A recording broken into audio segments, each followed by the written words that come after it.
Have you ever had an unwanted police encounter? Have you or your loved ones been terrified at a police stop and did not know what to do? Have you witnessed someone else's rights being violated at a police stop and wished you knew what to do? Well, wonder no more. You are not alone. At Know Your Rights Foundation, we teach our members to know police stop laws. Police are banking on your ignorance of the laws and will use that against you. Knowing the laws allows you to get home safely from a routine traffic stop that could spiral out of control because of lack of education. If your constitutional rights are violated, we educate you on how to get restitution from police officers and or the city. Join us in this detrimental cause by contacting KYRF.org. Sign up today. What up, people?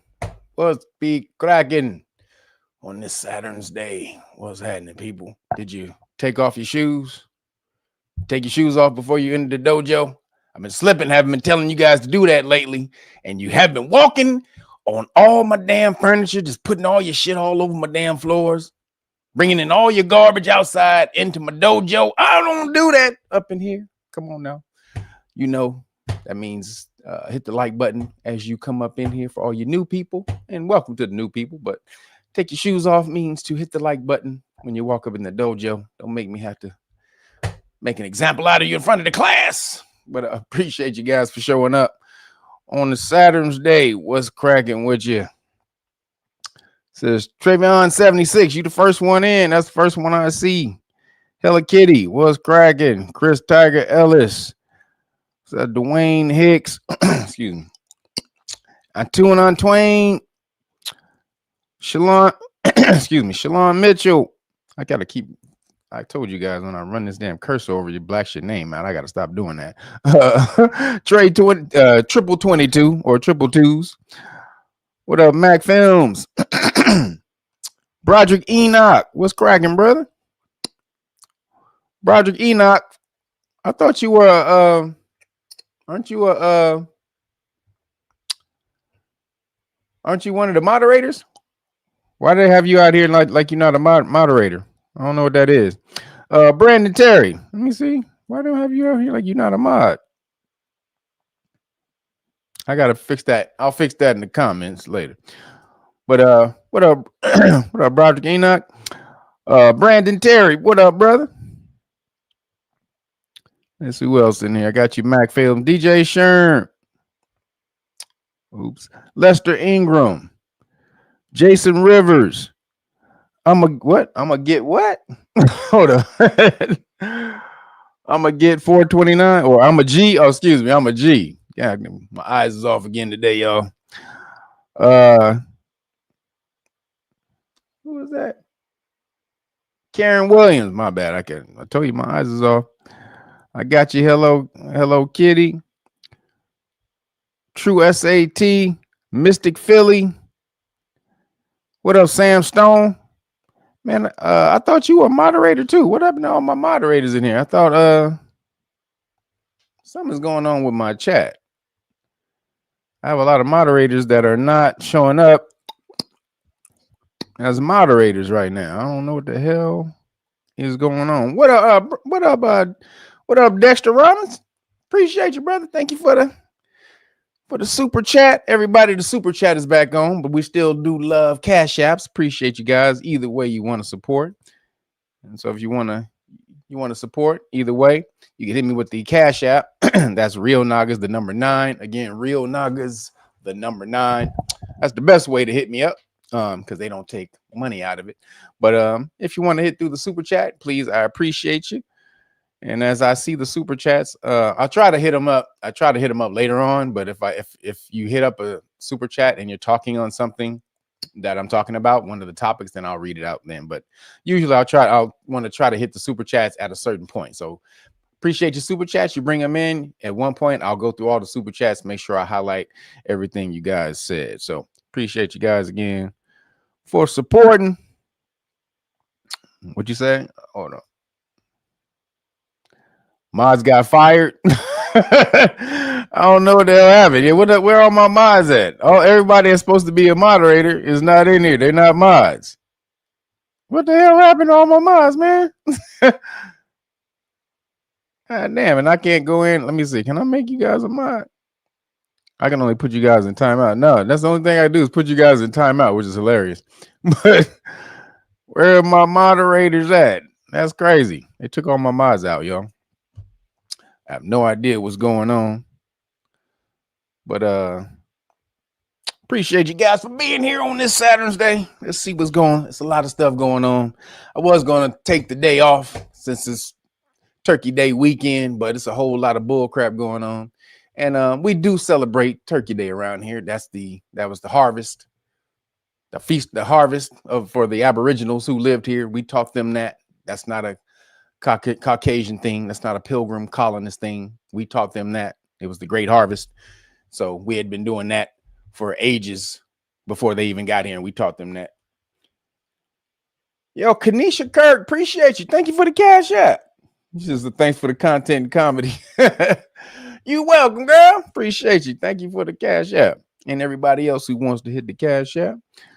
So yeah, we gotta talk about a whole lot of bull crap that's been going on my computer. Samuel Moore, appreciate you. He says, get your water. Yeah, I'm dehydrated. Yeah, you guys now, you know, my eyes are, I don't drink a lot of water, but I'm going on my cleanse in 2 days. So I'm about to water off for the next 2 or 3 months. So I'm just biding my time. But you're right. When my eyes are off when I don't drink a lot of water. So you're absolutely right. I got my water. I got it right here. Maybe I should take a drink. Hold on.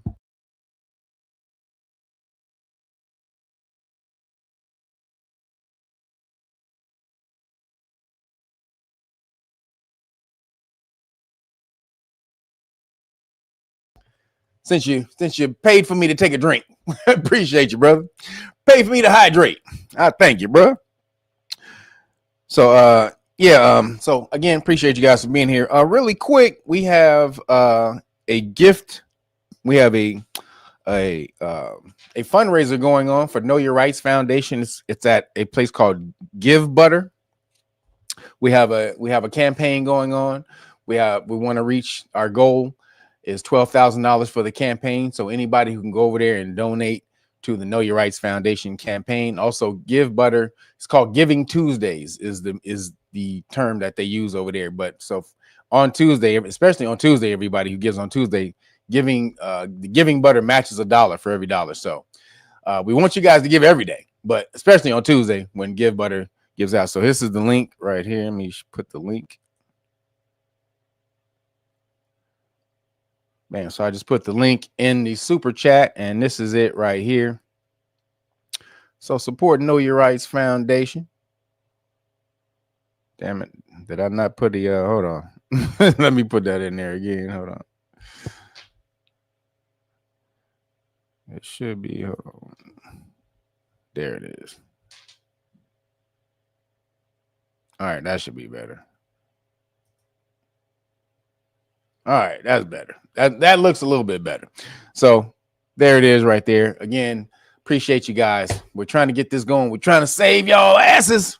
Actually, we're trying to help you to save yourself. You can't save anyone, just so you know. Don't have a God complex out here thinking that you can save anybody. You can't save anybody, especially people who don't want to be saved. You can help people save themselves because everyone is God. So we are out here with the information. Basically, our information is just a giant mirror. So we take all this information, we formulate a giant mirror out of it, and we put it in front of your ass and show you that you are God. Basically, that's basically all we do. Show you all the stuff that you already have within you. So get over to KYRF.org, sign up as a volunteer. Also, if you want to learn this law for free, we're teaching you for free. We're building up this army, and you see what's going on right now. You see Dr. Sabi's son got jacked up by ICE. You see what's going on over here. Y'all, how long before they reach your ass? And now let me tell you this. You don't have to fear ICE if you know the law. But you only fear these guys if you don't know the law. ICE rolled up on me. You think I'm going to be scared? Hell no.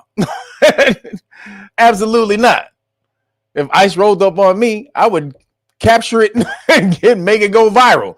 How much I would smash on them with the law. You can do the same thing. There's a whole bunch of people in Know Your Rights Foundation. All of us can do that.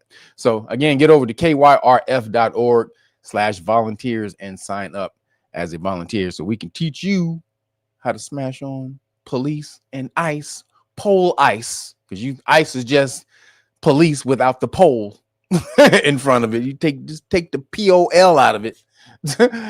Still same thing. And they still have to follow rules and laws and all the rest of that stuff. And that they're accountable for. And if you know them, you can make them accountable. So get over there, sign up, sign on up today. And everybody who ordered the Please Stop Law package, I appreciate you guys for supporting. Appreciate you guys. And also melanated Friday was yesterday. We don't call it Black Friday because black black means pale. So we're going to call it Melanated Friday. So Melanated Fridays and Cyber Mondays. I have a Melanated Friday and Cyber Monday sale going on for the Know Your Rights Foundation. Not the Know Your Rights, but the Police Stop Law package. So if you order the Great Book of Melanin Research, look at that little icy girl in that shirt right there. Bam. But if you order the Great Book of Melanin Research, that's today, tomorrow, Monday, and Tuesday by 11 a.m. because that's when I go to the post office.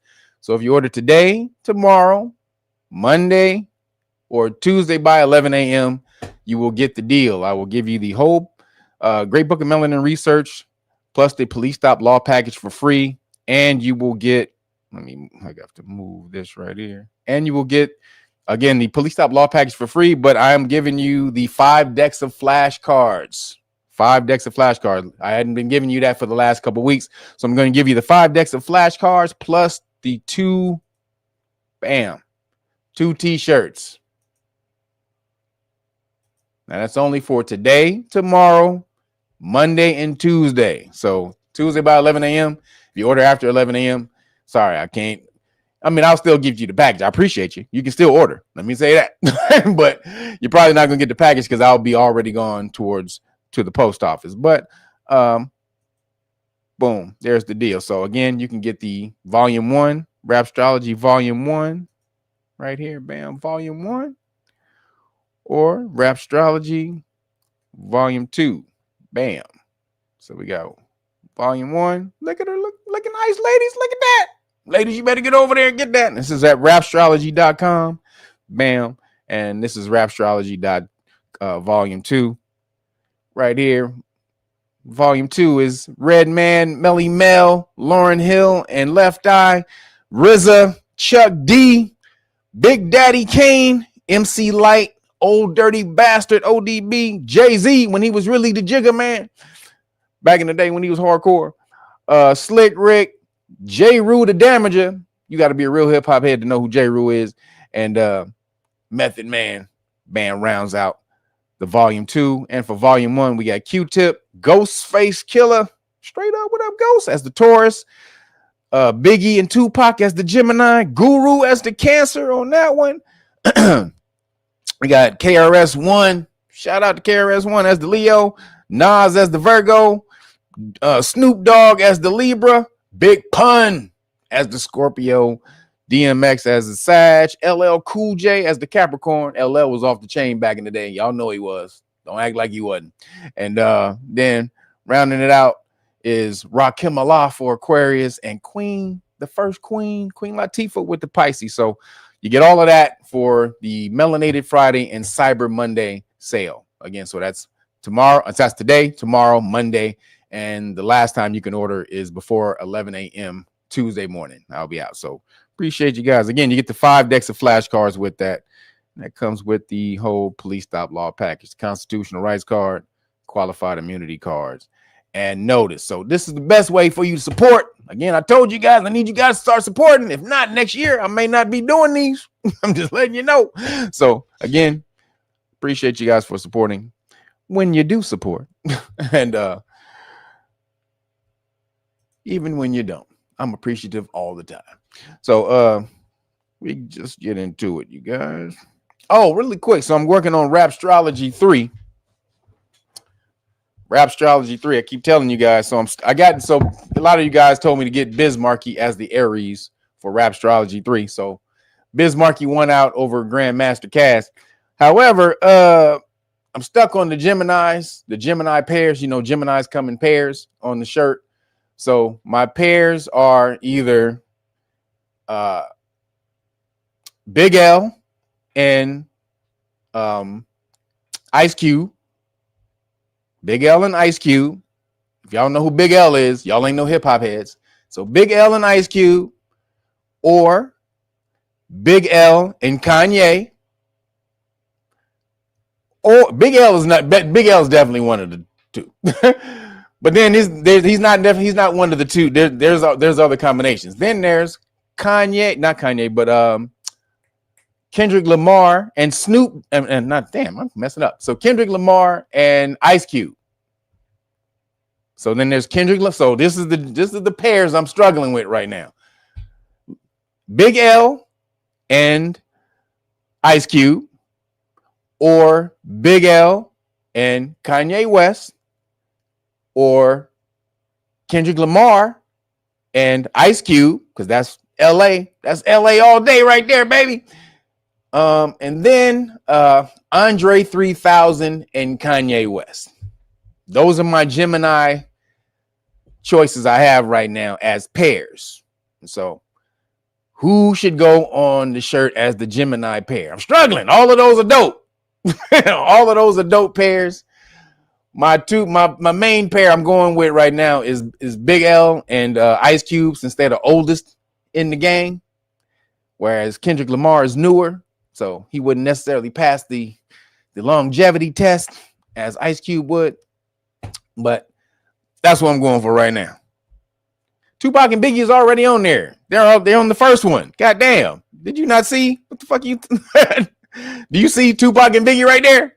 They're on the first one.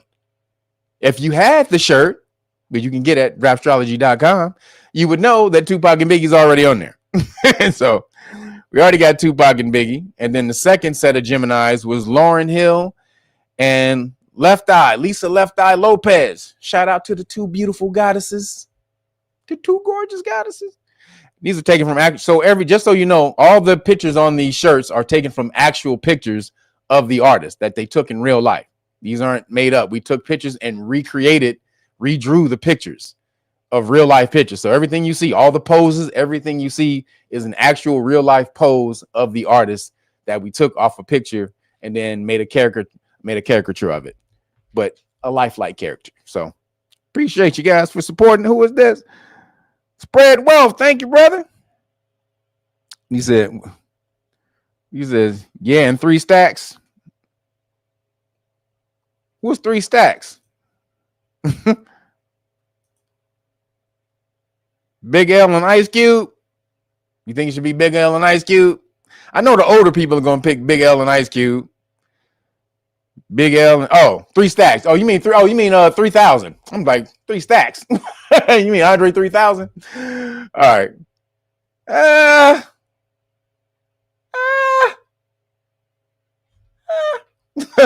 Big L and Andre 3000?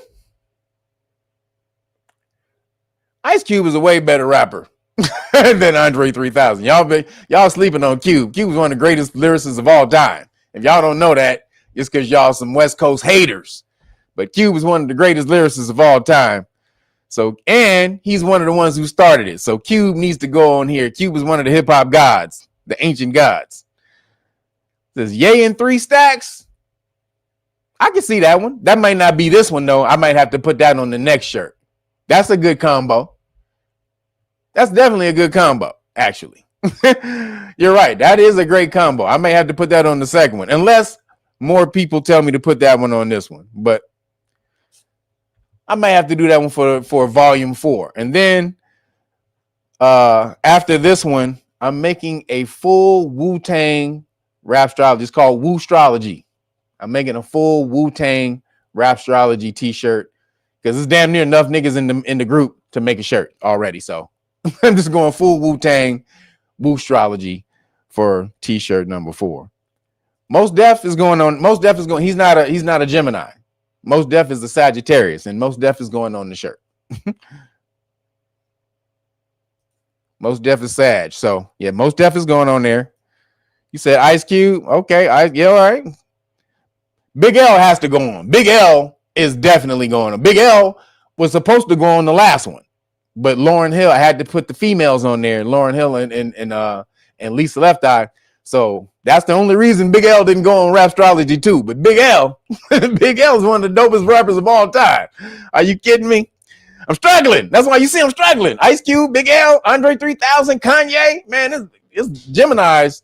The House of Gemini has some of the dopest rappers, if not the dopest rappers.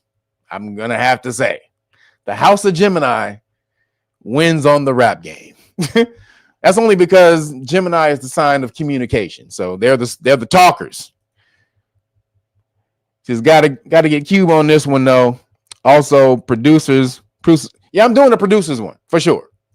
Oh yeah. And Premiere is top on the producers one. For yeah. I already got the list. I already got the producers list on there. Most of it anyway. All right, so appreciate you guys for your suggestions. Make sure if you leave some in the comments. If you don't get to the live stream, leave it in the chat. But I'm struggling with the Gemini and the Gemini right there. So, Charlie J. Scott, appreciate you, brother. Thank you for the cash app. Always hooking me up, man. You should have left your suggestion with the cash app, man. Thank you, brother. Though, appreciate you for always hooking me up, man. Always supporting. Thank you, Charlie J. Scott. Appreciate you, brother. And everybody who always supports. All right, guys, you ready to get into it? So, you saw what happened. The soldiers that were shot, the National Guards who were shot in DC, by an alleged Afghan terrorist, supposedly. We're gonna get into that, see if that's actually so. But he's an alleged Afghan terrorist or cell or something like that. And he shot the two guards. One was the 20-year-old lady. She passed. So condolences to her family. And then the other one was a 24-year-old guy. He's still struggling. He's still working. So, we're gonna give our positive thoughts for him so that he can bring it back. Make sure you stay on this plane, brother. That you still have some work to do here. But so then Trump goes on, a whole bunch of people come out. Then they came out and they said the two National Guards were shot by some refugees that were let in by Biden in 2021. However, he was given refugee status or asylum status by Trump in April. So, Ezra 81, appreciate you, brother.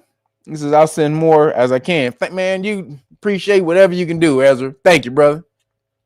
Appreciate you so much, man.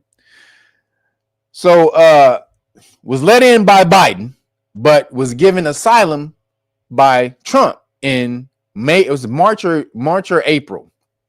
So they're still trying to, it was the Biden administration. It's Biden. Well, but you did have a chance to kick this dude out and you gave him asylum.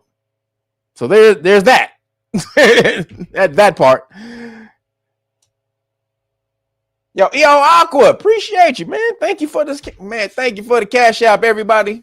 Appreciate you guys for showing your support today, man. Oh, the turkey love. This is my last day. Actually, tomorrow's my last day. My last weekend. I'm going to my clinic. This is a long walk off the plank. I've been going crazy. I've been going ham, especially on those Dewey cookies. The Dewey's cookies. You ever hear that?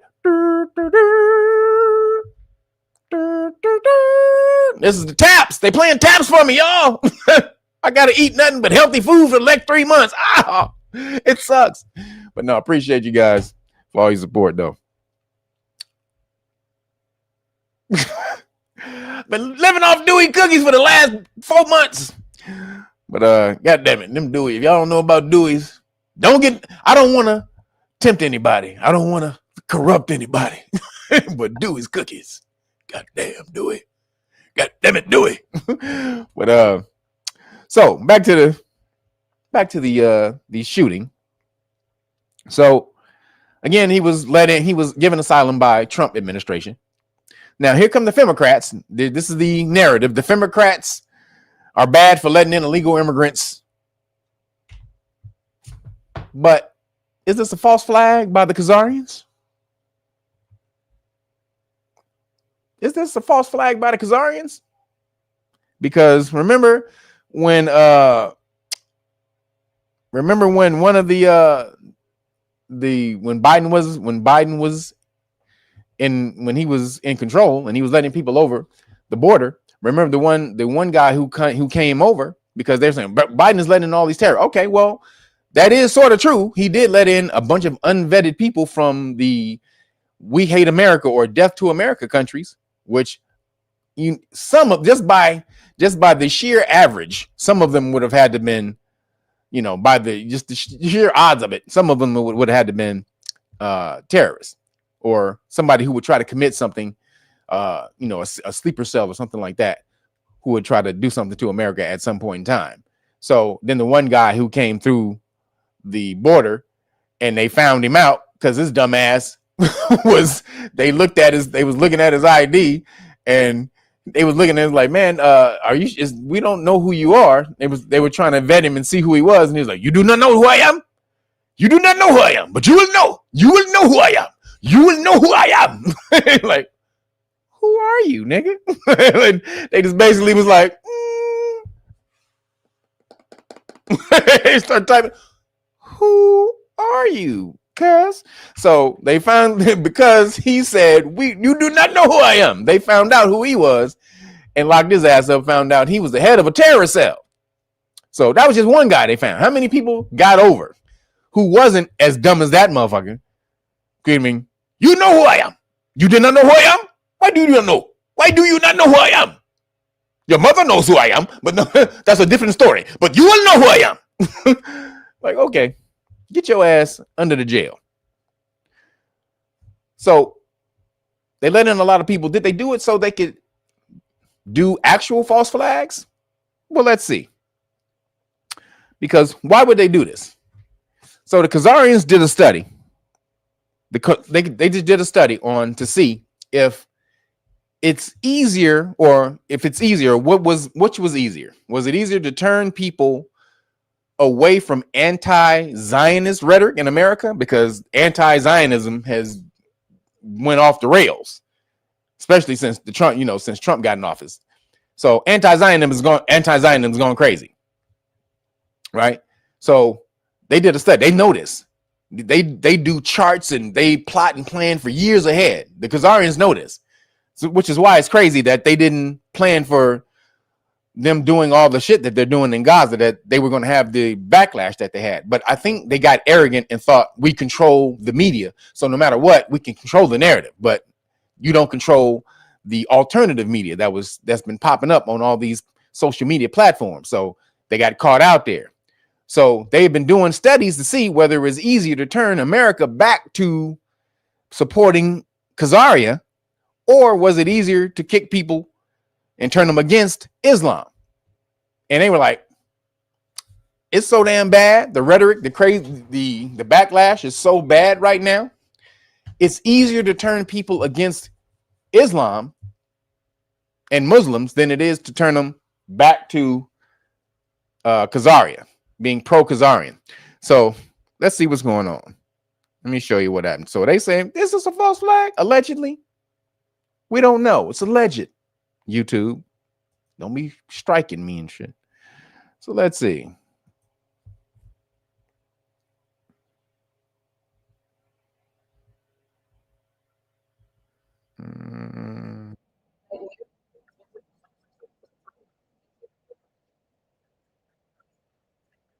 Hold on.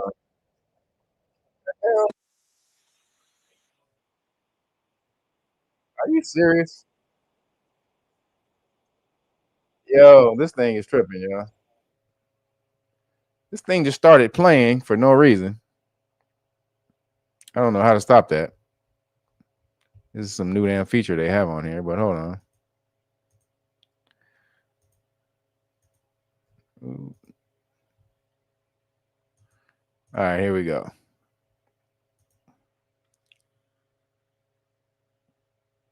It seems that tragedy always strikes around a national holiday. And this year, in 2025, it happens to be Thanksgiving. On the eve of a national holiday, we begin with a national tragedy. 2 members of the West Virginia National Guard on crime-fighting duty in Washington, D.C. were shot and critically wounded today. An Afghan national named Ramanullah Lakhanwal has been identified as the suspected shooter in the ambush attack that killed 1 National Guard member and wounded another just blocks away from the White House on Wednesday, says the Department of Homeland Security. According to Jeff Carroll, the executive assistant chief of the D.C. Metro Police Department, the suspect was subdued at the scene of the shooting and taken into custody by National Guard members and law enforcement officers. Interestingly, Carroll said the suspect appeared to be a, quote, lone gunman that raised the firearm and ambushed these members of the National Guard as they patrolled near a mass transit station in downtown D.C. A horrific incident, in my opinion, whichever way you look at it, regardless of your politics. But there are some very interesting and peculiar things the mainstream media doesn't want us talking about. Per my research, on November 20th, which is just 6 days prior to the attack, Google search trends showed a small but documented and noticeable aberration in searches for one Ramanullah Lakhanwal originating from the D.C. metro area. I then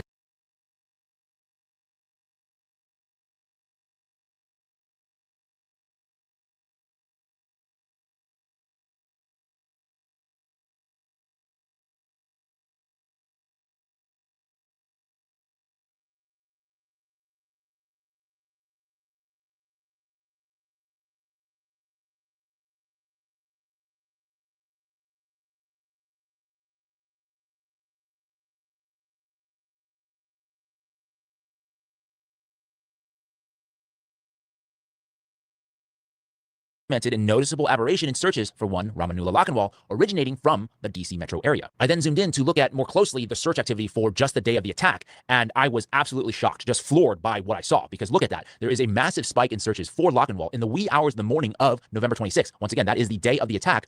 A spike I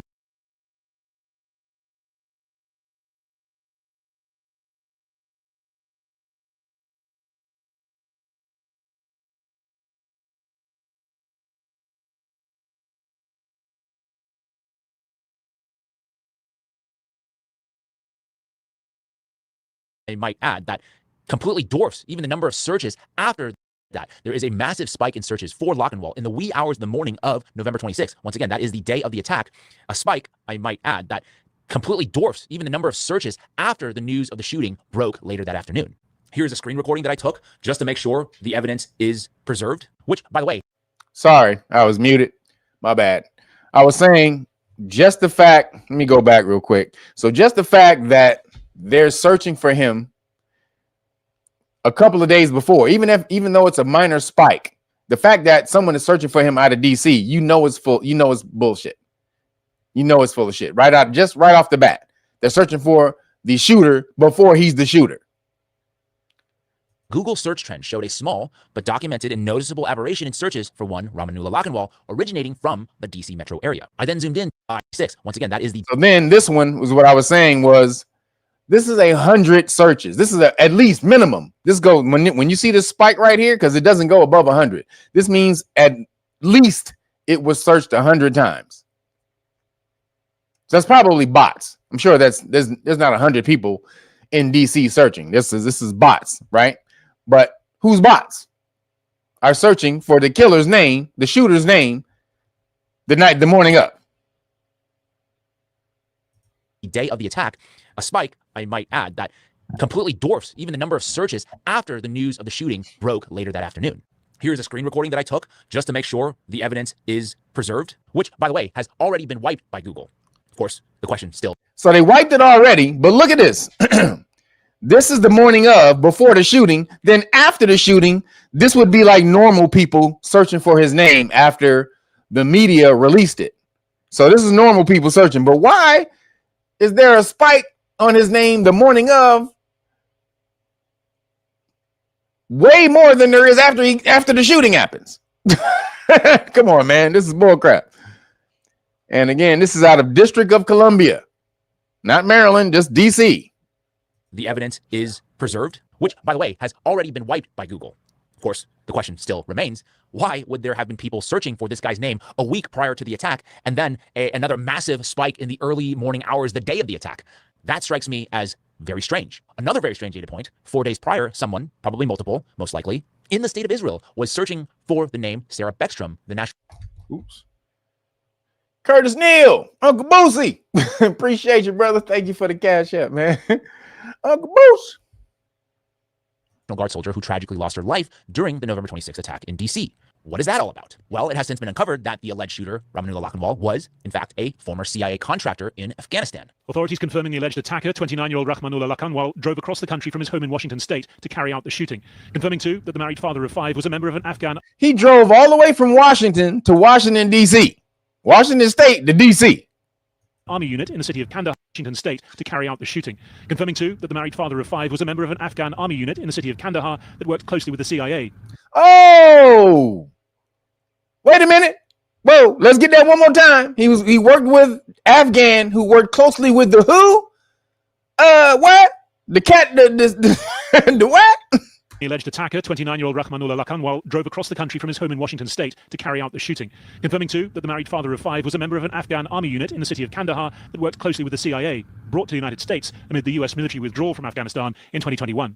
This individual is in this country for one reason and one reason alone, because of the disastrous withdrawal from the Biden administration and the failure to vet in any way, shape, or form this individual and countless others. Ooh, Kash Patel, seemingly always 3 steps behind.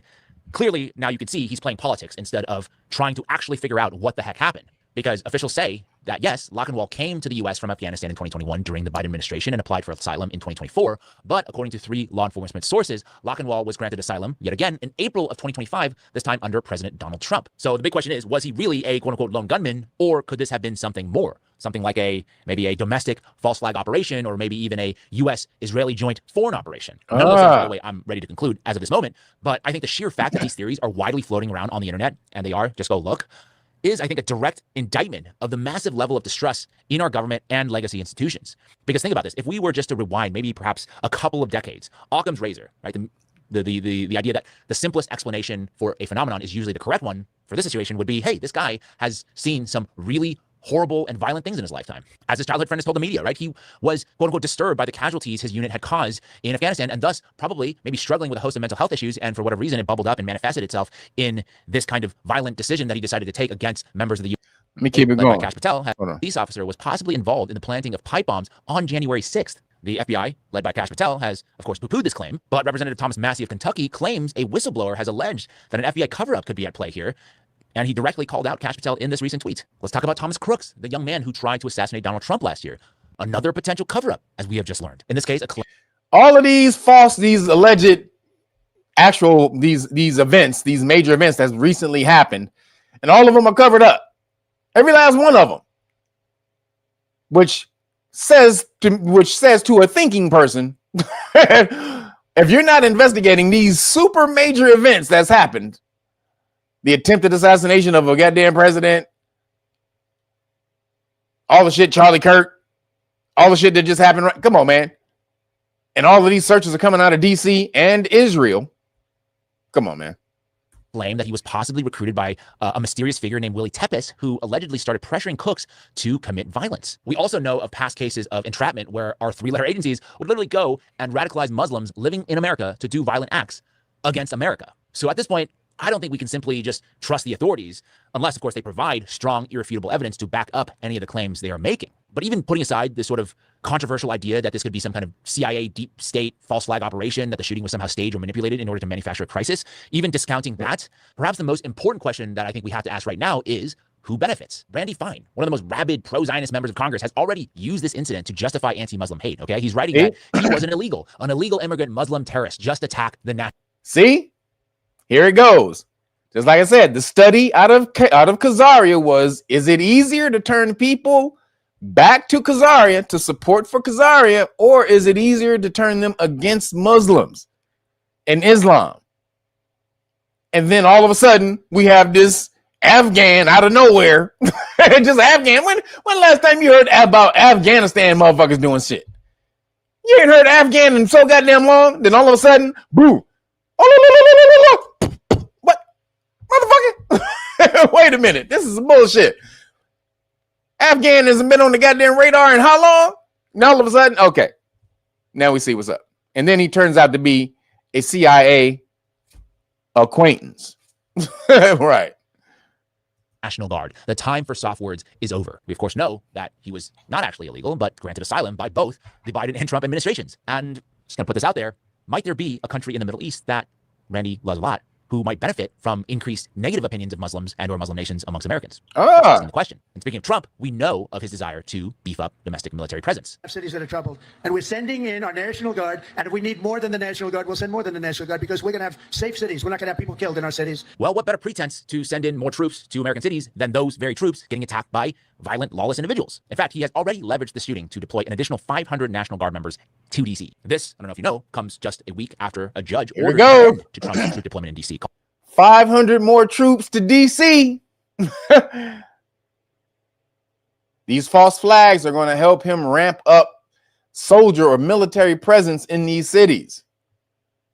Because the report that just came out of Memphis after 56 or 60 days or so of the National Guard being in there, that shit is great.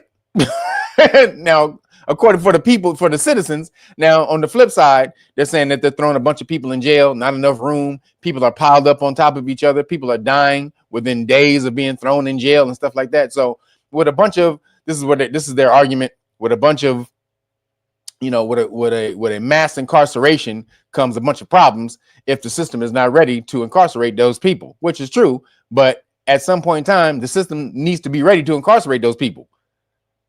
The reason the system is not ready because you're not incarcerating people. If you were doing your job and then applying the money where it's supposed to be, these places would have the resources to hold these people, when they do wrong. Again, this is the Democrats. They think that you need counseling when you fucking rob somebody and you shoot somebody and beat somebody's ass. They think, oh, he just needs counseling. He was just suffering. He's suffering from the pig in the community with no resources. He has nothing. He has to lash out. Like, motherfucker. No, he doesn't. There's a whole bunch of people not doing that in the hood. So why is he allowed to do it and everybody else who feels the same thing as him not? All right, so that kills that. But this is what's coming.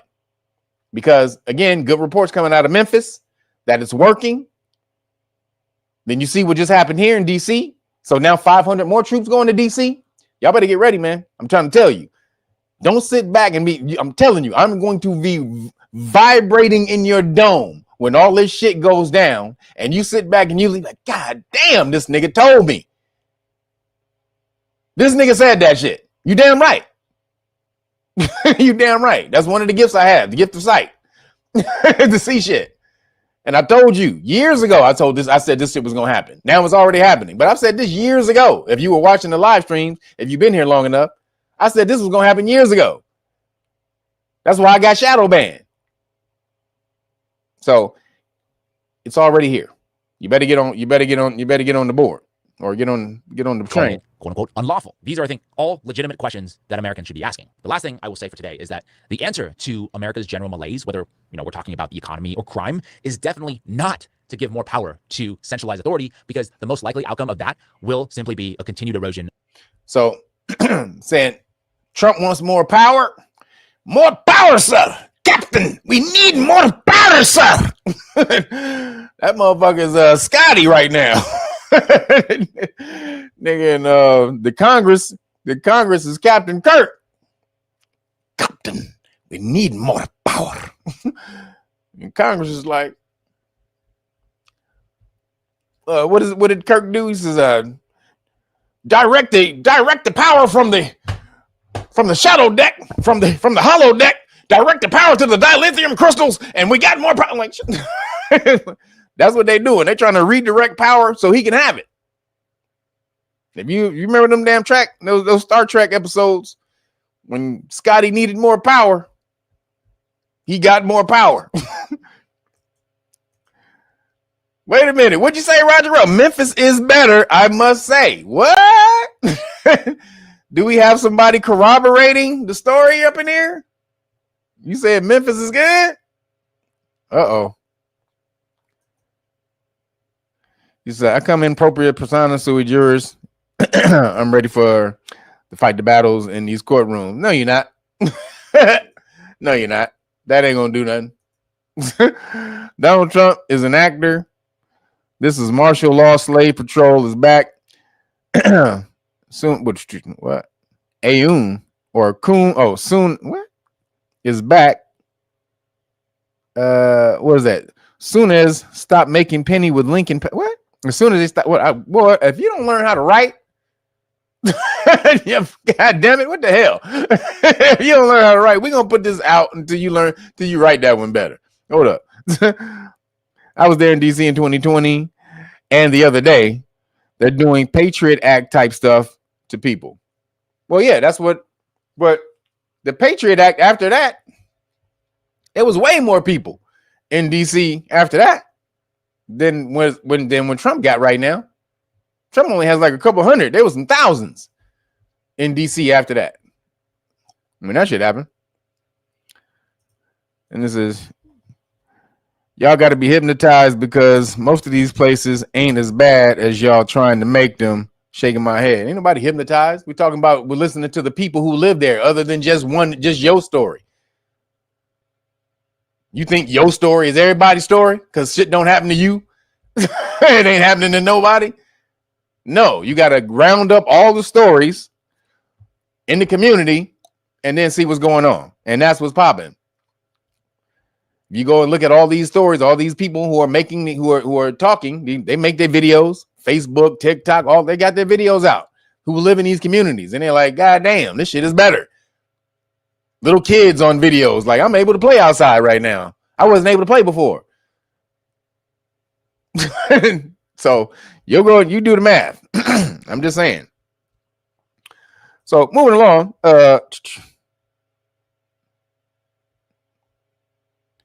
that to me, that definitely was a false flag. So moving along, Twitter or X or Twitter. It's Twitter. It's still Twitter. I can't call it X. I just can't do it. But Twitter, they have a new feature that exposed where people are based, where their accounts are based. Did y'all see that? So they have a new feature where they expose, if you whatever account you have, they expose where the account was created, where the account is based. And so it started exposing a whole lot of shit. Excuse me, but it really exposed where Homeland Security was based. Speaking of the Khazarians, hold on.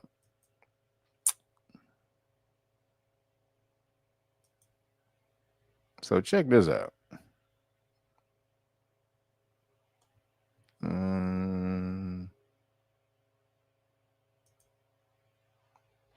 So I'll do the short version and then the long version, so we can watch both. Here we go. The longer version. So it turns out the U.S. Department of Homeland Security might be run out of a different country. The backstory here is that X just rolled out this new feature that allows people to see more information about accounts, including where that user is from. For instance, here's the information that people could see about my account. But check this out right here. What is that all about? Anyways. Wait, did you see it? I don't think you can see it. Watch, let me pause it. Can you see it? So says date joined 2008. What is that? 2008 account in Israel. Israel. 2008 created out of Israel. Homeland Security. 2008. 2000. See, this is how long they've been controlling. They've been way longer than this. But you see, 2008 Homeland Security created a goddamn account out of New Khazaria. That all about. Anyways, right after that feature rolled out, X abruptly announced that they were going to pause the account location feature for an unknown reason. And then just a couple hours ago, they announced that they will be once again rolling this feature out where you can see where people's accounts are based. Except now, when you go to the DHS page, that information has all been scrubbed, which is... Oh, we're going to shut it down. Oh, shit. We forgot. That was oh, shit. We forgot. Shut it down. Fucking Elon is a Khazarian ball gargler, or somebody whoever runs Twitter is a Khazarian ball gargler. Because I don't think Elon is running it on the day-to-day basis and shit. He has somebody in charge of that shit. But I'm sure they have to check with him at some point in time to see if shutting down views against New Khazaria is a good thing. and he okayed it at some point. So Elon is a Khazarian ball gargler right there with Trump. That's why they back buddies. Khazarian ball gargling buddies. He's gargling. One's gargling the left ball. The other's gargling the right ball. They're tag team ball garglers. Ugh. Lagila. Come on in here. Come on in here, Trump. I'm struggling. Come on. I got you. Like, nigga, wait a minute. You both tag team matzo ball garglers? What? Oh, man. Elon. God damn it, man. But these niggas are a major part of all business around the world. So they probably had Elon by the balls and was like, yo, you're gonna get no business done anywhere else in the world unless you do what we say.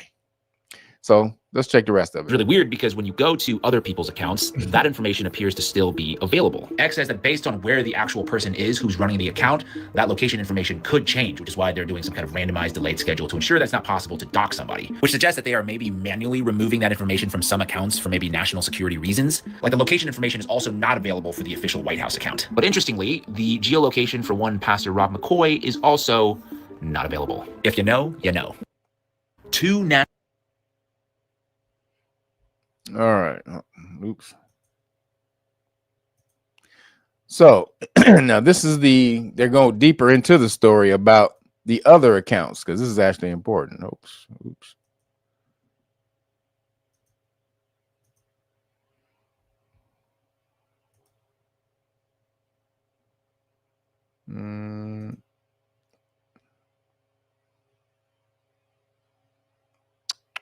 Hold on, where'd it go? And did I just lose it?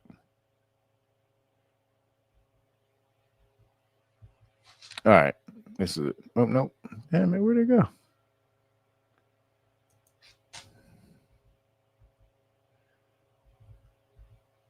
I have a whole bunch of videos to show you guys, so let me cycle through this real quick. Hold on. Oh, here it is. All right.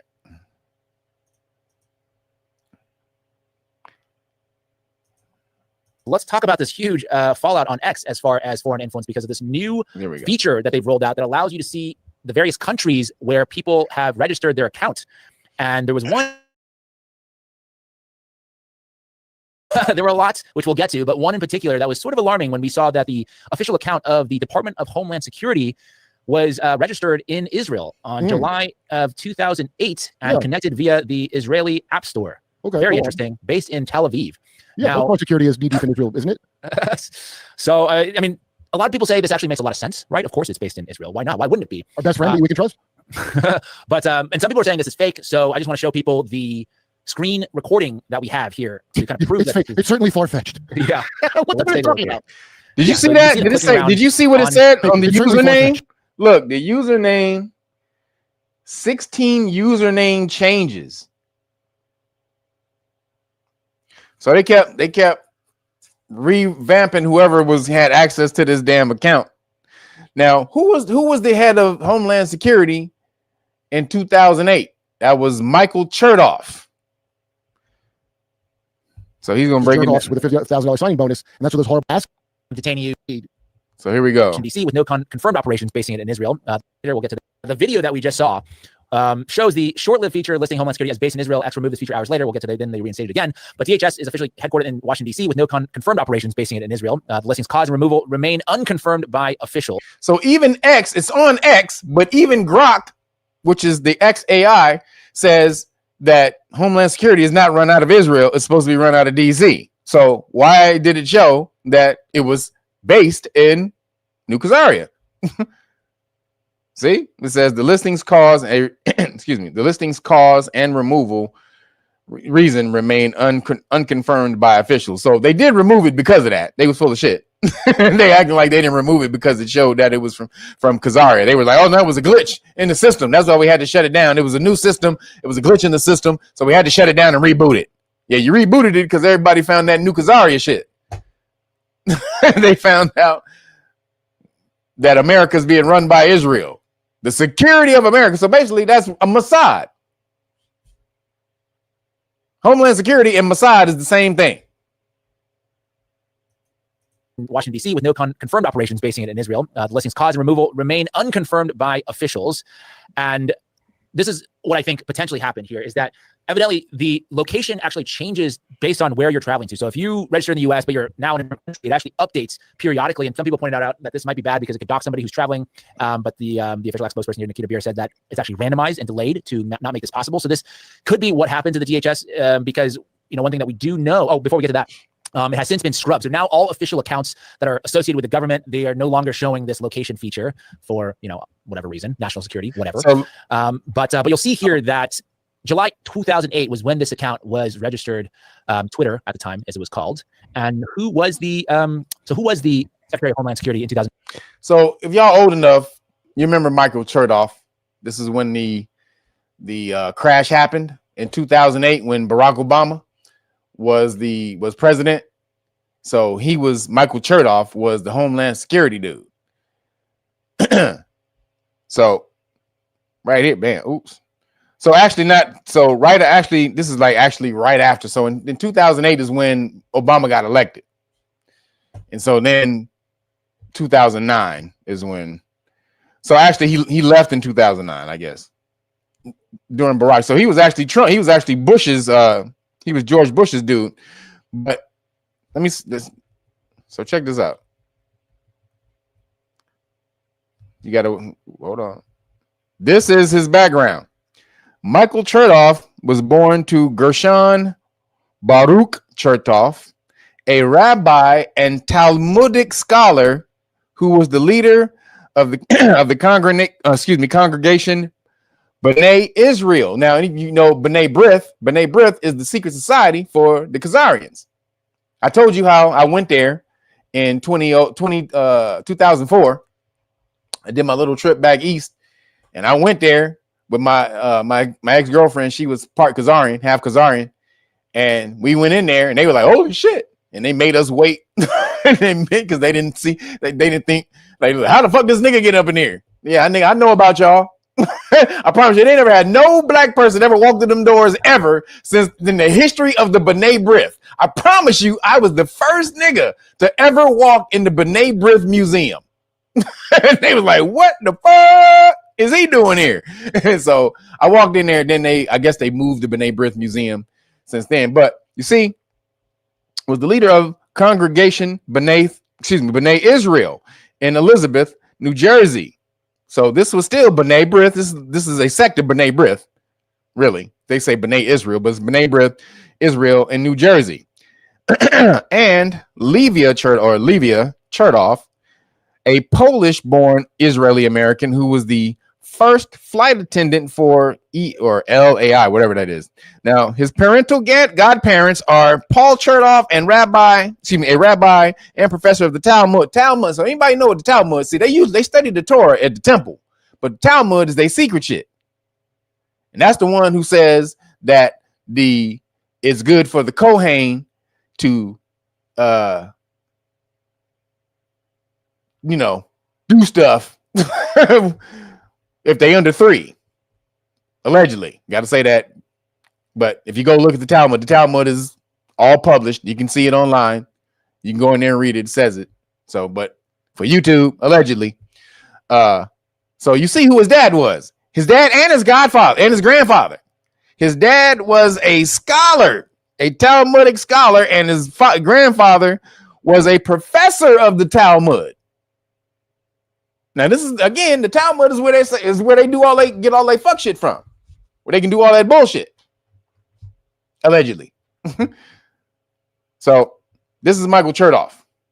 Mother was a Polish-born Israeli American who was the first flight attendant for El Al, you just mentioned. So there's and one. Paternal grandparents are Paul Chertoff, a rabbi and professor of Talmud, and Esther Barish Chertoff. So interesting familial connections. The Bush doctrine is the Wolfowitz doctrine, aka the neocon doctrine. As who's that whiny guy? He's like, it's anti-Semitic to say neocon.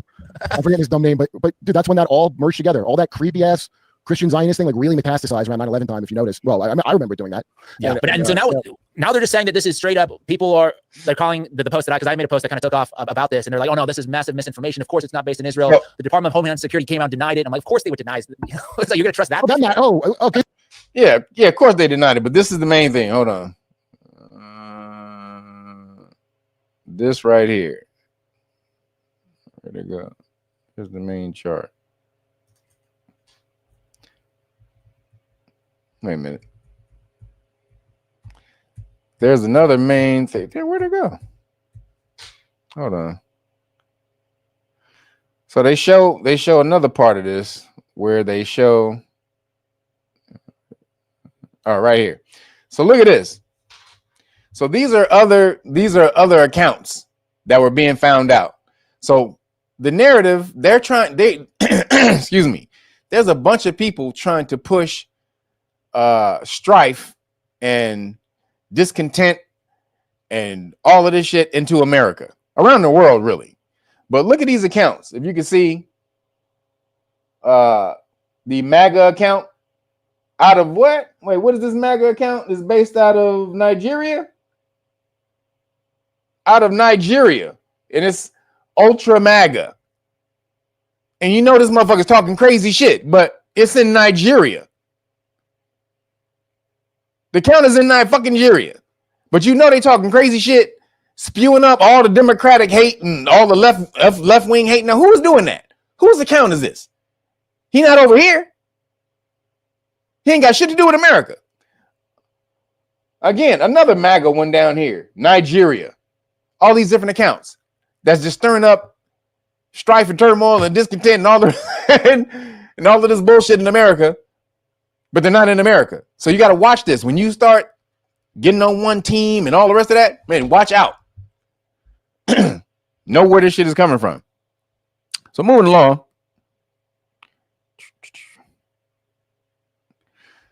Speaking of the Khazarians, again, the Khazarians, they just don't seem to go away. The Khazarians now want America to pay $4 billion for October 7th. You. They want you to pay $4 billion for October 7th, and October 7th restitution. Wait a minute. Did any Americans have anything to do with October 7th? But now they want you. Okay. Hold on a second. Let's see. Where's the goddamn?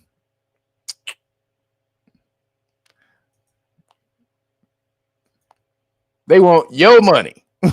Like, are you insane? You want me to pay for? Okay. Oh, hell no. So check this out. This is crazy. All right, welcome back to the Jimmy Dore Show. My name is James Lee, guest hosting for Jimmy today. We also got the great Kurt Metzger here. And let's talk about what the U.S. government is up to next. Apparently, there are some people out there that want to make it so that the U.S. taxpayer will have to pay the victims of October 7th. Not that we're downplaying what they experienced on October 7th, but why would the U.S. want to, or why would the U.S. be responsible for that? Let's take a listen from one of the 9/11 survivors here, and then we'll discuss on the other side. My October 7th victims are in my Congress, lobbying Congress and writing legislation that harms the rights of 9/11 widows and children. They're writing legislation to change this government fund that's supposed to be for American victims of terrorism. From September the 11th to October the 7th. Why are you in my Congress? Foreigners will get some of this money now? Well, they're dual citizens and they're trying to expand the laws. I don't know much about Israel's Congress or their laws, but like, why aren't they in Israel lobbying their Congress? Why aren't they in Israel using Israel's? Well, why would the United States taxpayer pay the victims of October 7th? If you want to be compensated, that's fine, but don't harm the rights of the widows and kids. That's right. Why would? That's a great. Wow. Because they're saying there's a fund for victims of terrorism, American victims of terrorism. And so the Khazarians are like, oh, we're victims of terrorism over in Khazaria.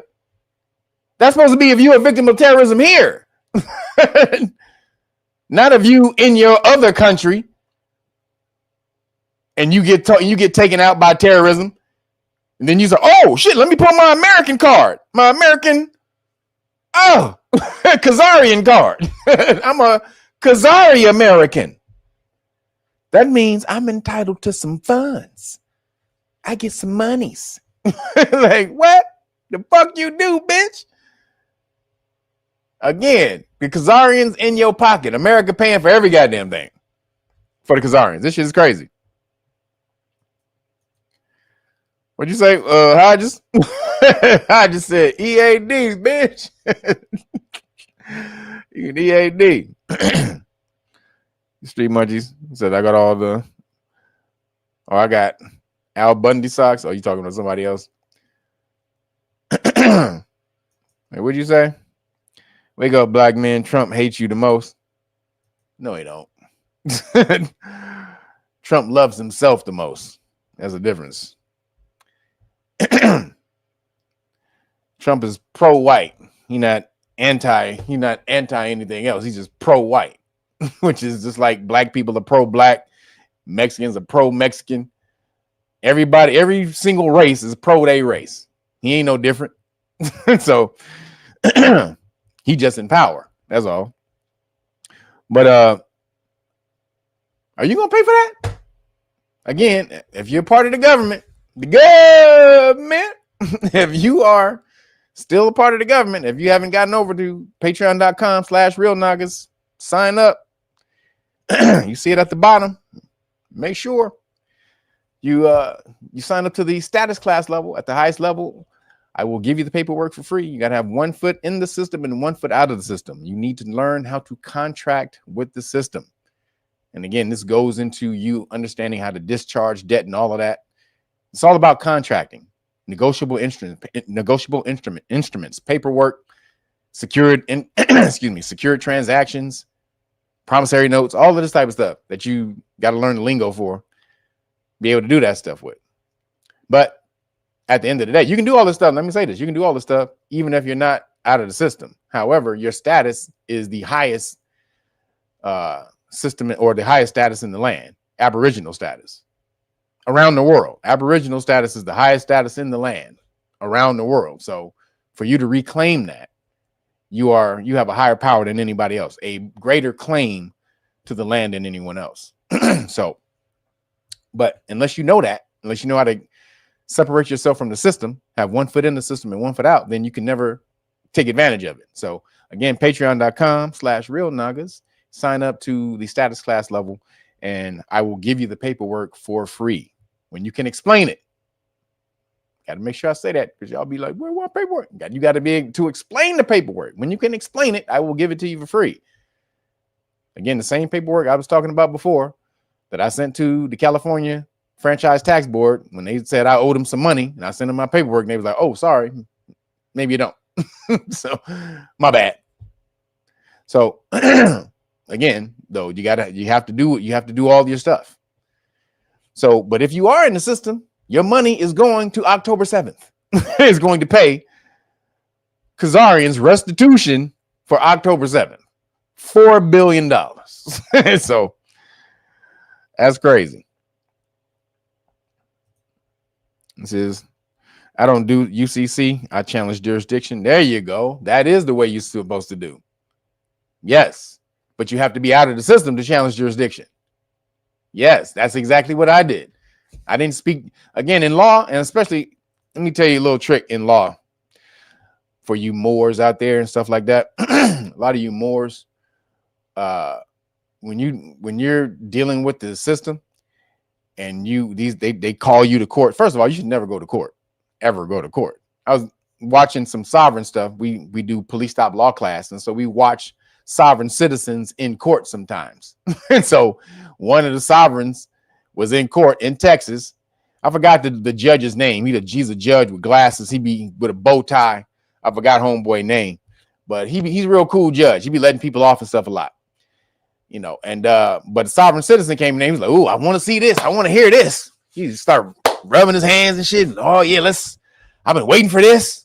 So he started smashing on the MOOR. The sovereign citizen MOOR. He started smashing on the dude, right? Because homeboy, he had homeboy in his court before, I think.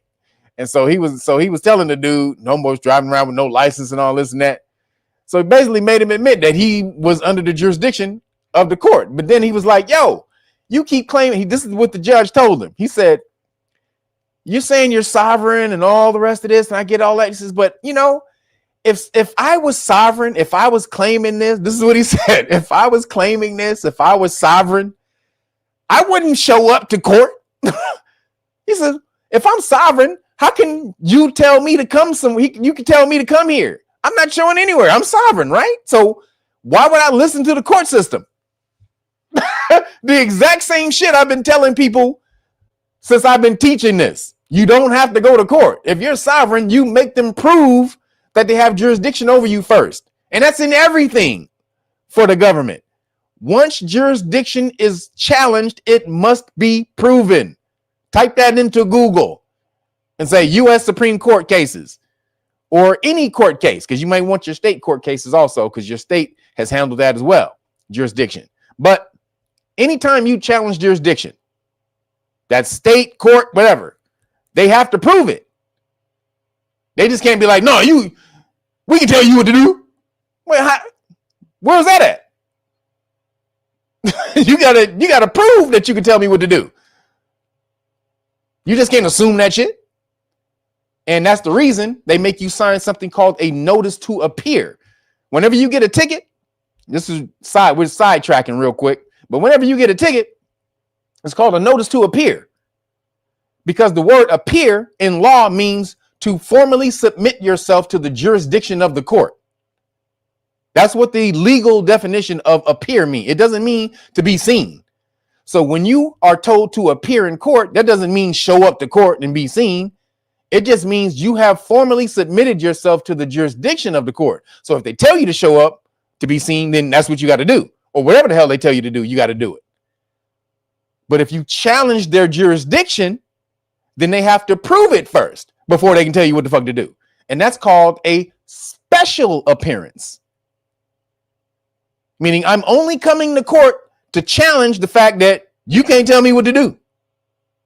Until you prove that you can tell me what to do, you can EAD all day. So until you are able to understand that and know the law like that, that's why you want to be out of the system. It's because your status is higher than anything. And once you're out of the system, they don't have jurisdiction over you. They must prove the jurisdiction, which they never can. See, that's the that's the deal. They can never prove they have jurisdiction. Once you've severed those contracts and those all that paperwork, you've reclaimed negotiable instruments, secured party, and all. Once you've done all of that, where they going to prove? What they going to say? So that's the reason you want to be out of the system. Okay, they tried to serve me a subpoena for back child support arrears. I didn't go because they have no jurisdiction. They gave up, never got served. You right. They can't tell you to come to court if you don't have jurisdiction. Do you understand that? You don't have to go to court. That's actually in American jurisprudence. There's case law behind that. There's cases behind that. That's what I teach you in the in the status class. But you do not have to go to court. That is the law. You do not have to walk into court. You can submit your paperwork before you to speak for you if you understand how to do it. That's process. And most people fail because of the process. And what I was about to get at with the Moors, when they tell you to come to court, and a lot of Moors go to court and don't just challenge jurisdiction, they speak to the points of the case. They'll try to say it's a tax case. And you'll try to talk to the point where I don't owe you money because the law says this, the law says that, the law says this. You've just given them jurisdiction. Once you've alluded to the fact that they have the ability to say what's right and what's not within this case, you've given them jurisdiction.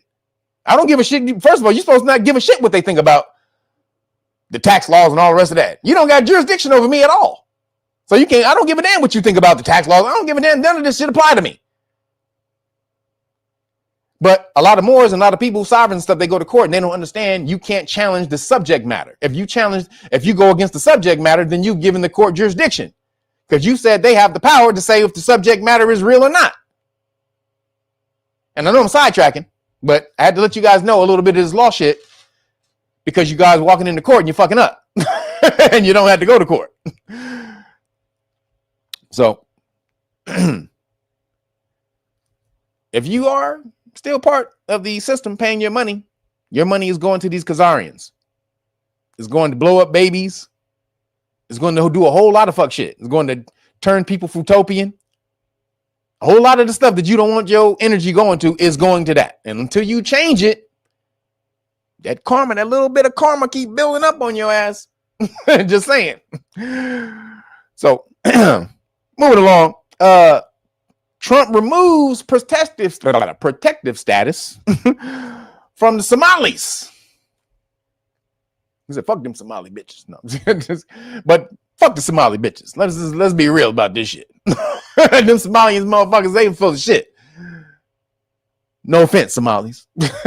Just saying. The Somalis who do, let me just say this. The Somalis who participate in this, we not black, we Somalians, so don't get us mixed up with black people in America. We not American black people. We're Somali. Have you seen them videos? Don't get us mixed up. That's not us. We're not black. We're not black. We're not American black people. Don't get us mixed up with American black people. We're not black. We're Somali. We're Somali. We come from Somalia. We're Somali.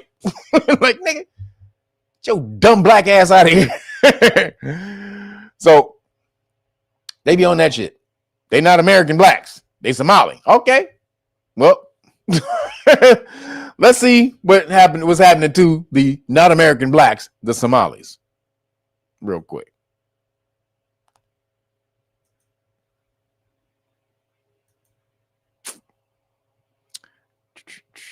Hold on, where'd it go? Yeah, they are hilarious. These Somali cats, they are the funniest of all time. Hold on, where'd it go? Okay, here it is.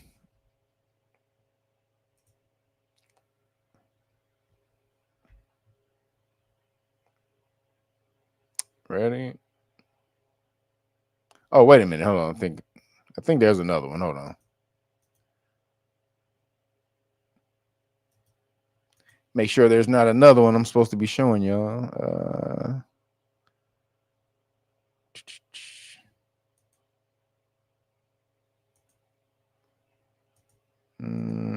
No, that's it. I think that's it. Oops. All right, that's it. So here we go.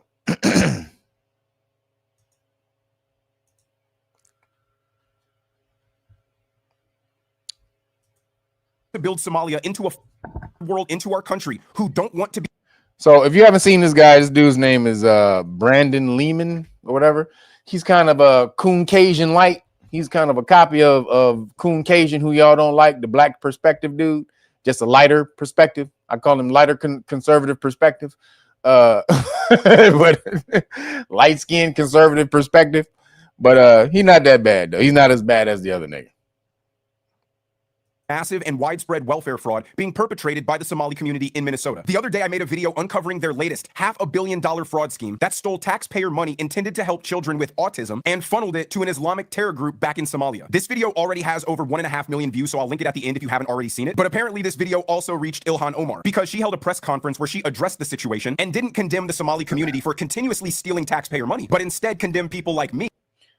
Yo, hold on. Whoa. Yo, Mac 10, appreciate you. You said for the turkey shawarma. It's only got 2 days. Only got 2 more days. So appreciate you. Thank you for the cash app. And Stephen Williams, appreciate you, brother. Thank you for the cash app also, man. What you said, Chicago? Hold on. What'd you say? Chicago is in the dojo. What up, Chi-Town? What up, Chi-Town? But appreciate you guys for the cash apps on my last day of eating good. My last 2 days of eating good. So I'm gonna do it, that damn it. I'm gonna try to stuff my face with all the goddamn bullshit that I can before 12 a.m. Monday morning. But appreciate you. But this so light-skinned conservative perspective. He brought out a video. He made a bunch of videos on Ilhan Omar, how she's messing up. So, and how they're stealing a lot of the money. So let's actually watch that video first, because I need to show you. You need to see what's going on and what this is your money. This is what your money is going to. So check this out.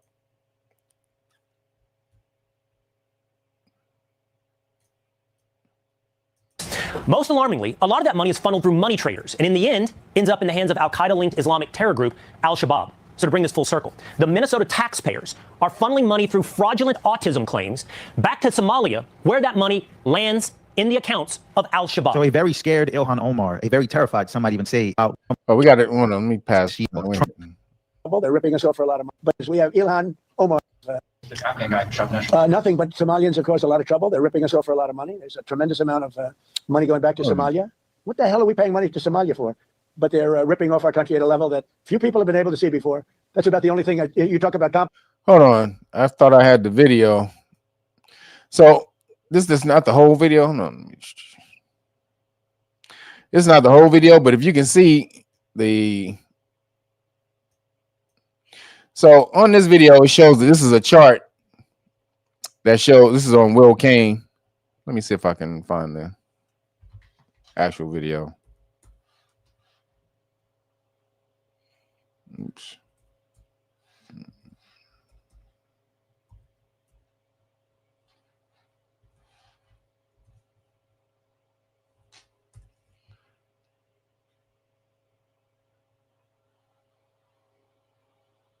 I think this is it. Good afternoon and live from Texas, this is the Will Kane Show. 1, millions in taxpayer funds gone to a terror group overseas. Is it just the start? 2, identity theft by illegals glamorized by the New York Times. 3, the guy that's going to take on Conor McGregor on the White House lawn. But first to this, the strange story. Hold on. Let me get to the. It's an odd tradition. Oh, wait, here we go. All right. Melting pot. American as anyone else, regardless of any of that. And I think that is what people fear. Not a melting pot, a salad bowl. We have what is.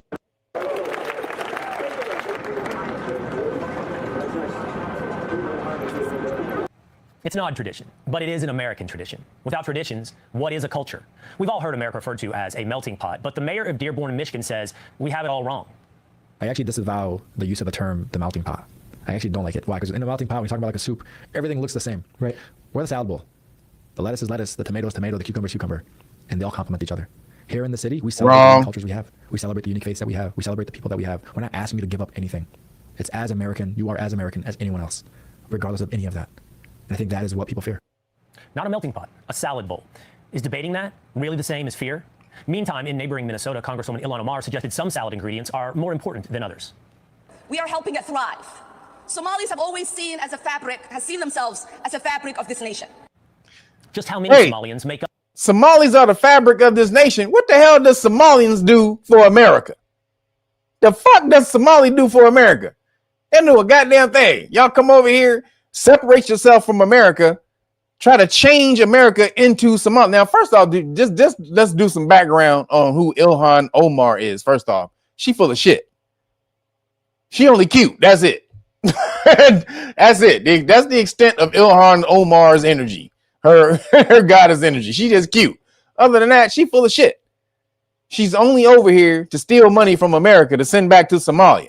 Now, if you don't know who her family was, Somalia was being run by Marxists, communists, and her family was one of the top people in the government, running the goddamn government, who fucked it up. They destroyed it.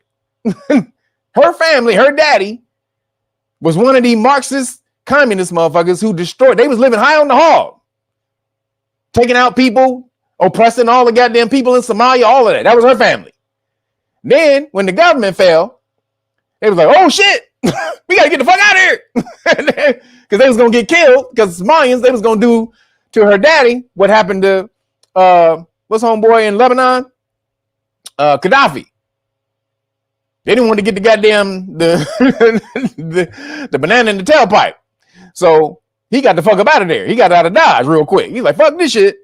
Let me get the fuck out of Dodge. And so that's why they had to leave and come over here to America. Now, while she's over here, for her to become an American citizen, she lied and said that her husband was her brother, or her brother was her husband. So she not even really she didn't even become a citizen legally. They're about to investigate that shit. So she full of shit. And she's in the government, shown to be an agent to steer resources from America over to her country that her father fucked up. Because she trying to now fix everything her father fucked up in the country by fucking holding America hostage. I'm in the government. I'm one of you. You sent me here to the country. This is what she about to say.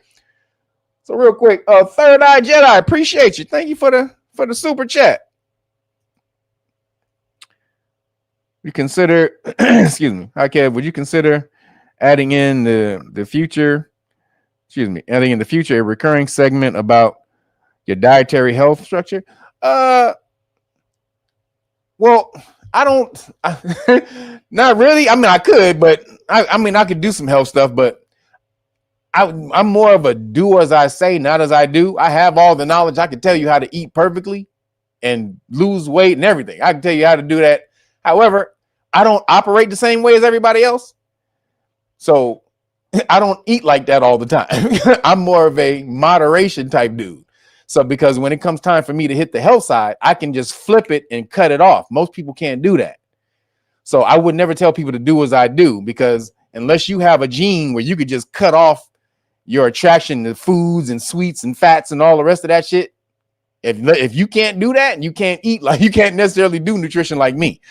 So I can tell people how to do it. I would have like a segment on nutrition or something like that. But unless you have that gene where you could just flip it and cut it off, because at 11:59 on Sunday night, that will be the last bit of meat, chicken, or sugar, anything I will eat, no matter what.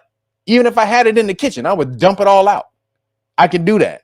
So if you can do that, then I can tell you how to eat like me. But if you can't do that, then I wouldn't necessarily say do it like that. I can still, but I do teach you how to, I teach people how to eat, in line with with their lifestyle. But so for sure. It says Fresh Prince of Somalia. Fresh Princess of Somalia. That's hilarious. Yes, that's Ilhan Omar. So she's trying to wipe out her family's karma by raping America, destroying America, or taking from America and sending it back to that damn country. And she said she want to go back to that country and live. She wants to go back to that country. So then she talking about, we're Americans. I'm about to know you not.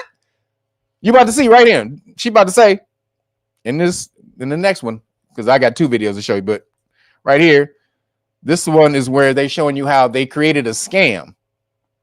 Up that fabric of our nation. In Minnesota, it's just over 76,000, 5,000 of which currently refugees, and 430 have protected status. Since then, since 1993, there have been 26,000 refugees. But there's also a lot of money being sent to Somalia from abroad. 40% of households there get money transfers. It totals $1.7 billion by the Somali diaspora. Well, that was in 2023. It's also worth pointing out that's more than the budget of Somalia's government in 2023. Where's it coming from? Here's an example. Did you see that? Hold on real quick. Broderick Enoch, appreciate you, brother. Thank you for the cash app. He says, stop bitching and eat good. Dewey's, man, you don't get it, bro. Dewey's cookies is off the chain, man. God damn it, I can't tell you, boy. If you don't know, you just don't know. Ethy6, appreciate you, brother. Thank you for the cash app. And Nicola Hurst, thank you for the cash app. Appreciate you. Excuse me. She says, thanks, Kev. I got my package. Didn't get my shirt. You didn't get your shirt? Okay. Got you. Let me know which size, color, and volume 1 or whatever. You can get the FAFO shirt too. If you want a FAFO shirt, let me know. If you want a rap astrology, let me know. But appreciate you. So here we go. So let's real quick. I want you guys to see this right here. So 40% of households in Somalia getting remittances abroad, meaning 40% of the households in America are getting money sent back to them. And it's not 1.7 billion, it's 1.9 billion. So $2 billion a year is going back to Somalia. Let me say that again. $2 billion a year is getting sent back to Somalia. And some of that is being used by terrorists. Because the terrorists they take, when the money gets sent back to the country, the terrorists get first dibs. So check this out. Worth pointing out, that's more than the budget of Somalia's government in 2023. Where's it coming from? Wow. $2 billion is more than their budget. So they're making more money off of America than they do off their own people over there. You see what the fuck is going on over here? She is an agent. Homegirl is a straight goddamn Somali agent. And she a goddamn communist to ruin their government, and then she come over here to ruin this government to make that government over there better, to try to fix her fucking family's karma. If you don't get the fuck out of here, bitch, and then how you get over here and you $45,000 in debt when you become a congressperson, and then now you worth over $30 million. Are you kidding me? And they not scam artists? Come on, man.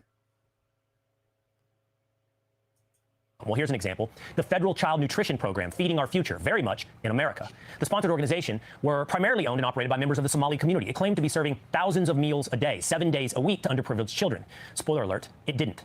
The fraud ring used fake meal counts, doctored attendance records, and fabricated invoices, all while raking in quite a bit of money from the government. Just this week, a 36-year-old man became the 78th person charged in the scheme. According to prosecutors, he claimed to serve 6,000 meals a day, 7 days a week at one of the meal sites, which is more than double the number of people who live in the town.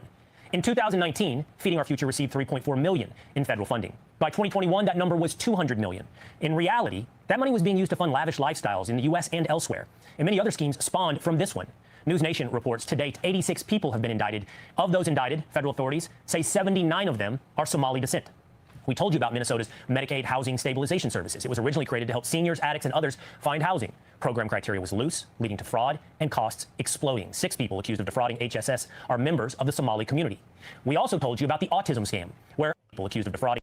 So this is him recapping that. But if you can see, so the thing that he did before, I can't find the main one that he did. But if you can see, it started in here. The Health and Human Services little scam they started in 2020 with like $2.3 million. Then it boosted all the way in 2024 to 100 million, from 2 million, 2 point something million to 100 million in 4 years.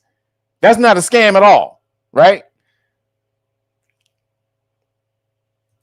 HSS are members of the Somali community. We also told you about the autism scam, where a woman in the Somali community was one of the many accused of recruiting kids for autism therapy, even if they didn't have autism. As a result, Medicaid claims also surged. Bottom line. So they're scamming Medicaid over here in America for autism. They're telling these Somalis who have a lot of kids, just say all of your kids are autistic and you get all this money back. These motherfuckers are getting like $15,000 a month, $20,000 a month for having all of these autistic kids. Look where it started. In 2018, it was still down here like $2 million, all the way to $400 million in 2023. After Biden got in there. When Biden got in there, they were like, fuck this shit. Like, what? we can just what? We can just submit what? Oh, hell. So, again, your money. That's your money. $450 million from 2018 to 2023. That's crazy. Are you kidding me? In 5 years, it goes from $2 million to $450 million. Come on, man. We know this fraud is happening, but what's worse is when good prosecutors try to do something about it and a judge lets the convicts off the hook, like in Hennepin County, where a judge tossed out a jury guilty verdict in a $7.2 million home health care fraud case. In August, Abtifa Yusuf and his wife Lul Ahmed were found guilty by a jury of stealing $7.2 million in taxpayer money through Medicaid overbilling in a personal care assistance scam. According to the Minnesota Attorney General's office, they used stolen funds for, you guessed it, a lavish lifestyle. $1 million into a personal account, $387,000 in cash, $22,000 at a furniture store, $42,000 at luxury car dealers, and $80,000 at high-end clothing stores. But despite all of that, and a quick jury verdict, the judge tossed it out, writing, while the court is troubled by the manner in which fraud was able to be perpetrated at promise, the state's evidence did not exclude other reasonable, rational inferences that are inconsistent with Mr. Yusuf's guilt. And so he didn't show on this one, but some of it is going to the terrorist over there. Let me see if I can.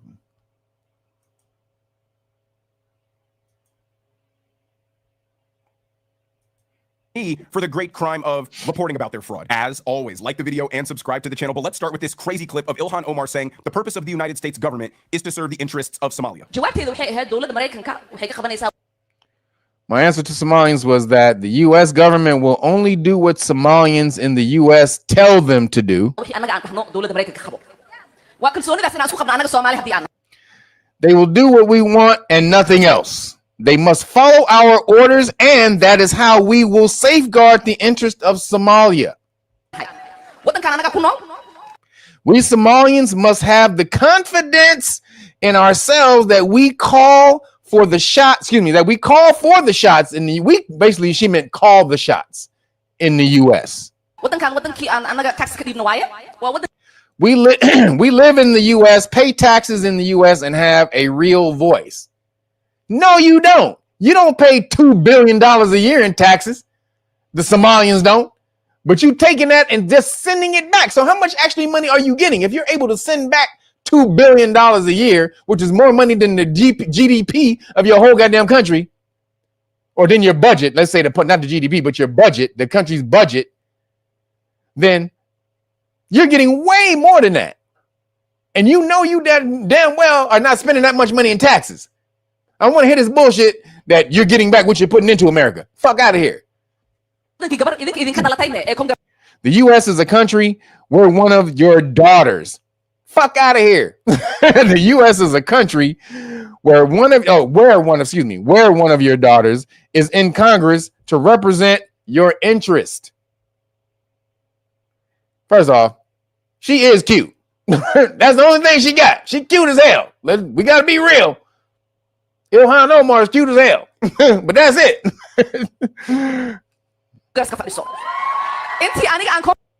For as long as I am in the Congress, in U.S. Congress, Somalia will never be in danger. Its waters, Indian Ocean, will not be stolen by Ethiopia or others.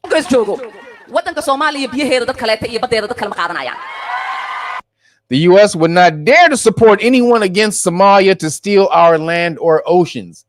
U.S. would not dare. Who the fuck is this she think she is? She done lost her fucking mind, man.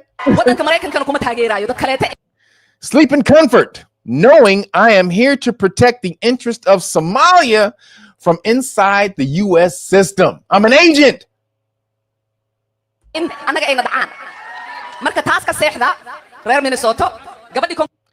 The woman you sent to Congress is working day and night to protect your interests. She knows your plight and that of Somalia. Yeah, because your daddy ruined it. Of course you know. Because your daddy, with his punk ass, along with the rest of the goddamn government over there, them communist bitches, let me steal from everybody else who got something, take most of it for myself, and then redistribute whatever's left to the poor ass public.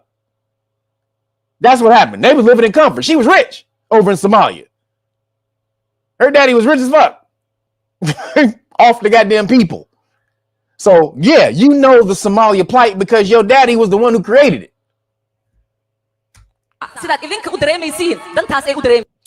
I am as concerned about Somalia as you guys are. Together we will protect the interest of Somalia. In every video I make, bam, goddamn.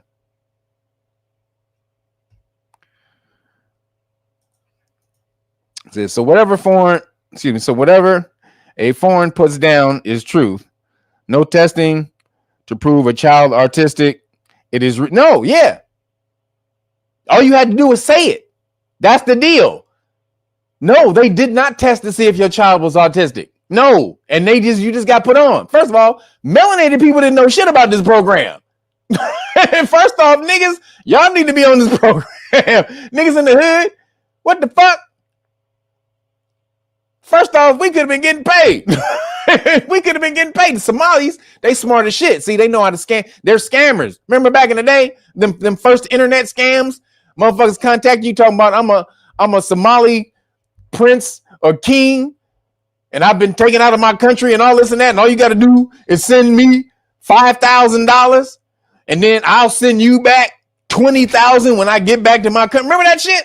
That was Somalians and Nigerians. But that was them people. So now we see, nigga, they scamming is taking a whole new they scamming and going off the chain. So North America is a continent. is a continent. North Carolina. North America is a continent. North Carolina, where I inhabit, is the country. Who? Oh, you must be talking to somebody else in there. I'm like, what? She directly says she is an agent for directly. She is literally saying I'm an agent for Somalia. And the other part of this, I ain't gonna play it all because it's pretty long. You can go watch it. Again, his name is Brandon Lehman. You should check his stuff out. He's pretty good. He's pretty intelligent dude, pretty articulate on his facts. He has his facts together.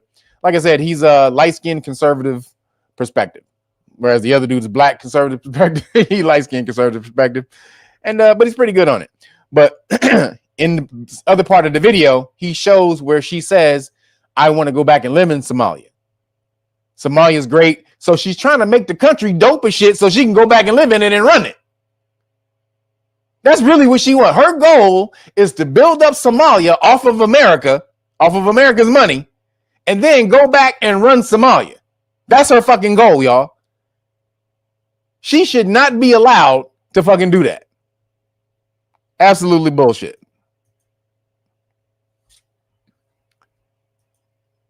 Covering Somali fraud in Minnesota, and there's a handful at this point. I always have a new clip of Ilhan Omar clearly, explicitly, openly, and proudly stating she represents the interests of Somalia. And my question is, at what point do we take her at her word and denaturalize this woman, or at bare minimum, remove her from the United States House of Representatives? Ilhan Omar and the Somali community in Minnesota represents the single biggest mistake of our immigration policy over the last 80 years. We imported people from the third world into our country who don't want to be American, but want to live in America. I'm gonna say it again. They don't want to be American, but they want to live in America. The same values and cultures that failed to build Somalia into a functioning nation are the same values and cultures white liberals in Minnesota encourage them to maintain. They want to be Somalian in every single aspect, but do so in the safety of Minnesota. And instead of integrating into our society and expecting our government to do what's best for its citizens, they expect the government to represent their interests, which is the betterment of Somalia. But here's Ilhan freaking out about Donald Trump revoking temporary protective status for Somalis and vowing to engage in literal immigration fraud to protect them from deportation. When the president tweets as if he has the authority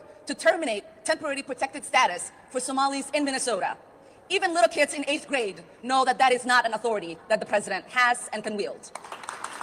The other unlawful thing that our lawless president is claiming to do so is to terminate that status for only one state, which he has no authority to do so.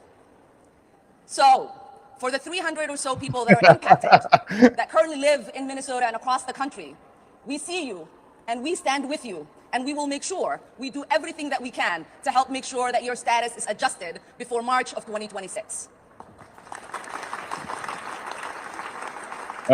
Because you know and I know that there is nothing temporary about people's lives here in the United States. Look how... What?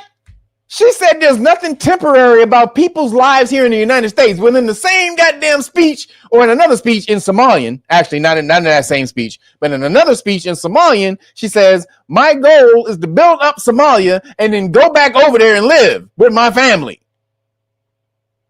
So you're not temporary, but you just said you want to go back. Get the fuck out of here, man. If somebody don't get a hold of this motherfucker, she full of shit, man. Trump need to deport that motherfucker right now, immediately. She need to be deported today. She's part of the government, not the government. That's hilarious. All right, so that's enough on Ilhan. We can spend enough time on her, but moving along, because she's full of crap. She for sure is with the bullshit. Let me make sure I got my story. Damn. So, damn it, did I miss it? So the Trump administration, so moving along real quick, just to let you guys know, remember that I have the special going on, the melanated Friday special, not Black Friday, but melanated Friday. Also going on for today, tomorrow, Monday, and for Cyber Monday and Tuesday before 11 a.m. So if you want to do that, make sure you get over there and support. Boom, you get the Great Book of Melanin Research Police Stop Law Package, the whole Police Stop Law Package with the 5 decks of flashcards plus the 2 t-shirts, the 2 Rapstrology t-shirts right here. If you want another t-shirt, you got to let me know in an email. Otherwise, it's going to be the 2 Rapstrology t-shirts. But if you want to go to the merch shop, you can get anything that you want from the t-shirts section, not the hoodies. You can get any t-shirt you want from the merch shop. If you want something different other than the Rapturology, just let me know. But you got to get that melanin book, though. What if the real superpower was already inside you? The Great Book of Melanin Research reveals 130 years of scientific studies conducted by governments around the world on you. This isn't fiction. It's real research on melanin uncovering its superconductive, photoconductive, cell-protective, and DNA shielding abilities. Yeah, they've known for over a century. Why don't you? Order now and get the exclusive Police Stop Law Package free. That's the Know Your Rights Manual, Constitutional Rights Card, Qualified Immunity Notice and Card, Police Stop Flashcards Volume 1 and 2, the Public Official Bonds Book. Learn how to hold them personally accountable. This is power in your hands, biological and legal. They studied you. Now you study them. Click the link. Get the truth. Get protected. The Great Book of Melanin Research. It's time you knew what they know.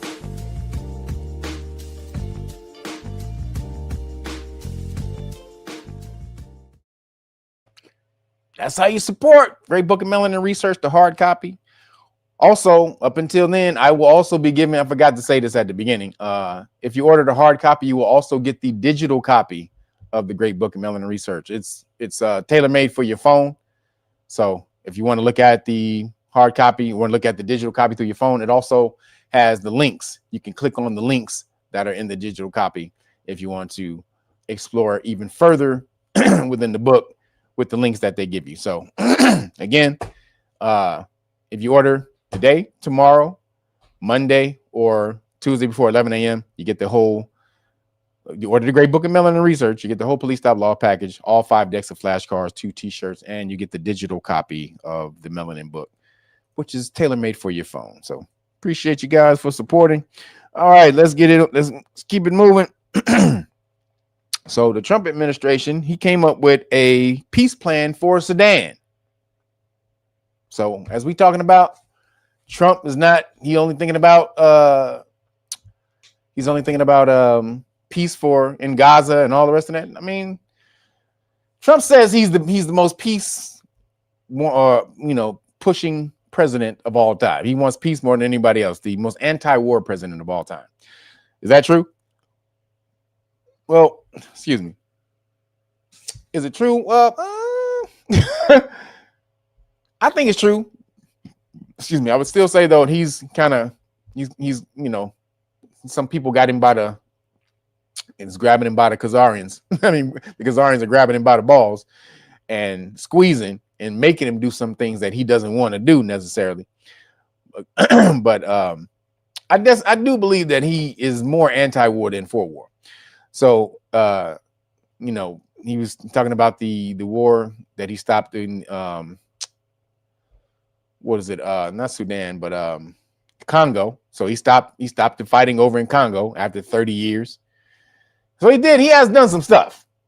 He has done some stuff while he's in there. He stopped the Congo stuff. He stopped India from getting into nuclear war by going into trade with them.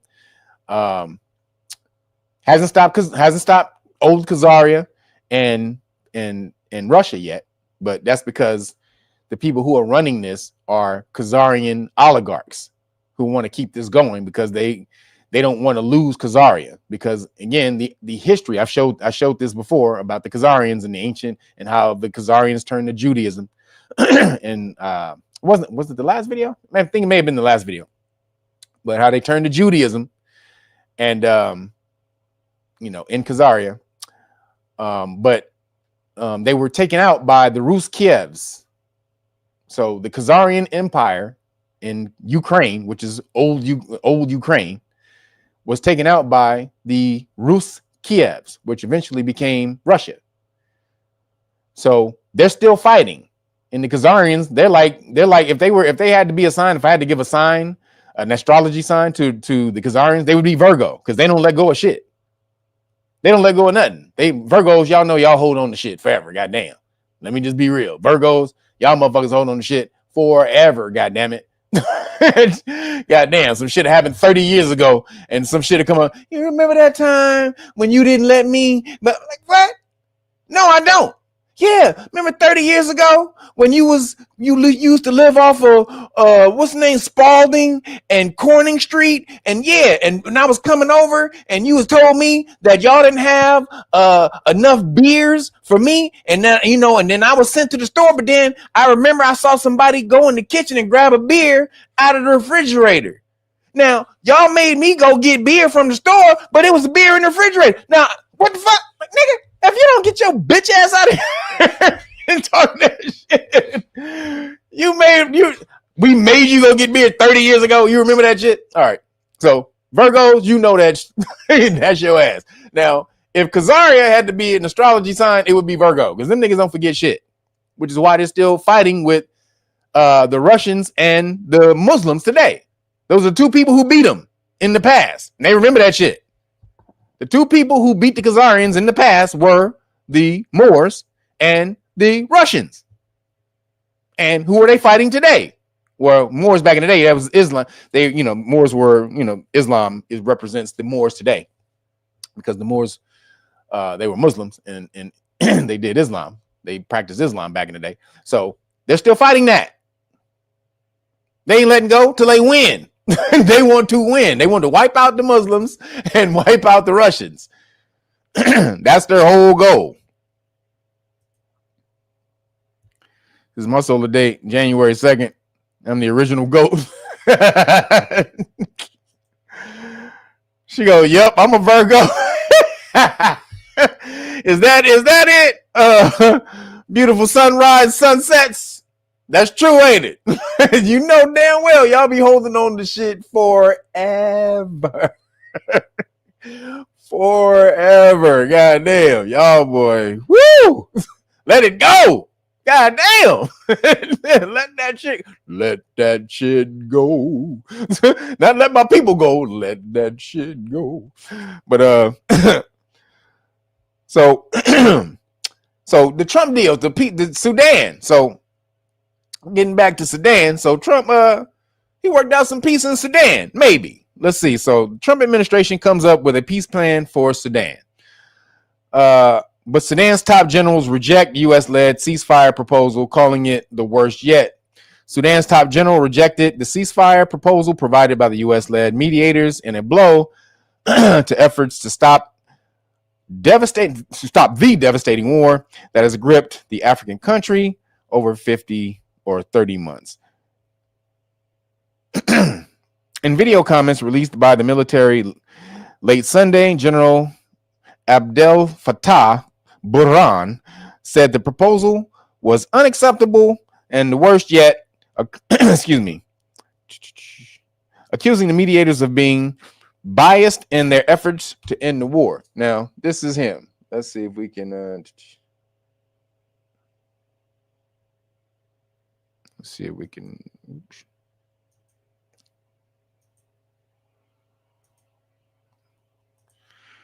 So, hope this is not in. Thank you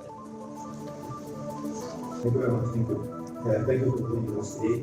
It's my pleasure. A major Arab country, stable, with a strong text for a truce. But neither the SAF nor RSF have formally accepted the text we put forward. We saw the unilateral declaration of a ceasefire or cessation of hostilities from the RSF yesterday.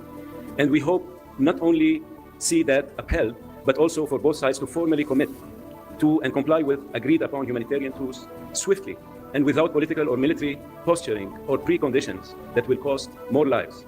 We and our international partners are ready to support a truce and the delivery of humanitarian assistance. Now we'll proceed with a short. We would like them to accept the specific text that we presented to them, which is quite comprehensive and was extensively discussed with both sides. The other side as well welcomed the proposal, if you recall, a few weeks ago, but has not formally accepted our text. In fact, there were some conditions or preconditions that were put forward, and this is very sad. We have appealed and we have asked repeatedly the two parties to accept this humanitarian truce as presented without any preconditions. To His Excellency Dr. Anwar Gargash, diplomatic advisor to the Iran, represents a historic step towards stopping. It was worked out with both sides, and there are no objections as to the substance of the document and the mechanisms that it provides. So I don't know what he was talking about. He was probably talking about something else that doesn't exist. He's definitely not referring to any document that the United States has officially presented. So we still expect them, and I'm referring now to the SAF, to accept the humanitarian truce that was proposed by the United States without any precondition to peace. He described the Quad as biased. And what are the UAE's economic and security interests in?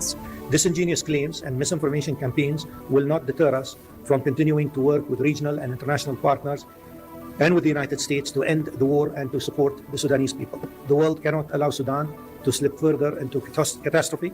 The UAE will remain unwavering in its humanitarian endeavors, resolute in its engagement with partners, and clear in its conviction that peace, accountability, and civilian leadership are the only path forward. The Sudanese people deserve nothing less.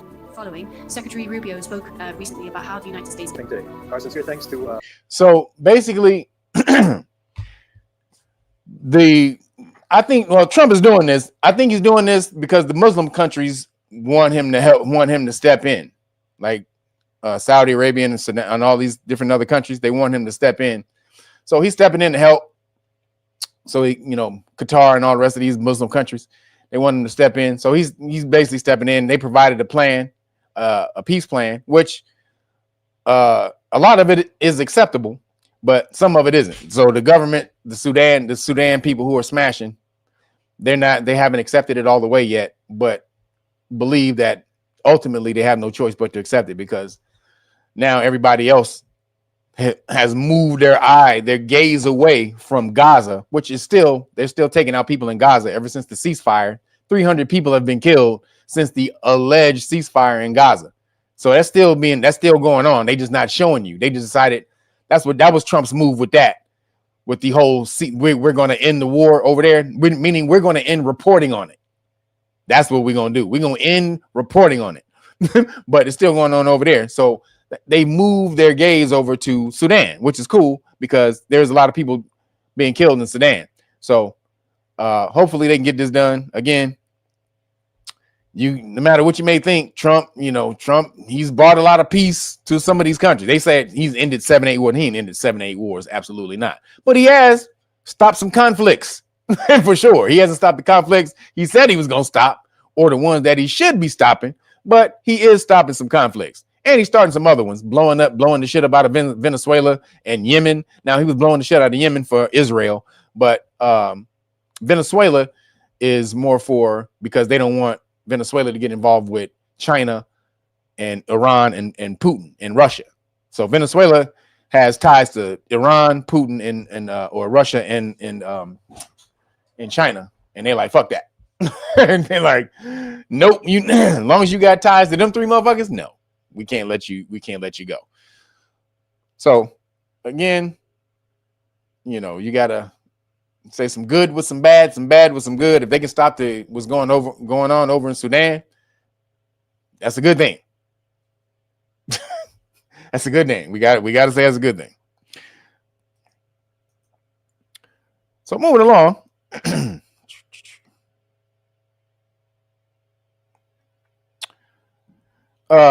Speaking of Ukraine, so they came up with a 20-point plan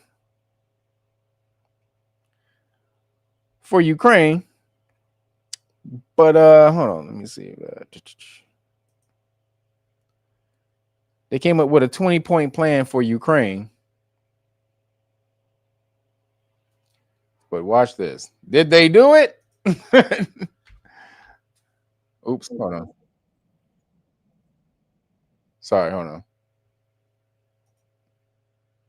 Відволікатись на щось інше, крім захисту України. Відволікатись на щось інше, крім... Now, this appears to be like a peace plan. There's a 20-point peace plan that Zelensky accepted. Now, again, Zelensky, did y'all know he's Khazarian? Now you see why so much support is going on for Ukraine. Zelensky is Khazarian, and he was offered to go live in Khazaria when the war is over. Yep. Zelensky is Khazarian and was offered to go stay in Khazaria. Come to the bosom of your mother when it's all over. Захисту України. Я хочу, щоб ні у кого не було жодних питань до України.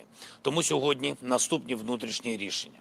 An anti-corruption scandal has broken wide open involving a close aide to Ukraine's President Zelensky. Our chief foreign correspondent, Ian Pannell, has the latest from eastern Ukraine. Good morning, Ian. So basically, let me before just give a caveat. So what's happening is they introduced the deal, and the people who don't want Ukraine to accept are the Khazarian oligarchs over there. So it's a bunch of oligarchs, Ukrainian oligarchs. They're Khazarian, and they don't want them to accept. So they're the ones who run shit. They say they're Nazis, but they're really Khazarian, and they don't want them to accept.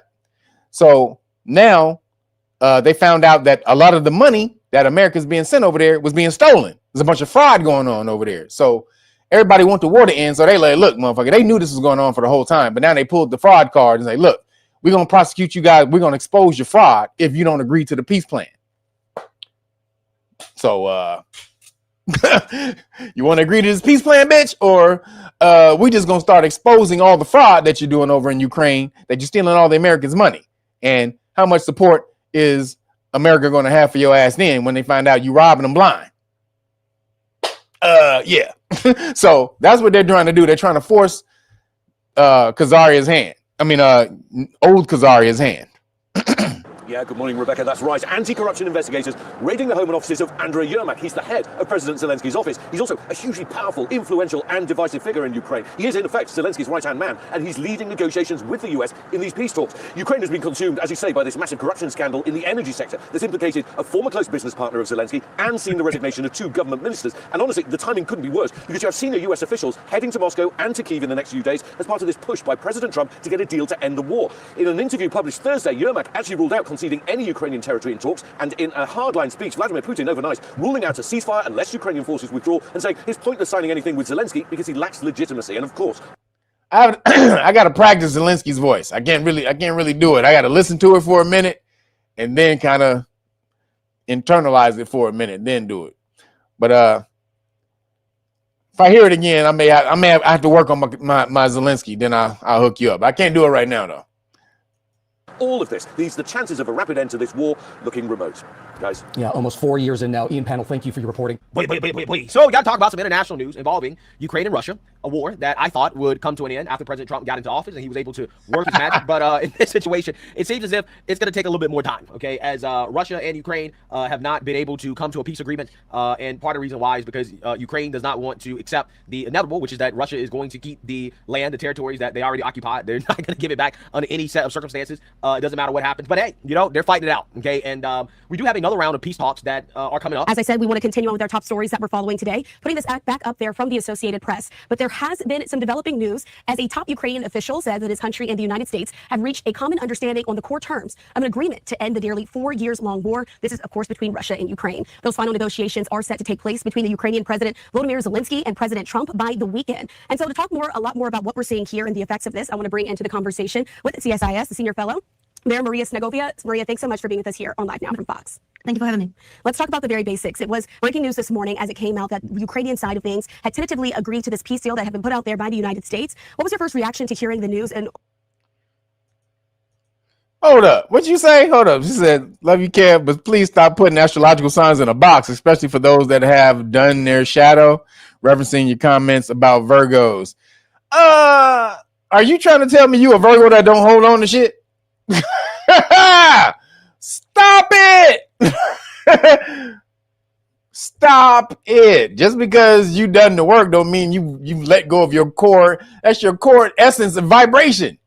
Y'all hold on to shit. Now maybe you are able to let it go a little faster than most Virgos, but I would bet $100 I bet $1,000 that your ass got some shit you holding on to from about 10 years ago. I would bet if I knew you and I was able to go through your whole shit, I bet you I could pull up some shit that your ass is holding on to from 10 years ago that you ain't let go. Just saying. I've been around a lot of Virgos, I had Virgo girlfriends, Virgo homies. That's how I know. I've studied. I've studied astrology. I mastered astrology and I've mastered watching people. And I blend those two things together. So I've watched a bunch of Virgos. I've watched everybody. That's how I know this astrology shit. So I've all my damn clients and friends and everybody, I've watched all the signs. And that's how come I know you Virgo. Let me tell you something. You know, see, you done got me started on these goddamn Virgos. And you done fucked up. See, let me tell you why. Had a homeboy, one of my homeboys. Shout out to Rahu Rockby. I can talk to you in a minute, but shout out to the homie Ra. So the homie Ra, Virgo, back when I was in the sovereign movement and was doing all the paperwork and license plates and all that type of stuff, before I understood how to really hone it and culminate it, we was doing all this stuff, not really understanding. So we would file our paperwork, and we were filing our paperwork at the county clerk. So you got to file your paperwork with the county clerk to make it public notice, right? So we were doing that, and we were basically registering our cars under, we had common law titles. And so we were registering our cars under common law titles, and we were filing that in the county, right? The county recorder. So me and the homie go down there, we file it in the county recorder, whatever. We did that.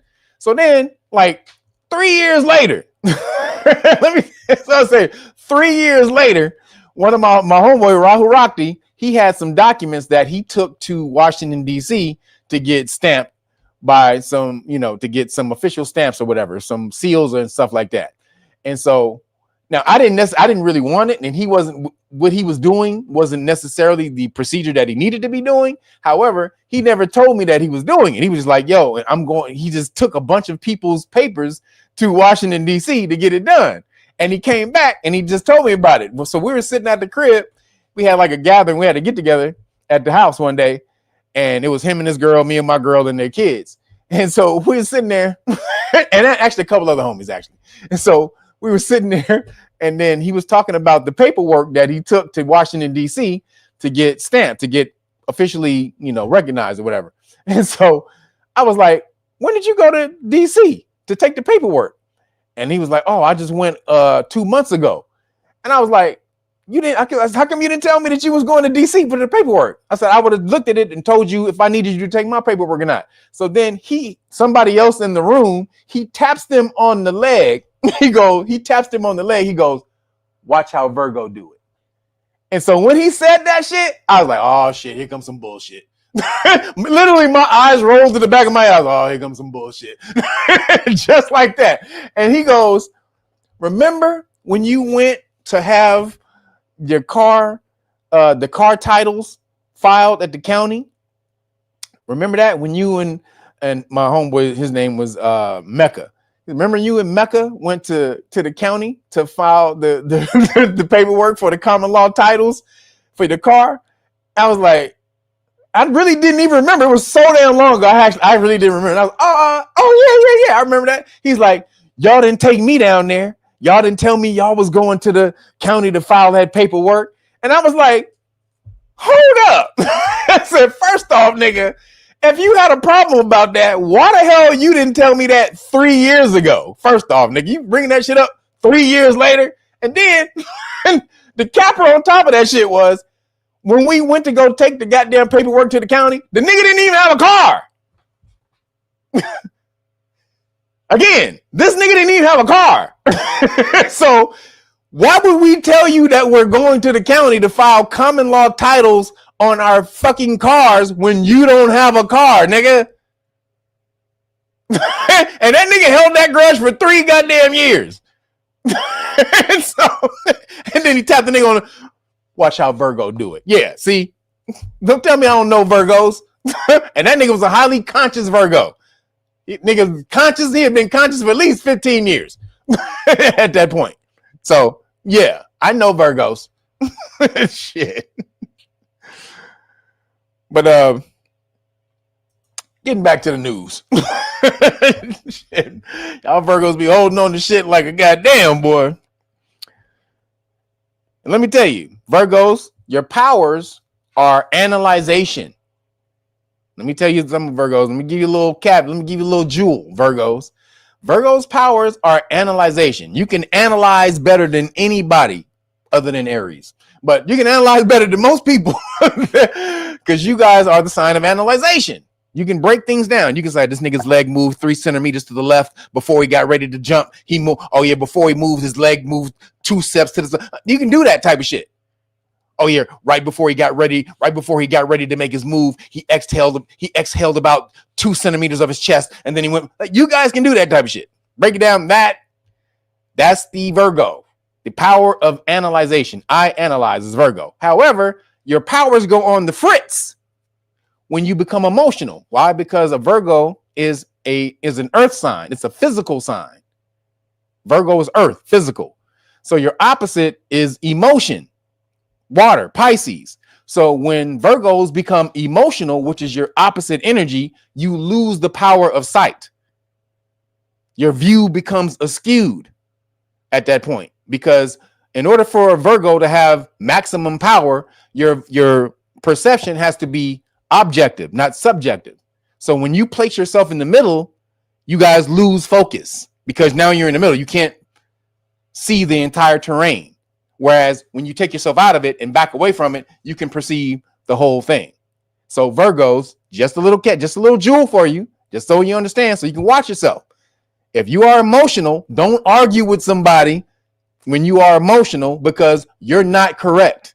I know you think with all your heart you're correct, but you're not.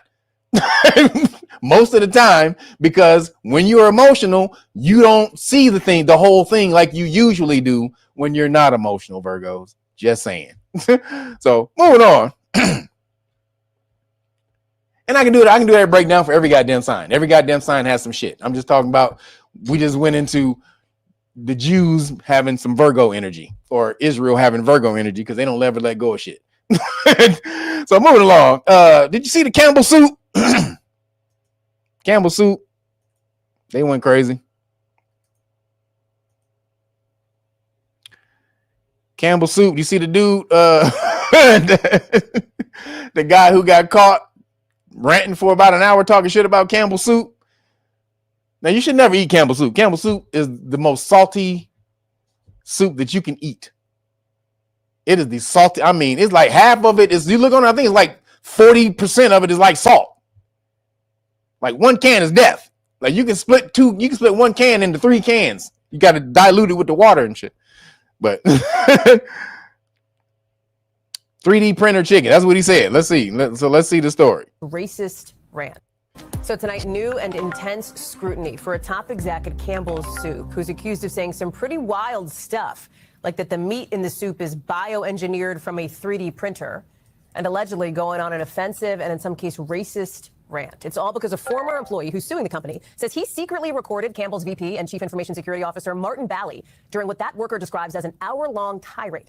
We've got the recording, and we want to warn you here, it's pretty harsh. Listen. We have shit for poor people. Who buys our shit? It's not healthy. So they mad that he said Campbell soup is for poor people. It is. Campbell soup is for poor people. Goddamn. Even in a can of soup, I look at it, bioengineered meat. It's not healthy. Excuse me. It's not healthy. Now that I know what's fucking in it. Even in a can of soup, I can look at it. Bioengineered. Wait a minute. Even in a can of soup, I can look at it. Or I look at it. Bioengineered meat. I don't want to eat fucking a piece of chicken that came from a 3D printer. Me? I don't want to eat a piece of chicken that came from a 3D printer. In the lawsuit, the former employee also alleges Bally made racist remarks about Indian workers, calling them idiots. When he reported the tirade to company management, he was terminated in retaliation, allegedly, for complaining about that alleged behavior. Campbell's has not confirmed the statements to NBC, but did say that if they were made, they do not reflect the company's values. NBC News also reached out to Bally, but haven't heard back. Let's bring in Camila Bernal. Camila, this is just what we played, is just a little bit of this, right? There's more to these allegations?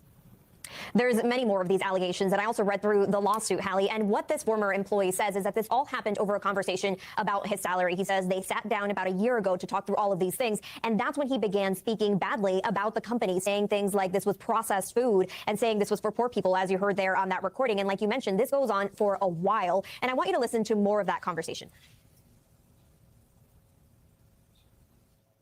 Everybody thinks our recipes are like crown jewels or not. They're important, but no, it's the process. It's the process that makes food.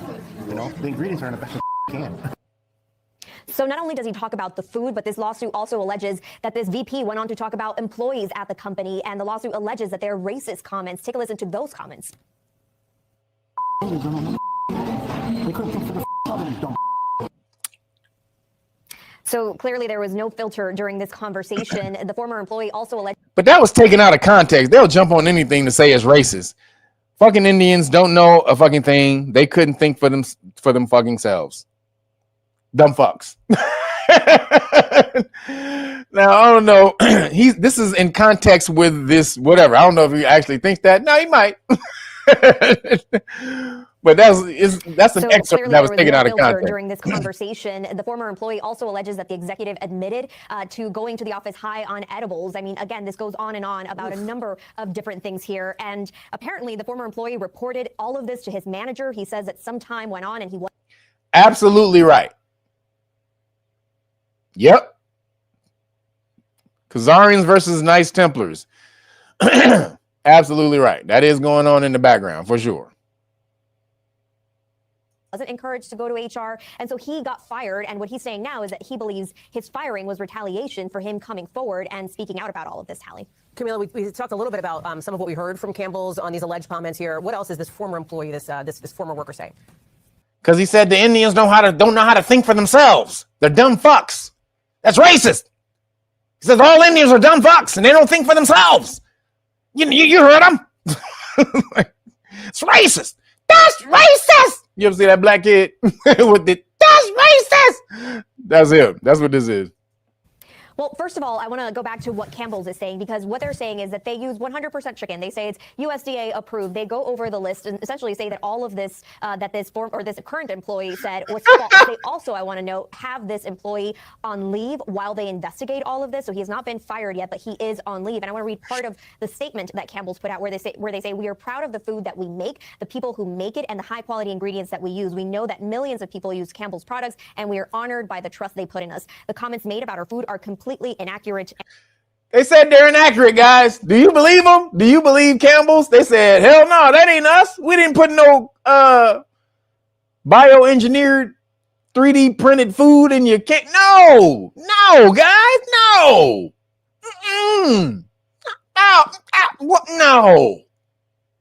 No. We didn't do it. No. Absolutely. Not. Sorry, I didn't finish my sentence. I meant not. I had something caught in my throat there. I had a little pause, so don't go thinking anything. I meant absolutely not. Sorry about the pause there. Yeah. That was kind of a long pause. Homie? Yeah, I told you. I had something caught in my throat. I had a Khazarian ball caught in my throat, so I couldn't really speak all the way, but now it's out. Or I just repositioned it. So now, yeah. I meant, yeah, not. All right. All right. Glad we got that straight. And observe. So again, they also emphasize that the employee who made these comments, the vice president, works in cybersecurity and IT, and so they say he has nothing to do with the making of the actual food. On the other hand, you have this former employee who, of course, is suing, but who also says that essentially this was extremely emotional and really damaging for him, not just emotionally, but financially as well. Talks about being embarrassed and just being put out on the spot, essentially, for all of this, when he alleges that all he wanted to do was come out and tell the truth. I want to read part of his statement and what he's saying now. He says, we got his statement. Has been very hard on Robert. This is from his attorney. He says he thought Campbell's would be thankful that he reported Martin's behavior, but instead he was abruptly fired. We look forward to obtaining justice for Robert. So the dude who recorded it got fired. They fired the dude who recorded it, not the dude who said it. Because they said the dude who said it, he don't know. He's cybersecurity, so he don't really know what's in the food. So he was just talking crap. But the dude who secretly recorded it, they fired him. Because you snitch. You a snitch, bitch. Snitches get stitches, bitches.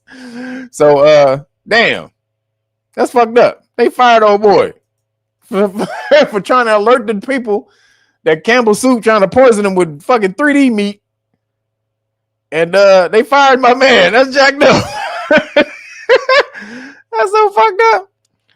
That's how they do. They fire the messenger. Yep, you kill the messenger, ain't it? That's messenger always the nigga getting shot. Let me tell you something. Somebody ever ask you to deliver bad news, you tell them hell no.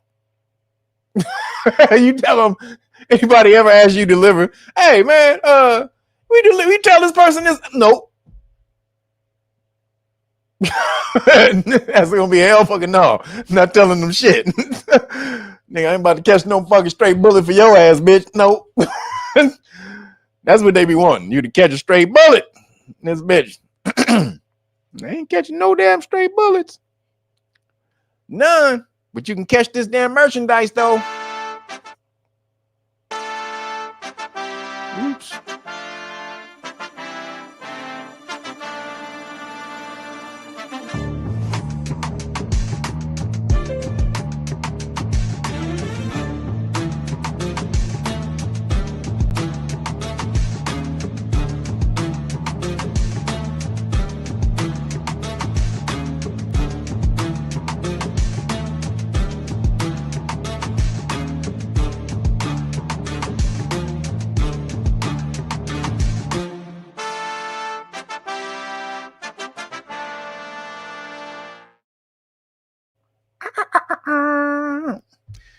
Make sure you get over there again, realnagas.com or rapstrology.com. Make sure you cop some of the gear.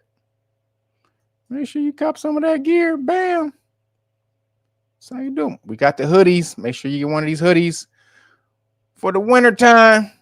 Bam. And remember, boom. We got the Melanated Fridays and Cyber Monday sale going up until Tuesday, 11 a.m. So order the Great Book of Melanin Research. Bam. You get the whole Police Stop Law package for free, including all 5 decks of flashcards plus 2 t-shirts until Tuesday, 11 a.m. All right. After that, sorry. That's when I go to the post office. So once I'm at the post office, that's a wrap. So, but appreciate you guys for everything that you're doing. Thank you guys for supporting. All right, let me move it on, everybody. So, Campbell's.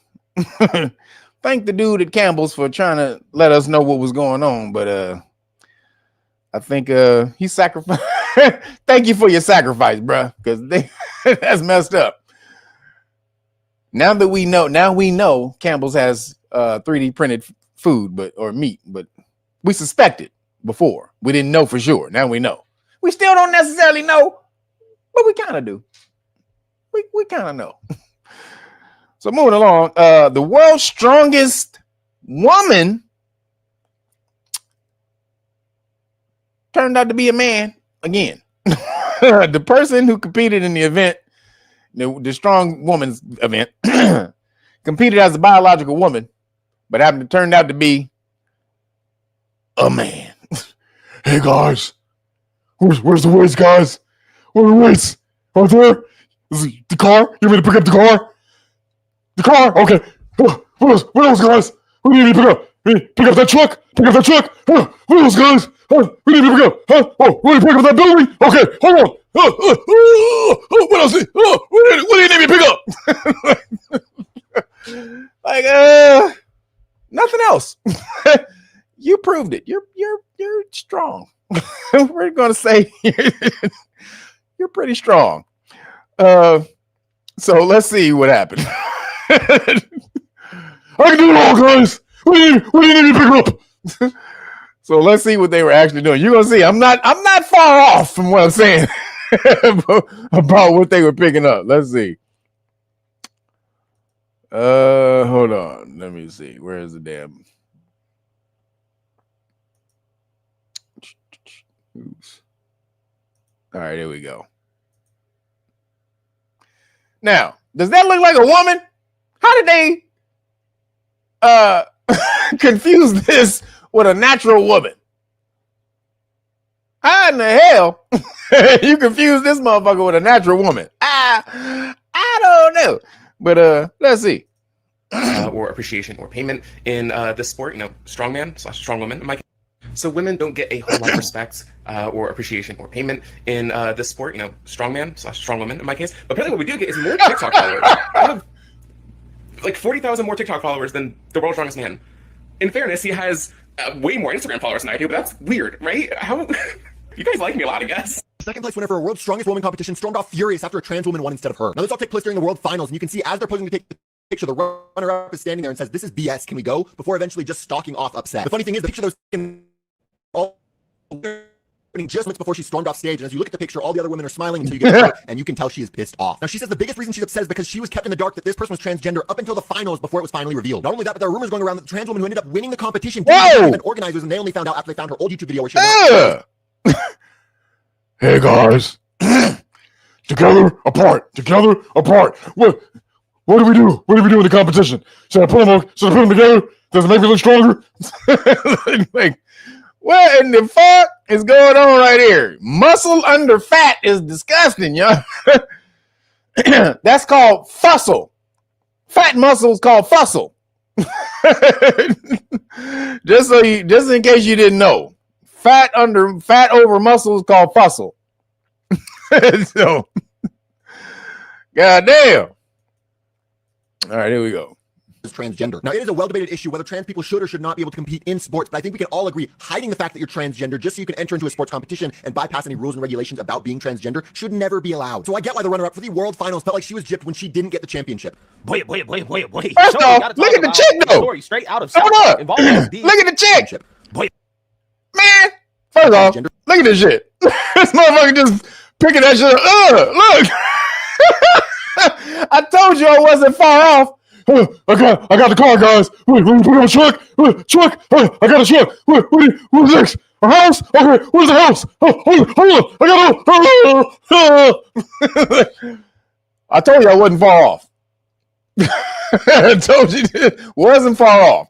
Now, watch the girl, though. The girl is strong as shit, too. Is that actually a dude? All agree hiding the fact that you're transgender just so you can enter into a sports competition and bypass any rules and regulations about being transgender should never be allowed. So I get why the runner-up. Now, look at the girl. Goddamn. The girl look like she can hold two dudes at the same time. Now, she a strong-ass motherfucker, man. Goddamn. A regular dude might not want to meet her in the alley. I'm just saying, unless you got hands, you don't want to meet her ass in the alley. You don't want to say nothing crazy to her ass. For the World Finals felt like she was gypped when she didn't get the championship. Boy.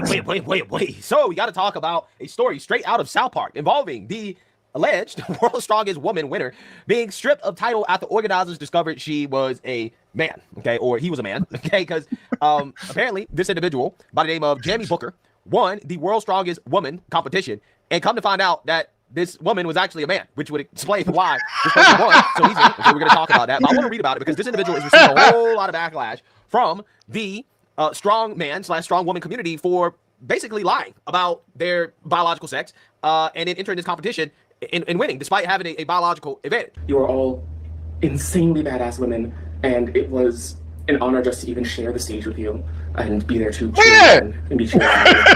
I'm gonna cry. I'm trying very hard not to. I also want to say thank you to all the athletes, both my own gym and Engine, who have given me some really impressive pointers over the past few months. Stones and dumbbells. My performance today would not have happened without you. So this is just as much as it is mine. I genuinely did not expect this outcome, and I'm not saying that in a gloat or. Sorry, I'm making noises.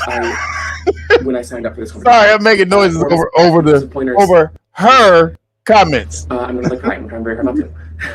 I also want to say thank you to all the athletes, both my own gym and especially over at Dungeon, who have given me some really impressive pointers over the past few months. Particularly things like stones and circus dumbbells. My performance today would not have happened without you. So this is just as much your award as it is mine. I genuinely did not expect this outcome, and I'm not saying that in a way to gloat or be prideful. When I signed up for this competition, I did not expect to win. It was a pipe dream. Obviously, everyone enters competition wanting to win. I did not think that this would be the one for me. And the fact that it is I'm genuinely at a loss for words. Yo, y'all funny as shit in the comments, yo. I don't know what comes next. I don't know where I'll compete next. I don't know what I'll lift next. I don't even know what I'll do in an hour from now. I just want to. So those are moves. This is just a regular fat person with titties. A fat dude, and you see a fat dude with 350-some pound dude, they get titties. So that's this motherfucker that wore a goddamn halter top around his man titties to try to make you think he got real titties. I'll compete next. I don't know what I'll lift next. I don't even know what I'll do in an hour from now. I just want to say thank you to all of you from the bottom of my heart. It's really surreal. And you are a dude. That's it. Thank you. Allegedly. Hi there, my name is Morgan Irons, and I'm a pro-strong woman from the United States, and I came on here to address the issue that has been brought to light within the strongman community within the last 24 hours. There has been an individual who has been competing as a biological male within the women's division of strongman. I just want to preface with the fact that I have no ill will or hatred towards the trans community in any way, shape, or form. Oh, in case you didn't know, we're in Skittle News. Sorry, I forgot to announce it, but yeah, we're in Skittle News, guys. In case you didn't know. You are free to be exactly who you want to be in this world, as am I. But at the end of the day, this comes down to a lack of transparency and honesty. This individual competed in the women's division as a biological man, plain and simple. As a woman, this is very, very frustrating because their participation in the women's division has taken away prize money, podium finishes, national bids, and a pro card from biological women. The individual at hand has also raised money under false pretenses to get to these competitions, with many contributions coming from women within the sport. This needs to be addressed as soon as possible by every federation in the sport to protect us. If we do not come together and fight this, we will be erased. And everything that women have fought tooth and nail for to get here will be void. I urge you to stand with women and protect us. We can do this without being hateful, but we need to have a unified stance on this and stand with resolve. Please help us protect women's sports. Yeah, so it really is a shame that we still live in a country where you have to make all these disclaimers before telling the truth about trans athletes. Right? Well, see, I'm not doing this because I hate trans people, because I'm trying to be transphobic. I'm just doing it out of fairness. It's like, you don't have to tell us that you're not transphobic. You don't need to tell us that, right? I think that. So, yeah. So there's that.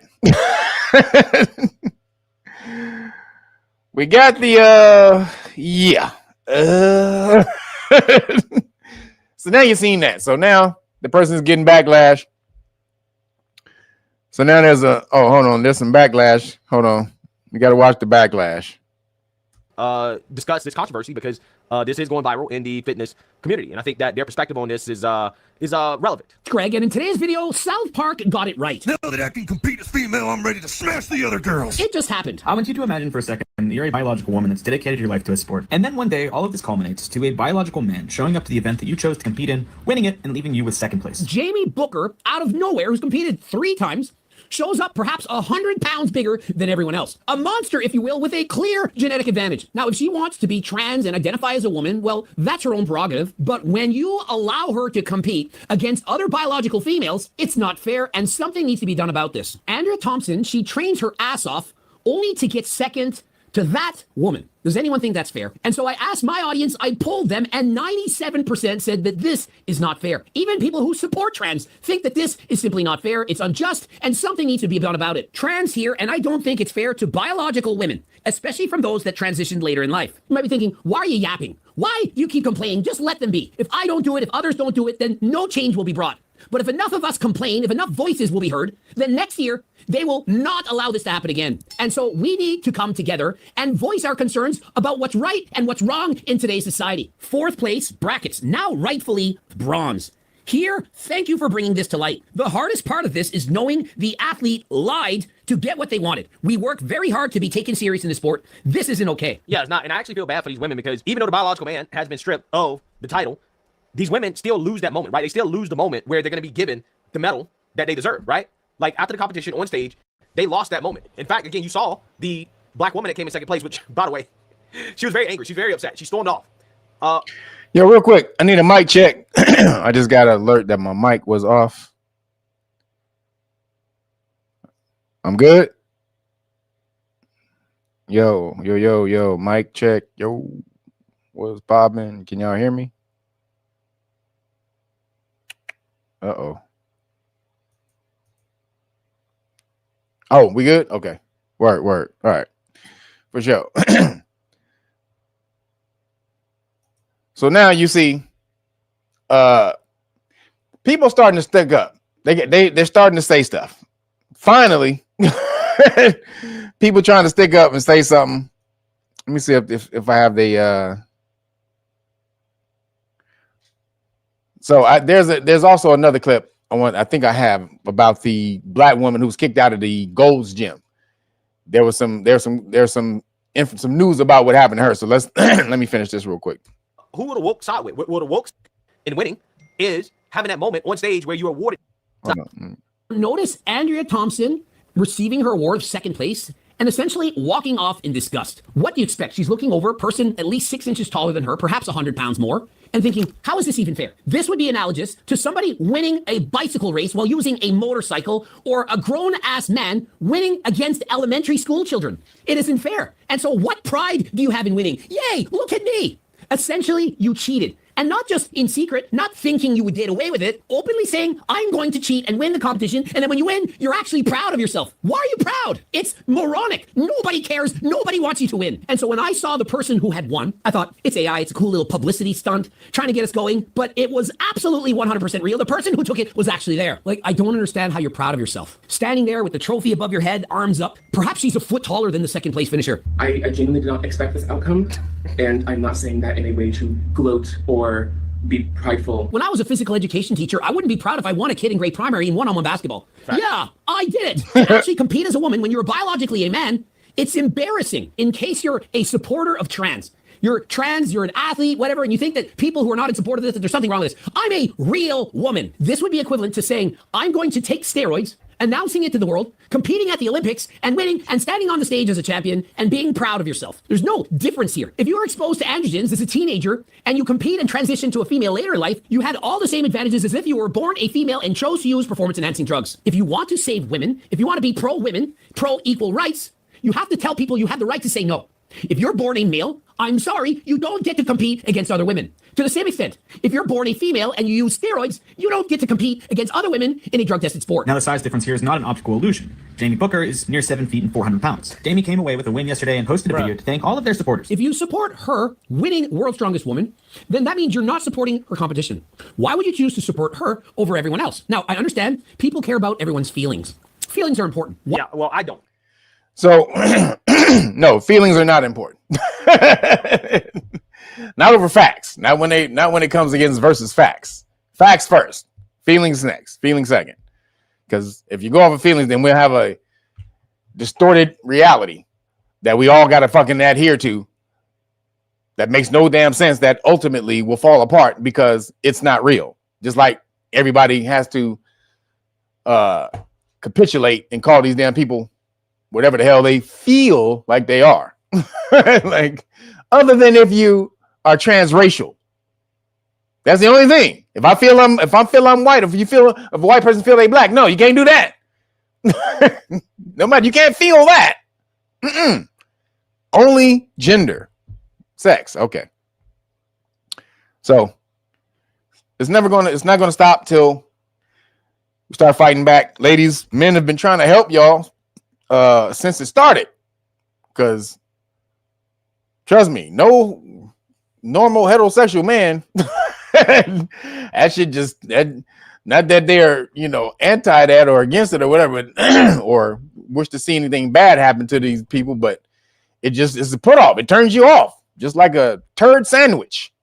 It would turn anybody off. It just turns you off. Like, it's just like it just goes against your whole you just have a gag reflex. That just means against your whole shit. So again, if they weren't trying to force this on people, that would probably be the natural reaction by most heterosexual males when they see a big ass dude to them. Hey guys, hey, does this look good? Does look good like this? Like nigga, no, your breasts don't look good together. They look good like this? No. What about that? How about I push them all the way in? All the way in. Like, I can't breathe, but it looks good, right? It looks good. Yeah, look great. So moving along, still in Skittle news. Yes, it says this is the story. Yes, a UK woman named Elizabeth Kinney was convicted of a homophobic hate crime for using the slur maggot with an F in a private text message to a friend describing a man who had just allegedly assaulted her. So this dude assaulted this lady. This is UK. We told you that the UK is the gay K, but the EADK. But this woman was attacked by this man, and she felt the way about it, which she has every goddamn right to do when somebody attack you, you have every goddamn way to feel whatever way you want to feel about it if you are attacked. So she felt a bad way about it. She told her homegirl, she was texting her homegirl privately in the text. And this bitch, her homegirl, this bitch went and told that fucking bitch. I'm gonna tell you right now, if I'm old girl, it's on site. When I see my supposed homie who turned me in, oh bitch, it's on site, bitch. You better not have nothing I can snatch, yank. When I go, you better, if you come around me, bitch. She should be beating the brakes off that bitch who fucking turned her in on a private text message. She's expressing her feelings about a dude who just attacked her. And because she called that nigga a maggot with the F, she got arrested. The homie turned her in. I'm gonna tell you right now, I'd have took that phone and beat that bitch with the phone. I'd have beat that bitch's ass with the phone, with the text message on the screen. I'd have had the text message that I texted her on the screen and beat her with the goddamn bitch. Bop, bop, bop, bop, bop. I'd have smashed that bitch. I just was attacked. And you gonna fucking I let her see the whole goddamn message. Every time this motherfucker came down on her head, she would see the message. You gonna get the message now, oh bitch? Bop, bop, bop. That bitch would have fucking PTSD about that word for the rest of her goddamn life. But so it says, Kenny, a care home, a care home worker and mother of four, was reportedly assaulted by a male acquaintance and admitted to the hospital with injuries. While venting about the incident to a friend via text message, she used the offensive term to describe her alleged attacker. Her friend reported the messages to the police. Bitch! It's on site, bitch! Tell you right now, it's on motherfucking site, bitch. You better have some health insurance. And Kenny was subsequently charged with malicious communications offenses. Wow. The text messages were considered grossly offensive, quote unquote, grossly offensive communications sent via a public electronic communications network. What? A public, you can't, what is it? Insult someone through a public communications network. This is my phone, bitch. You gonna tell me I can't, I can't text, I can't say what the fuck I want to say on my phone? No, you communicated it through a public communications network. Someone might be offended. They could intercept the message. And how do you know the person intercepting the message would not be offended? You don't know. It's preposterous. You just don't know. You have to be careful. You have to be very careful, okay? Like, nigga, I'm gonna make me a goddamn wooden sign that say careful and beat your ass. Beat your ass with it. How about that? Make me a wooden sign that says careful and beat your ass with the sign. Communications sent, excuse me. Sorry. The grossly offensive communications sent via public electronic communications network, which is an offense, an offense under the UK's Communication Act 2003 or Malicious Communications Act 1988. Damn. They have a Malicious Communications Act that goes back to 1988. That means you can't send letters. So this has already been in effect since 1988. If you send a letter telling somebody EAD, they can throw you in jail for that. That's crazy. Kenny avoided jail, but received a 12-month community order, 72 hours of unpaid work, community service. Oh, no. So that's the community order. Wait, so what's the community service? Wait, the community service is not work? Kenny avoided jail, but received a 12. God damn, she got to do a whole year of community service? Fuck that. Nigga, make me, bitch. I'll tell you right now, make me, motherfucker. England, fuck England. bitch. Fuck the UK, nigga. They are full of shit. So, excuse me. Excuse my language. This type of shit pisses me off. So, to do 72 hours of 3 days of slavery. So she gets 12 months of community service, 3 days of slavery, and was required to pay fines and costs. Reports indicate that her initial physical attacker has not been arrested or charged in connection with the assault. So the dude that she assaulted her, that she then insulted, she was assaulted, and then she in turn insulted, and the dude that was the assaulter who assaulted is not arrested or nothing. So it's much more of an offense for you to say some shit about somebody than you to actually put your hands on somebody in the UK. What the fuck? Hey, England, people, citizens, whatever the fuck y'all call yourself over there, slaves. I don't know what the fuck you call yourself, because this ain't freedom. You better do something. Y'all better rise the fuck up. Say straight up.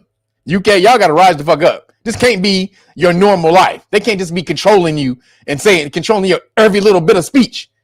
You have the right to fucking dislike people. You have the right to curse people out if you want to. Fuck you, bitch. You got the right to say that if you want to. But not in the UK. Guess not. They don't got freedom of speech in the UK. That's what I'm saying. Y'all better be happy. Y'all don't understand how good y'all have it over in America.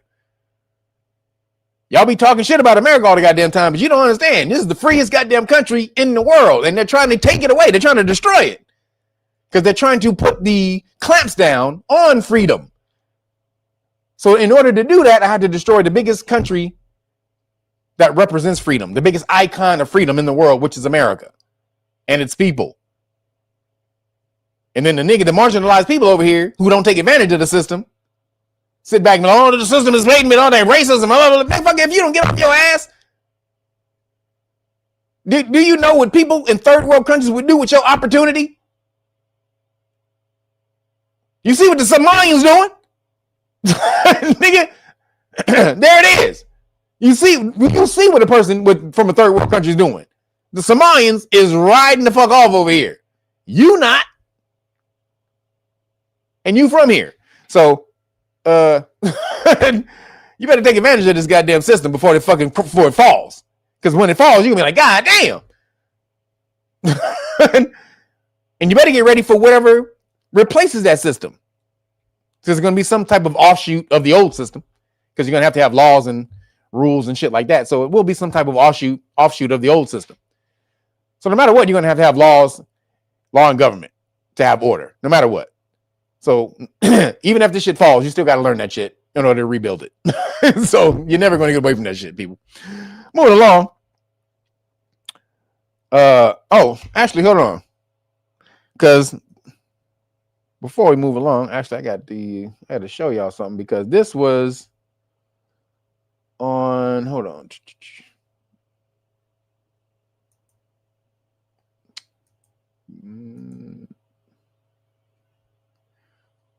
Is this damn? Oh no. All right, so this is, oh damn it, where'd it go? And I can't, all these damn. All right, Campbell soup, Zelensky. All right, oh, here we go. All right, and I have so many videos to show y'all. So this is Tucker Carlson. And they were debating. This was him talking to what is it? What's the name? Oh, Piers Morgan. And so they were talking about, because Piers can't say gay stuff. He can't say stuff against gay people and stuff like that in the UK, because they were basically talking about this thing right here. The lady getting arrested for saying the maggot word with the F, right? So check this out. Shit, and the rate goes up, people have fewer kids. I don't know. Did you do biology? Well, no. So just to be clear, the rate, most gay people don't have kids. That's the point I'm making. They don't. So if all of a sudden you have more people being gay, which you do, no, what? No, you don't. People don't pretend to be gay. Do you have the internet? Huh? I don't know. I'm not saying they're pretending. I'm saying you've got way more. Yeah, you're gay, right? Well, you know, we used to say that, but you don't think so?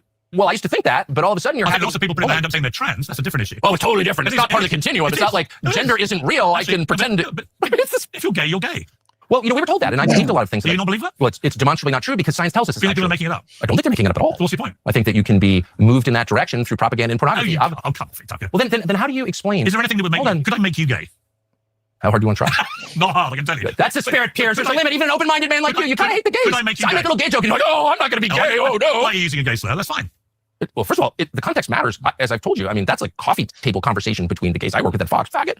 So if it's okay with them, it's okay with me. It's just it's sort of like racism. Only the whites are upset about it. People could be persuaded to be gay. Well, then why don't you explain the twofold or threefold increase in self-identified homosexuals in the United States? I can't. They used to be repressed. They used to be illegal in this country until the mid-60s. You literally went to jail. So all through hang on. You literally were put in a prison cell if you were openly homosexual. That was more here, actually. You guys did Oscar Wilde. We didn't. But you also... That's shocking. Yeah, it was terrible. You ruled the world at the time. And now you're a joke dependent on foreknown banks. And you think that's but everyone's gay, so it's like a great trade. So allowing gay people to be openly gay is why we Mocking masculinity is the fastest way to servitude. Ask any Pakistani. That's why I like the Pakistanis here. You talk to Pakistani Campbell. Did you hear what he said? Mocking masculinity is the quickest way to servitude. Because masculinity is what is the revolution energy. It's the fight back. You're not going to tell me what to do energy. So you have to marginalize masculinity if you want to control everything. Because feminine energy is passive for the most part. That's what you get, the passive and aggressive. So I have to subdue the aggressive energy, masculine energy, and promote the passive energy if I want to control the world. I'm driving, you're like, why are you gay? And they will start laughing because they watch the video and they're like, I'm not gay. I'm a man. Ask a single Briton, why are you gay? They're like, well, I'm not gay, but it would be okay if I was. And it's like, there's no masculine self-respect at all. You're sounding quite homophobic. I'm not afraid of gays at all. I'm just asking, actually. You don't actually think they really exist by the sound of it. Well, they exist. No, but are they real? Is their sexuality genuinely... Are they sleeping with dudes? Yeah, big time. And women, are they attracted to members of the sex? The lesbian thing is way overblown. Actually, there are a lot of lesbians. How many? I haven't counted, Tucker. I love this conversation. Not recently. This is so great. You're going to get so fucking arrested after this. It's going to be unbelievable. No one's arresting me. Okay. No one's arresting me. But I'm just curious whether you think the gay people actually are gay, or whether you think they've been somehow turned. For the third time, I think it's completely sincere. Right. Completely sincere. The question, I'm not taking a problem with it. I'm merely saying you get fewer children when more people are gay. No, you don't. Well, actually, you do. More people aren't gay. Just more people are You don't get gay. Hold on. You don't get fewer. Well, hold on. Stop. Okay. Was it like 30% of the population always, like in Roman times? Or about 30%, would you say? I'm just saying. No, it was like this is the falling birth rates have nothing to do with if you have more gays, do you have fewer children? We don't have more gays. We've got way more gays. No, we have more people who are not afraid to say they're gay. They're letting their freak flag fly. They are actually gay, Tucker. They just haven't been able to admit it. So why isn't that the case like in Asia? What do you mean? I mean, there's no Asian country, and they're not all like putting gays in jail. Malaysia might be. Korea's not. South Korea. Why is there self?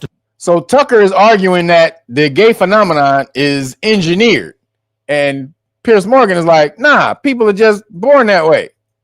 And he like, nah, fool, are you stupid? If you look at the natural trajectory of where gay people were just a few years ago, just 10 years ago, and where it is now, you can see it's engineered. It's socially engineered. If they push this on you constantly, and people can be socially engineered to do anything. PSYOP. That's why they do them. If they didn't work, they wouldn't do them. But PSYOPs work, which is why they constantly do them. So anybody can be engineered towards anything. The weak mind can be engineered to do anything. And 99% of the people in the world have weak minds. Literally, 99% of the people in the world have weak minds. So they can be pushed towards anything. That's what mobile vulgus means. The mob. Mob comes from mobile vulgus, the movable crowd, the fickle crowd. Describe homosexuality rates so much lower than yours. Japan, same. Because culturally, it is not a thing. So it's genetic. You think it's genetic? No, it's cultural. No, people become gay. And the last World Cup. But how do you become gay? Let me give you the World Cup is coming. I'm talking about soccer. I'm telling you why. I'm talking about the gay thing. I'm telling you why. How do they become gay? Why are you gay? 1 in 4 countries in the last World Cup actually outlaw being homosexual. It's a criminal offense. Do you think that's right? I don't care. We should care. Okay, I really care. You get people arrested for using the word faggot. That's who I feel sorry for. This chick from Britain. So you feel very exercised about that. Yeah, she's in Great Britain. She's not in some primitive theocracy. Are you not as exercised about people being arrested and put in prison cell for their sexuality if they're gay? Why do you feel as angry about that? Because it's not my culture. It's not my country. It's not. Come on. Well, I'm not for arresting any. I'm for. So watch this. Let me show you this part right here because they got into it about the actual word. So let me show you that.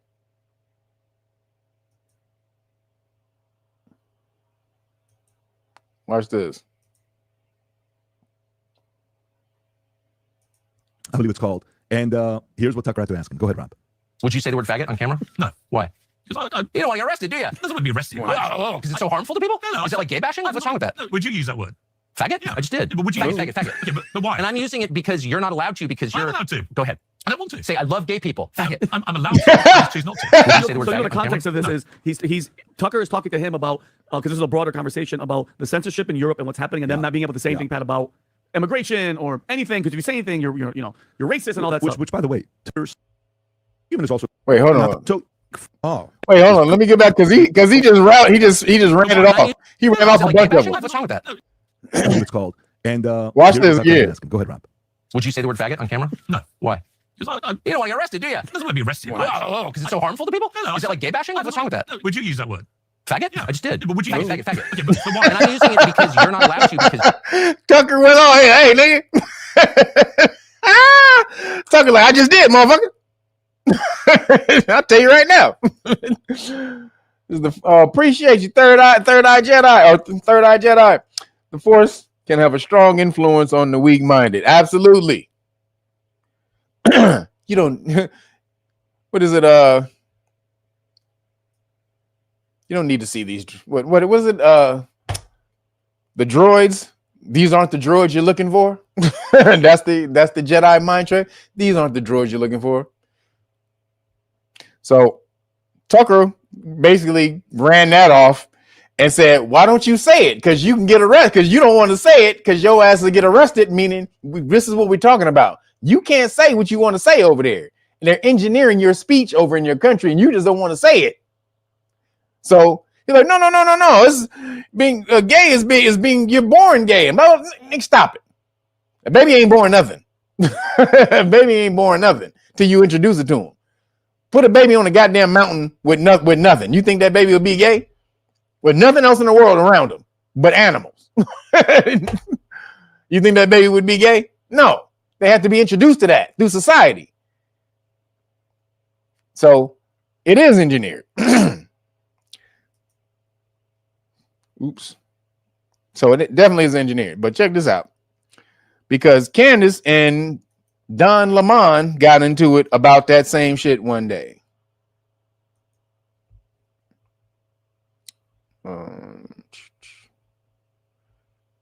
Where did it go? Here it is. So check this out. This is funny.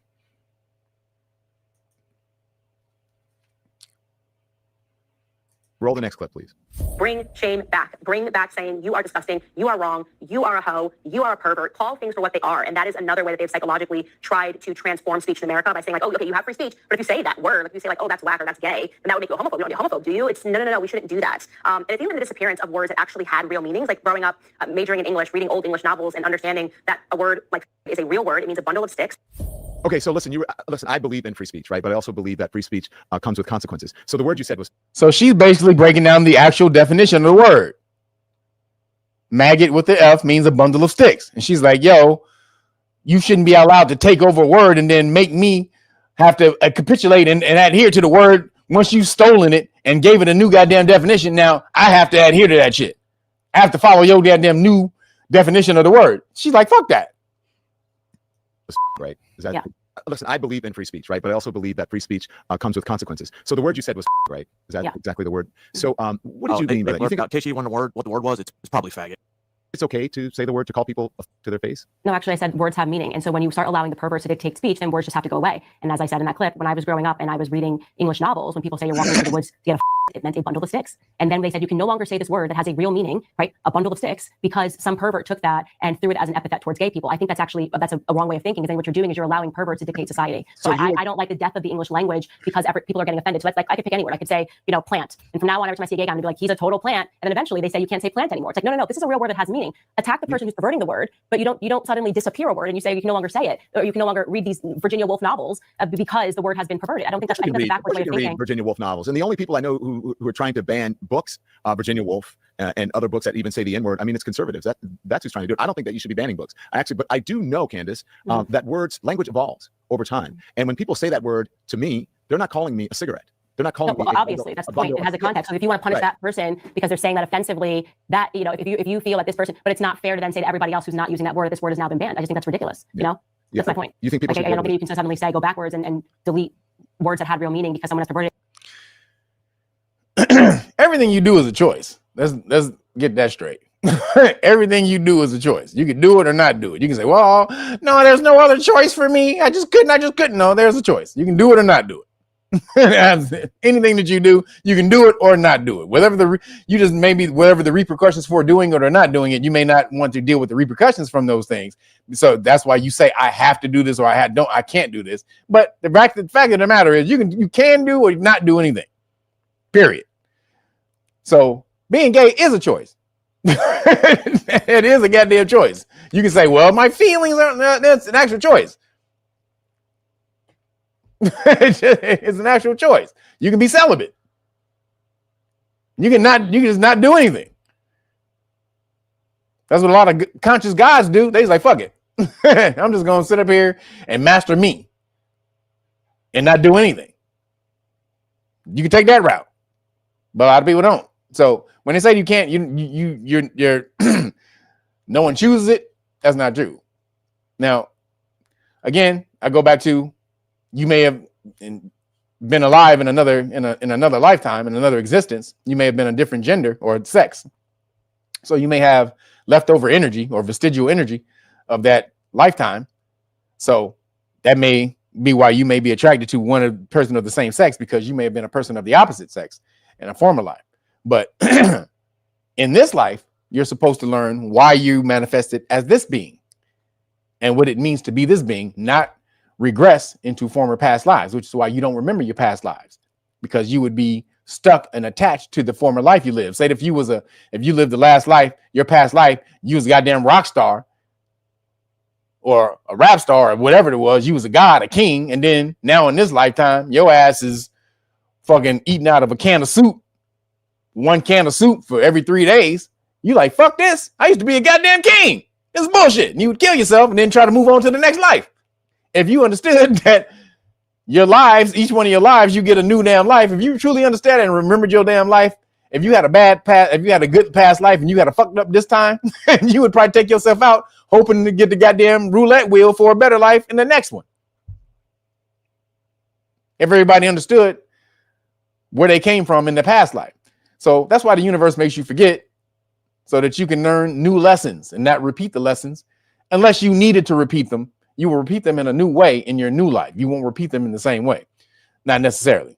So this is why, again, when you're over here and you're born in a new life, you're coming to a new life, you choose to do this or not. Now, you can be engineered into it by social activity. Social engineering is real. People follow the way the society goes because you're told this is the way it is. So when this stuff starts to go off the chart and Generation Z, you see a spike in Generation Z from Generation X, where Generation 2% of Generation X identifies as being gay or part of the Fruitopian community, to now you got 25 to 30% of Generation Z who recognizes or identifies with that. That's social engineering. That's not a natural progression as far as a trend, because nothing wouldn't trend that way because it's not natural. It wouldn't trend. Something that's not natural to the universe would not trend until it becomes normal, because it's not normal. Because if it did become that way, you would have no more life. If that thing became the norm, you would have no more existence. People would stop having kids. So it couldn't be a trend that got to a point where it was the norm. So just saying. So Candace is breaking it off. He said Don Rainbow, Don Rainbow Lamont. That was funny. So moving along, in the science and the weird, goddamn, man, we behind on the goddamn time. I got a whole bunch of these stories. I'm supposed to be getting out of here. I should be cutting off this damn live stream right now. God damn it.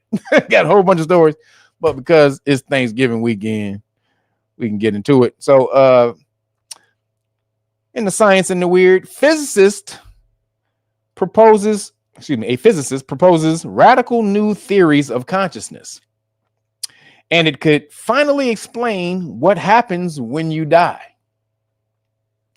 A physicist has proposed a radical new theory of consciousness, and it could finally explain what happens when you die. So let me Let me see if I can. Oops.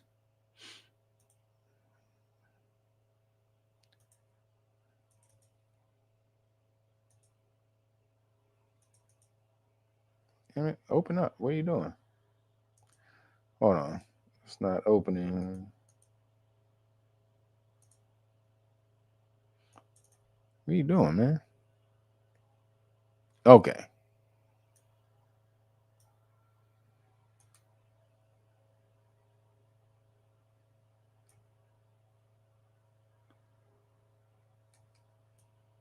All right. Sorry. This damn computer be tripping sometime. All right, here we go. Oh, damn it. Come on, man. Jesus. All right. So share the screen. I'm still getting used to this shit, guys. So just hold off. Still getting used to what's going on.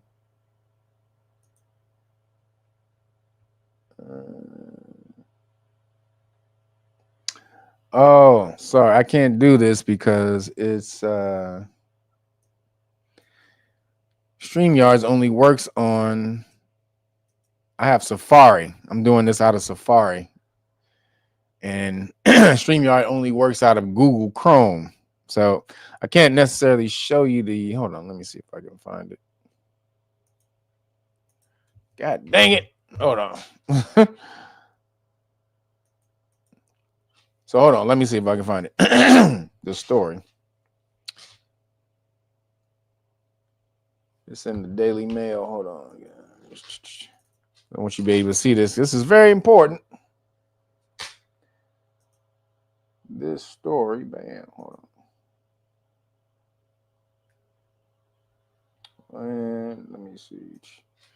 So this is a story about consciousness, higher consciousness. And a scientist basically has found that consciousness is what truly is.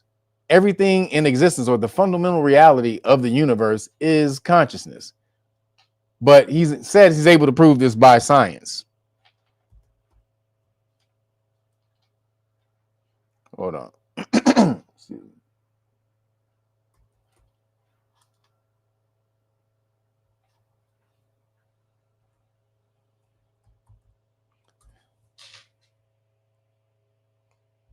All right. Here it is. So I got the story. All right. Took long enough. All right. So let me share the screen.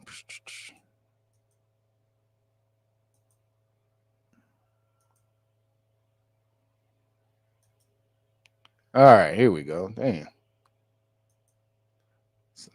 So hold on. I know you guys probably can't see that. So let me. All right, so here it goes. Oops. So a physicist has proposed a radical new theory of consciousness, and it could finally explain what happens when you die. Consciousness does not emerge from human brains, according to Professor Maria Strom, a professor of nanotechnology at Uppsala University. Instead, she claims that it exists as a fundamental field, a building block of the universe. If this is correct, mysterious phenomena such as telepathy, near-death experiences, and even life after death could finally be explained by science. According to Professor Strom's theory, consciousness does not end when we die. Instead, when a person passes away, their consciousness simply returns to the background field. The background field. Very important. Speaking to Daily Mail, Professor Strom explained the possibility that consciousness is fundamental and has been underexplored, but that is changing rapidly. So again, consciousness is fundamental, meaning it is the building block of all life in existence, basically everything in existence, consciousness. We are reaching a point where asking deeper questions about consciousness is not philosophy on the margins. It is becoming a scientific necessity. So see, mind, consciousness, thought. Oops. According to more traditional theories of quantum physics, Particles and energy all emerge from vibrations in a fundamental field. So see, so now we're getting somewhere. Consciousness is vibration. Vibration and frequency. This everything in existence is vibration and frequency. So now science is finally coming to that. When Tesla broke that down a while ago, the Commentans broke it down thousands of years ago. So it's been out there. It's not like it hasn't been out there. So perhaps if it's true, there would be radical consequences for our view of reality. Perhaps most shockingly, if this theory is correct, the separation of our individual consciousness is simply an illusion. Bam! Yes. Universal consciousness. Yes. One mind. Collective consciousness, or what they call collective consciousness. Yes. We all pull from the same mental field. We're going to get into that in a minute too. Professor Strom told Daily Mail in the model individual consciousness is understood as a localized excitation or configuration within a universal consciousness field, much like a wave on the surface of an ocean. Yes, waves, frequencies. So just so you know what a frequency is on a wave, a frequency is from a wave. So when you get a wave like this, a frequency is the high points, the high peaks, or the low peaks. From the high peak and from the low peaks, that is what a frequency is. So from each time it goes down and goes back up, down and goes back up, you count those peaks every time it goes up. That would be what's called the frequency of how many times or how it raises. The frequency of how it raises. So, or how frequent it rises and falls. So, a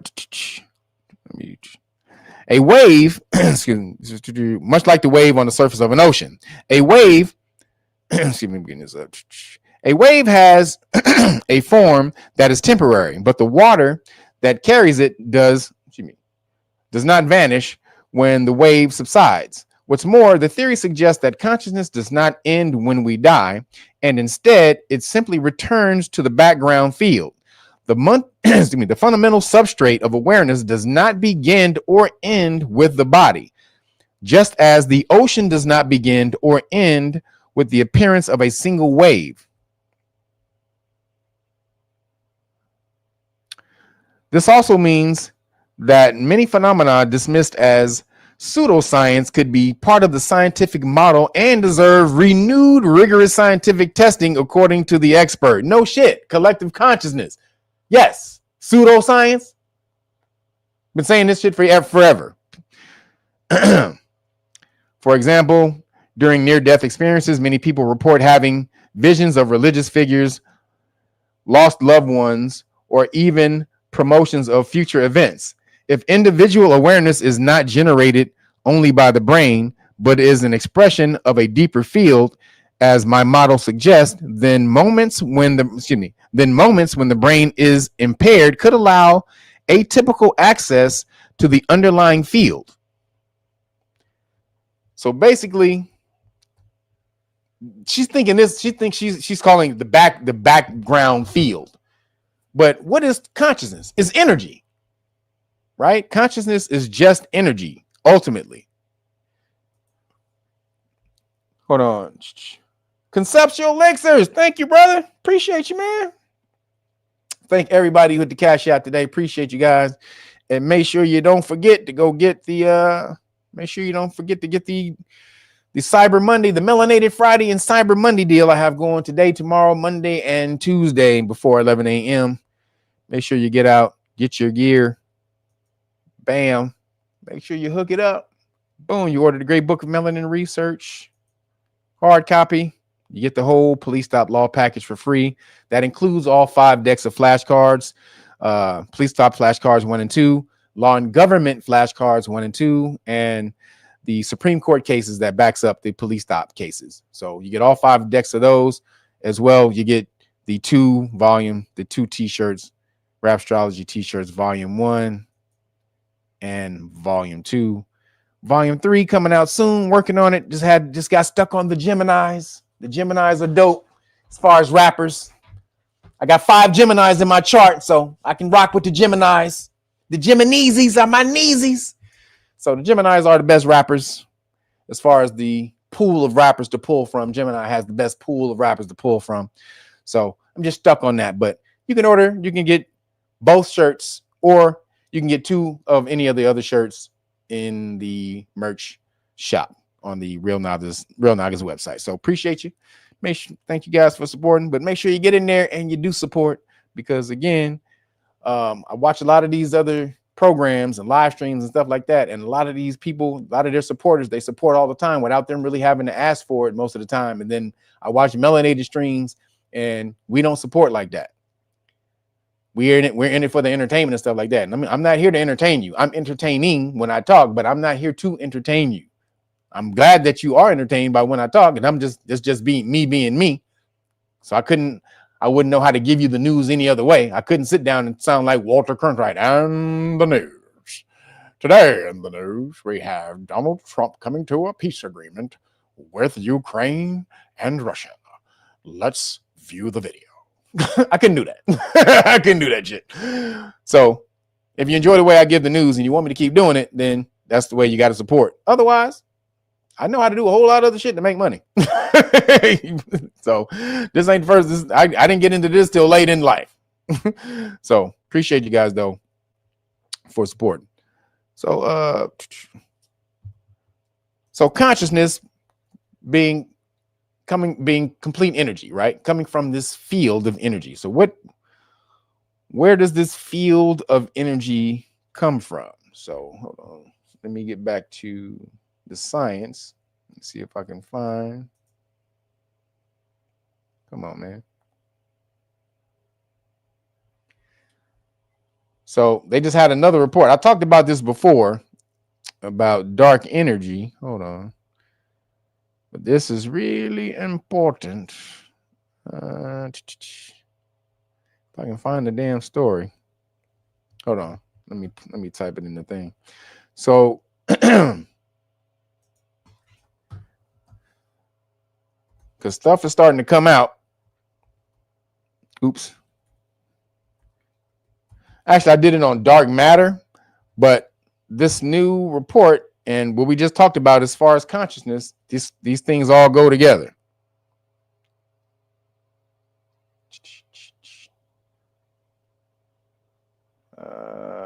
Dang it, when is this?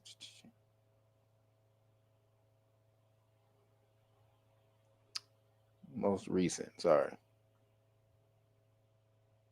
All right, here we go.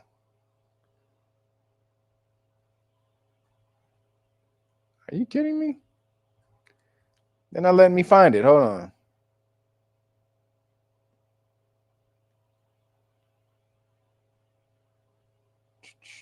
Come on, man. Oh, here we go. God damn. No, that's not it. Hold up, guys. This is not it's not letting me find the story. Come on, man. All right, here we go. Find it. God damn. All right. Got it.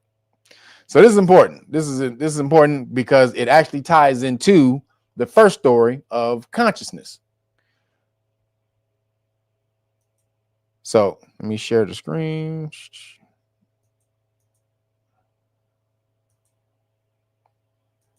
All right. I was trying to sell you something. Damn, man. Can you get the hell off my shit? Seriously? Off. Damn. And you can't even click the whole damn thing off. That's ridiculous. All right. Look at this, man. I can't even view the goddamn. Are you serious, man? This is not gonna let me fucking view the title without fucking viewing. All right, this dude, seriously, man. Fuck this goddamn website and these fucking pop-ups. Damn. Sorry. So dark matter is seen for the first time. I did this story. This came out in October. I did this story in October, but this is important. So dark matter is seen for the first time. Eerie image shows first detected evidence of the elusive substance that makes up 25% of the universe. Now, I never showed you the pictures. So this is supposed to be the images of dark matter. This is supposed to be the images of dark matter right here. So it says, according to the study, scientists have captured the first ever detected evidence for dark matter, the elusive substance that makes up more than a quarter of the universe. Using NASA's FEMI telescope, researchers have detected powerful gamma ray radiation emerging from the halo-like structure surrounding the Milky Way. Its frequency and intensity suggest that this could be dark matter. According to the study's author, Professor Tomonori Tatani of the University of Tokyo, this eerie image is the first time that humanity has been able to see the mysterious substance. For almost 2 decades, scientists have known there is a glow of gamma ray radiation coming from the heart of the Milky Way, called the galactic center excess, or the galactic center excess. However, this so-called halo signature surrounding our galaxy is something that no scientist has ever seen before. Speaking to Daily Mail, Professor Tantani explained, while the GC excess is concentrated at the very center of the galaxy, my halo signal is thinly spread across the halo region. Now let's see why she said this. So this is the reason why. So the invisible influence of dark matter helps explain everything from the rotation of galaxies to the expansion of the universe. But despite its enormous importance to modern physics, scientists have been only able to observe dark matter indirectly by measuring its gravitational effects. Now, Professor Tatani believes he has finally found a way to change this. Many scientists believe that dark matter is made up of something called weakly interacting massive particles, or WIMPs. WIMPs are much larger than normal particles like protons, but don't interact with conventional matter, making them almost impossible to detect. However, when 2 WIMPs collide, this is like in the sun when hydrogen molecules collide, and that's how they create the sun. When they collide, they are annihilated and release a burst of photons in the form of gamma ray radiation. Using 15 years of data from NASA's FEMI Gamma Ray Space Telescope, Professor Tatani looked at a region of the galaxy where dark matter was thought to collect. There he found that gamma rays with extreme large amount of energy extend in a large halo-like structure emerging from the galactic center. So basically, this is what they saw, this right here, throughout the universe. They saw this. Basically, this is supposed to be exploding dark matter. And this is the energy left over from the exploding dark matter. So we don't see the dark matter, but we see the energy released from it. Now, dark matter and dark energy. So why does that matter? Dark matter, dark energy. Dark matter makes up, what they say, 25% of what you see. Dark matter makes up 25% of what we see. Dark energy makes up about 70% about what we see. So that consciousness field that they just found is real. That all basically we have collective consciousness, that consciousness is one giant field of energy that we all pull from. What is that energy field that we pull from? You gotta ask, what is the energy field that consciousness comes from? So if I can, here we go. So this is also new science on dark energy. Scientists may have just made a major discovery about dark energy. Dark energy is that mysterious source accelerating the universe's expansion, and it could be evolving, which would have profound implications on the fate of our universe. For years, many scientists believed that dark energy was a cosmological constant, meaning its energy density was fixed. The force expanding the universe. It's the creative force of the universe. Dark energy is, if it's expanding, If the universe is expanding, I mean it's creating, it's growing, being manifested. That's creation. And the force behind that is dark energy, meaning dark energy is the infinite creative force that we all pull from. Whenever you create something, you pull from the dark energy pool. That's where it comes from. We're all within that pool, swimming around. Some are fucking around in it, just playing around. Some are using that shit. They're using it to create hydro energy from that shit. So what are you doing with the collective pool of energy that we all pull from? It's creation. That pool of energy that we pull from is creation. But if it evolves, it could weaken evolving, which would have Hold on, profound. let me go back. Scientists may have just made a major discovery about dark energy. Dark energy is that mysterious source accelerating the universe's expansion, and it could be evolving, which would have profound implications on the fate of our universe. For years, many scientists believed that dark energy was a cosmological constant, meaning its energy density was fixed. But if it evolves, it could weaken, intensify, or fluctuate, altering how the universe expands over time. Now, the DESI instrument has mapped millions of galaxies and quasars, creating the largest 3D map of the universe to date, and measures the effect of dark energy. These findings challenge the standard model of cosmology, which tries to explain how all the fundamental forces and particles interact. So far, this evolving dark energy hypothesis hasn't reached the level needed for a confirmed formal discovery. It's somewhere between 92 and 99.998%, and they need a 99.99997. So that 92% sure is real. Anywhere from 92 to 98% sure dark energy is real. But we need an exact 999.97. 999.99997. Right? No, we can't. Not 92, not 95, not 90. Okay.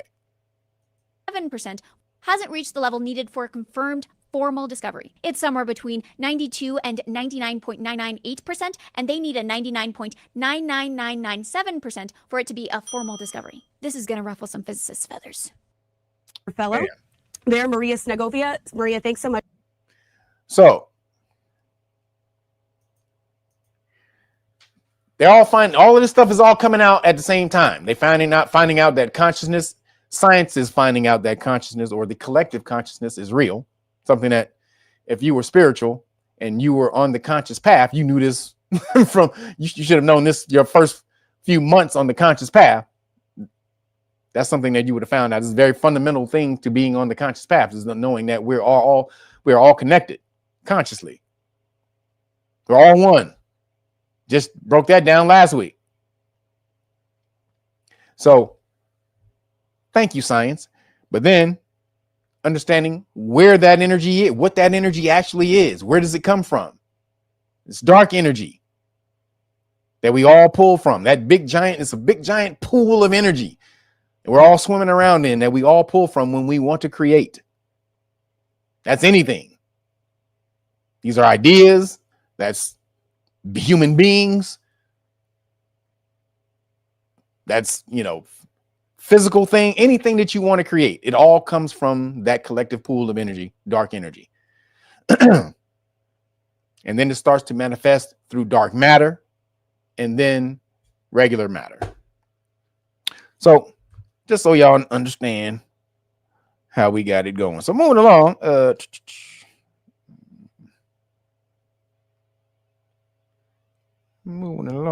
let me see. Still in the science. So science and the weird. Scientists have discovered natural Botox. It's crazy. So scientists have discovered natural Botox in bee venom that de-ages faces in less than a month. Now they've been going to this, this Botox or something, whatever. That's what it's called. Botoxolysis, toxis, something bullshit. I forgot the full name of Botox. But some type of toxin that can paralyze you. Botox can paralyze your face, right? If they shoot that shit in the wrong spot, Botox can paralyze you in the face. Paralyze your whole face. That's basically what it's doing. It's paralyzing that one area. that they want to shoot it in, but if they fuck up, they can paralyze the area that you don't want. So that's why motherfuckers' faces don't move and shit when they be talking. Their heads be like smooth as goddamn a drive-in movie theater screen. it should be smooth as hell. You ever seen them white people with them Botox, them white ladies that be in their 60s and 70s and shit? Like homegirl on what's her name? Kelly, what's her name? The Republican chick. Damn it. Kelly something. Megan Kelly. That girl face don't move at all. When she talk, nigga, her face stays completely still. All you see is this.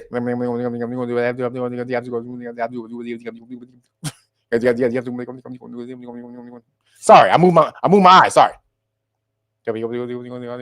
Sorry. And these don't move either. I don't know how to see. I can't do it. I can't move my mouth without moving my cheeks. How do you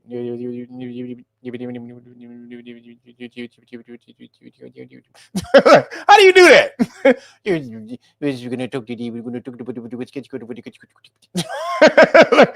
I don't know how you do it.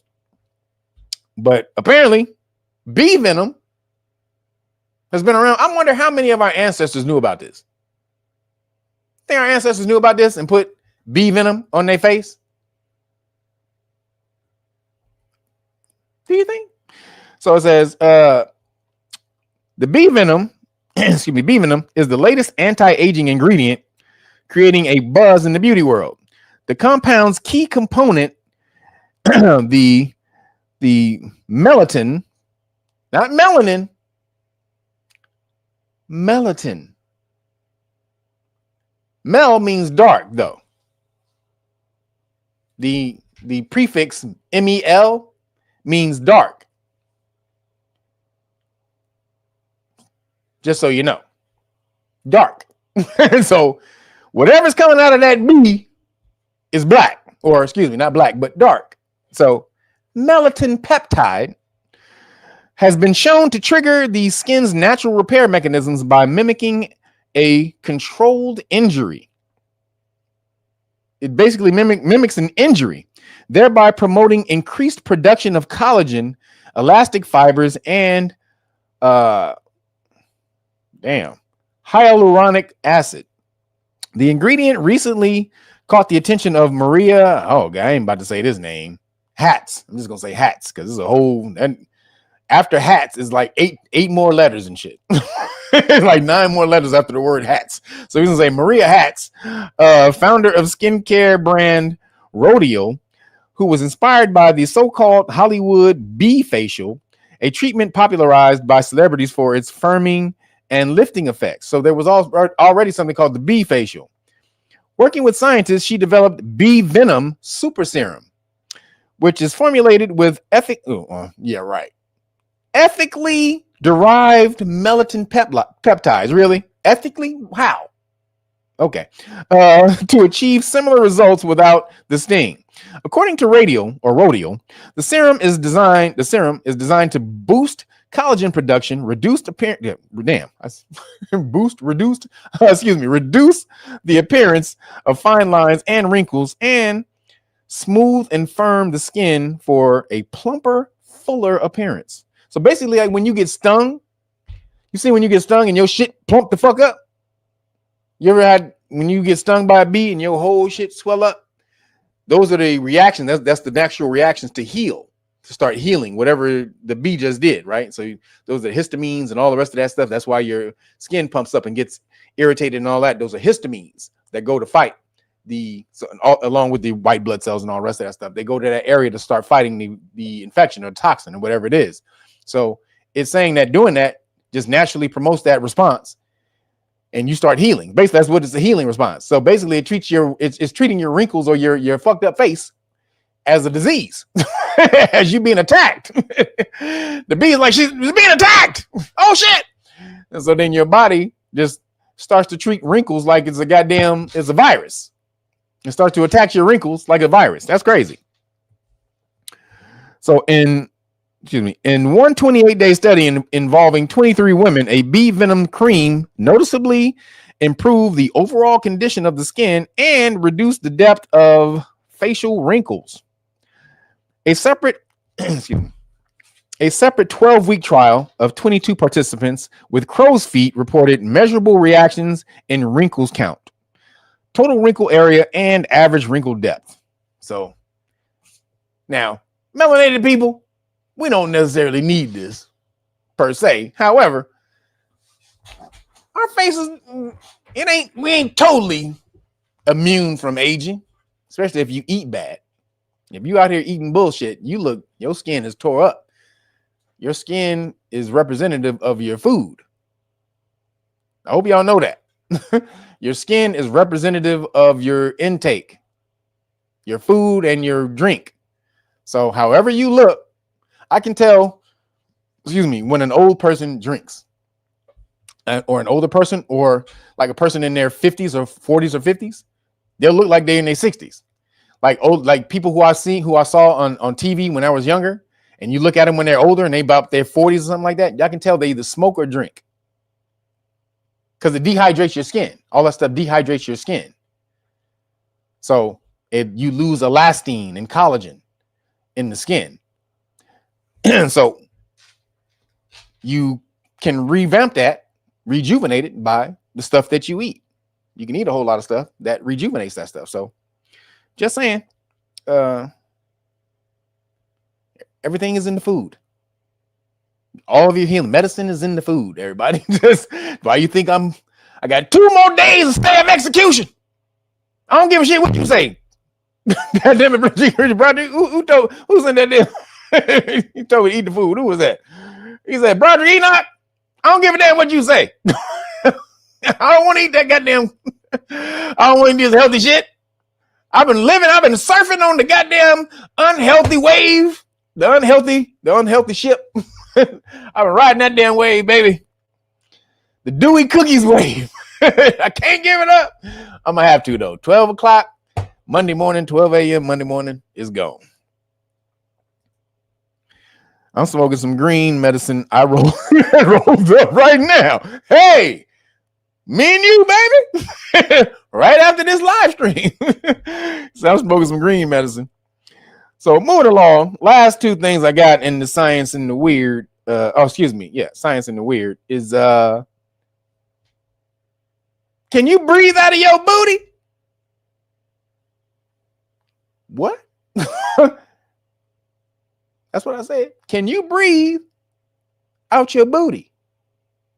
Science says you sure can. What? I don't want to hear nobody talking about. I was taking a breath. I was exhaling. Oh,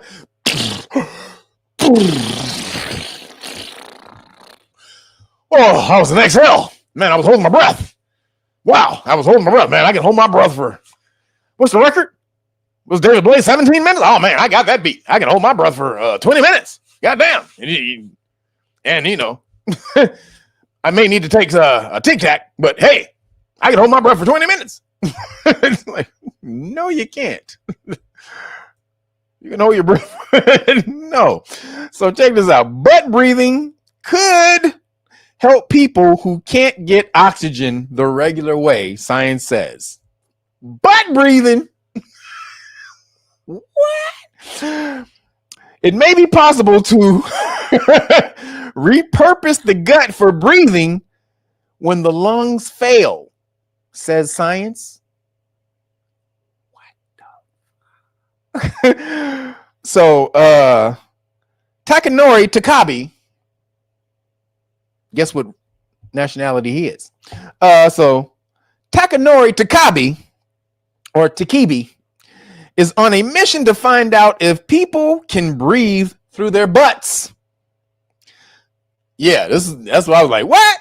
What kind of story is this? I was like, hold up. Let me see what the fuck is popping up here. Takibi and his colleagues developed an enema-like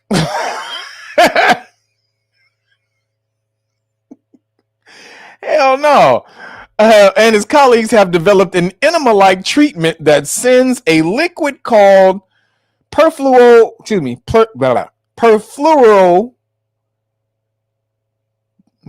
perfluorodecyline. I think that's it, or decalin. Perfluorodecyline. I'm just going to say decalin. Perfluorodecyline up the rectum.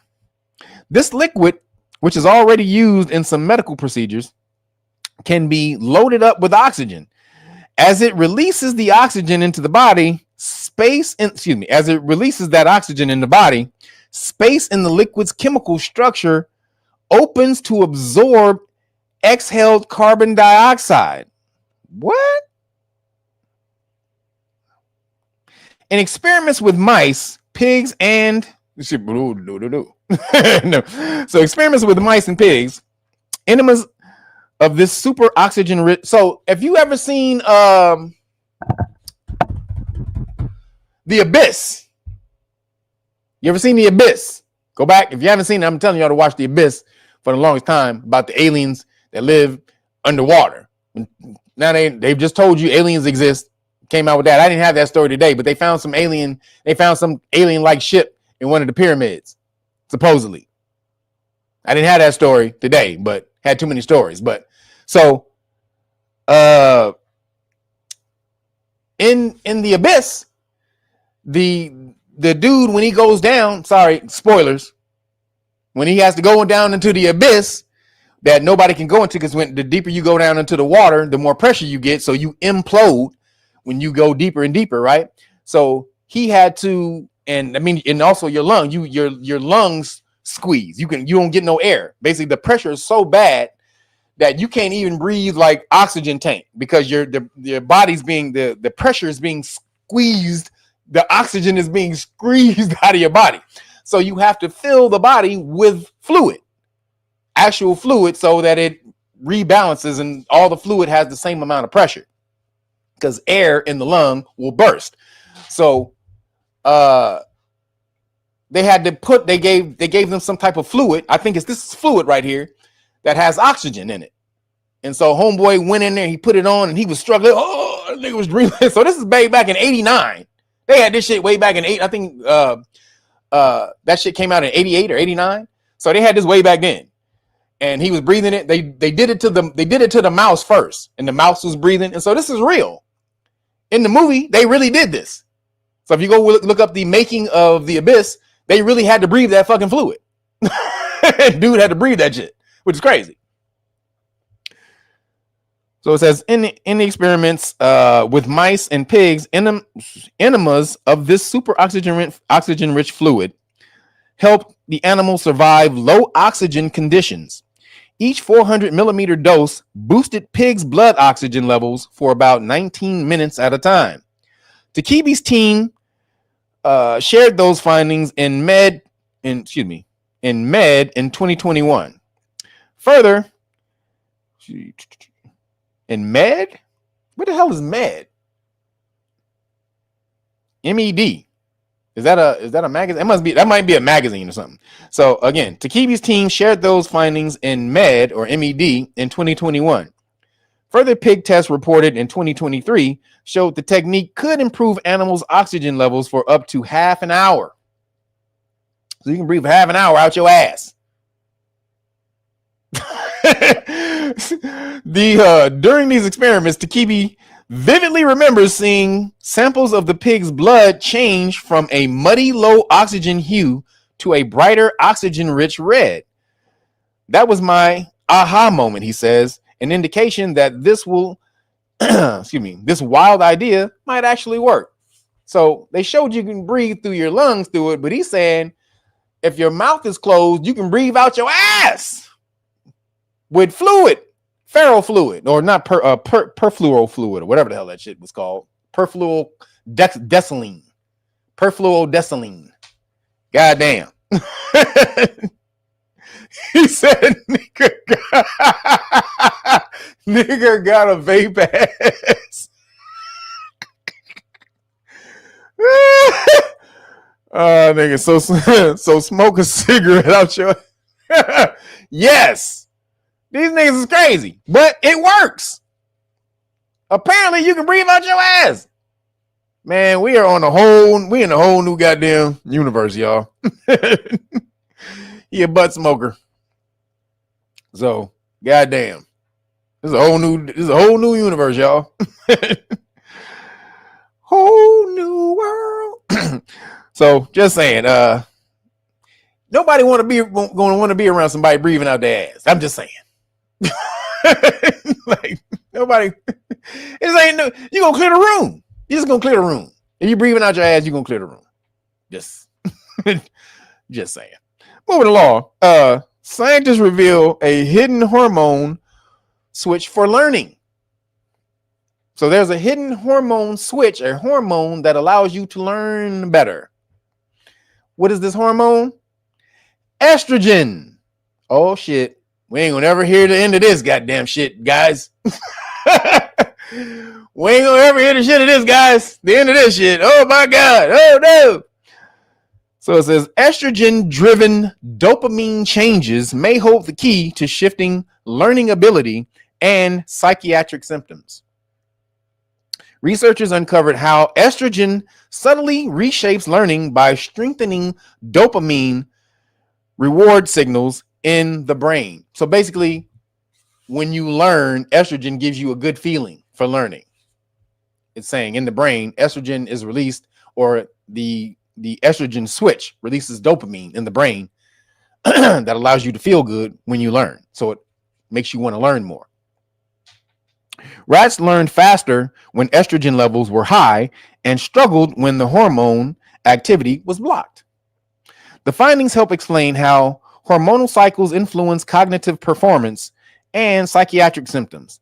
This connection offers a new path for understanding brain disorders tied to dopamine. So what does this mean? Women smarter? No, that's not what it means. It does not mean women are smarter. But this may be why they say women are smarter, because learning is receptive, which is a feminine trait. It's feminine energy. In order to learn, you have to be receptive to the information that you're receiving. Otherwise, you won't learn it. You have to be open, receiving, pulling in energy. That's feminine. So just by that, anyone who learns a bunch of subjects has that trait within them. If you know a lot of stuff, because you have to open yourself, you have to be receptive to the information that you're receiving. So if you know a lot of things, you have that energy within you. You have the receptive energy within you. You are able to open up and receive things. So learning is feminine, everybody. So when you go into your hole, your cup, you're quiet. When you're reading, you're learning. To truly learn, you're quiet. This is why if you're in a debate talking to somebody and somebody run their mouth, they're not trying to learn. They're not trying to learn. Debate, again, means to beat into the ground. Whereas argue means to make clear. So to learn, men, I'm talking about you men, no, women too, because some of you women, you get into your masculine mind, you get hard-headed and don't want to learn anything, you just want to run your mouth. Because talking, aggressive talking or teaching is masculine. Learning is feminine, teaching is masculine. And you need both of them. You need to be able to learn and then teach what you learn. So, yes, it's not surprised that they found that estrogen boosts learning, because learning is feminine. Again, receptivity, everybody. Learn your yin and yang.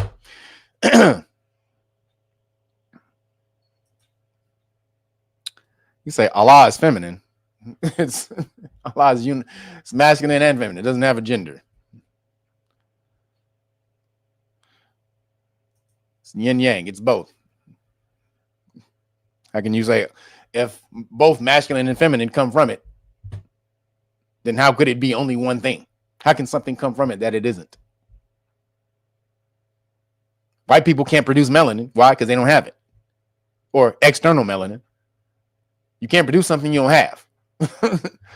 So the universe, or Allah, as you call the universe, that's what I call the universe, would have to be masculine and feminine to produce both. Yes, debate means to beat. Yep, beat down into the ground. Yeah, so when you're debating somebody, you're not trying to make something clear. Those two terms have flipped the meaning. People think when you debate something, you're trying to make it clear. You're not. You're trying to destroy the other person's point. You're only listening to find the weakness in the other person's argument. So it's not really, you're listening aggressively. So it's not really feminine. You're listening to find the point, the weak point, so you can stab a person in their argument. You can stab that argument to death. You can psycho that argument. I mean psycho. That's what I mean by psycho. So yes, everybody, especially men, learn how to get into your receptive energy. I don't say feminine, receptive energy when you're learning, in order to learn and be able to understand the completeness about a subject, the fullness of a thing. You have to be completely open to it and receptive to it. Otherwise, you're going to be cut off from the full information of it, or the complete beauty of what you're trying to learn. So moving along, in nigga news. The Trump administration is declassifying a bunch of professions that are heavily populated by sisters. Not only, but very heavily populated by sisters, and they are pissed. So let's see. Check this out.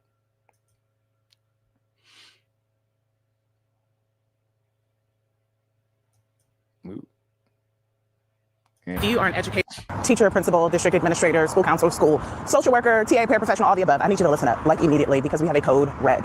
So if you have not been in tune with the headlines, this past week, the U.S. Department of Education has released a list of degree areas that they no longer are classifying as quote unquote professional, meaning that there are certain areas that are classified as professional degrees that therefore qualify for higher caps for financial aid and funding. I'm going to show you this list right here on the screen of these areas that used to be considered professional degree areas. And as of this past week, the U.S. Department of Education has said they are no longer classified as professional degree areas. So you see these? Let me go back. So these nursing, you see that? Physician's assistant, physical therapist, audiologist. I don't know what the hell that is. I know it deals with sound, but sound, a studier of sound. Architect. The person who built nigga, you build towers with architects. How the hell that's not a profession? But there may be a reason, so don't start tripping. There may be an actual reason for this. Let's see what else is down there. Accountants, educators, teachers, and social workers. Yeah, what? You say what? Yes, still okay. So why are they doing this? AI is taking some of those jobs. No, that's not why. That's not why. So let's break it down, because everybody always thinks Trump is always doing some evil shit. Let's break the whole story down. Let's find the context of this. Now, and also for the people who ask me why do I watch this dude, Black Conservative Perspective, this is one of the reasons. He's fully spot on this video. So you can't be tripping about the person that gives the information in order to get the information. If it's good information, you just take the information. Areas, and as of this, I'm going to show you this list right here on the screen of these areas that used to be considered professional degree areas. And as of this past week, the U.S. Department of Education has said they are no longer classified as professional degree areas. Take a look at the list. Yes, education is on it. So I named this because I think for many educators, they are risk averse and they have been over relying on their job for safety. It is no longer safe. It is no longer safe. Education. Now, while there's a lot of buzz and concern online and within the medical field, ABC News received a statement by the DOE dismissing reports that it's reclassified or excluded nursing as a professional degree program, saying, quote, the department did not update the federal definition of professional degree to exclude nursing, going on to say the definition never included it. Meanwhile, the American Association of Colleges of Nursing says the Trump administration's attempt to implement several measures outlined. So it was never even considered profession by the federal government, nursing. So it was never even on there. So they're not even removing it. They like, it was never on here and we ain't putting it on. And the president's one big beautiful bill will limit the loan student nurses can access. Anjali Kamlani is here to break this all down. Anjali, thank you so much for joining me. Can you clear up some of the confusion here and how it got to this point? Yeah, we know that, of course, the medical professions have been really pressured in recent past, especially because of the shortage of doctors. And what that's really put is the spotlight on nurses to kind of pick up. Wait. So we got to talk about a story that involves liberal outrage, mainly liberal women being outraged. And stories like this are a great example of why I try to tell you guys that being a conservative is hard, especially being a conservative political commentator, being a Republican is hard because you have to tell people no, right? You have to tell people why it's not a good idea for the government to pay for everything. Why is it not a good idea for the government to spend an unlimited amount of money on college education, on certain industries, on welfare, on a lot of things that the government should not be involved in, to be honest with you, right? And stories like this are exactly what I'm talking about, because you have liberal women who are upset that their feelings got hurt, right? Their egos have gotten hurt due to a provision in the big beautiful bill that changes certain professions and reclassifies them as not professional. Now, the reason why they're doing this is not, again, an ego thing, is not to look down on, for example, nursing, which is what we're gonna talk about here in this video, or any of the other professions that are essentially not being classified as professional degrees anymore. It's because of the fact that you have an unlimited amount of money being thrown at these professions, and colleges are taking advantage of it by increasing costs year after year after year to the point where it is unaffordable because the government is willing to essentially subsidize an unlimited amount of money towards people getting these degrees, but yet we still have a shortage of these workers despite the subsidy from the government. So I want to talk about it because there's a lot of liberal outrage, as you guys saw at the beginning of this video. You have people claiming that they're going to drop out of school, they're boohoo-whining and crying, right, over the big beautiful bill hurting them. So basically, the government allows these people to take advantage of us by being their supporter, being their benefactor, their enabler. And mostly this is the Democratic government that thinks the government's supposed to pay for every goddamn thing. So if the government, most of these people think the government's supposed to pay for everything, then the companies or organizations who receive the money from the government will just keep charging out the ass for it. And people will never be able to level off for anything because they know that at the end of the day, if you need something for it, you can just go to the government for it and the government will pay for it. So how do you stop motherfuckers from gouging you? You tell them they ain't getting no more government money. Like, motherfucker, you ain't getting no more money. This better be enough, bitch. You ain't getting no more. You understand? This is it. This is a wrap. So check it out. And this is beautifully broken down by this lovely sister right here. Watch, she kills it. Watch how she breaks it down. Their feelings without actually understanding exactly why this is being done. So without further ado, roll the clip. Thanks to Trump and his bitch-ass administration, I have to drop out of school. Yep, you heard me correctly. I have to drop out of school. And if you're wondering why, the reason is y'all president decided to not only take my degree, but take pretty much most degrees that women and people of color, the degrees that we mainly get, he's now deeming them as non-professional degrees. Which at first I was like, who gives a shit? Fuck him and his opinion. No, this shit way deeper than his opinion. Because what happened is he cut funding for these non-professional degrees. And mind you, I'm in a whole ass doctoral program. But since, you know, y'all president just got bored, he couldn't find shit else to do. Said, why work on world hunger?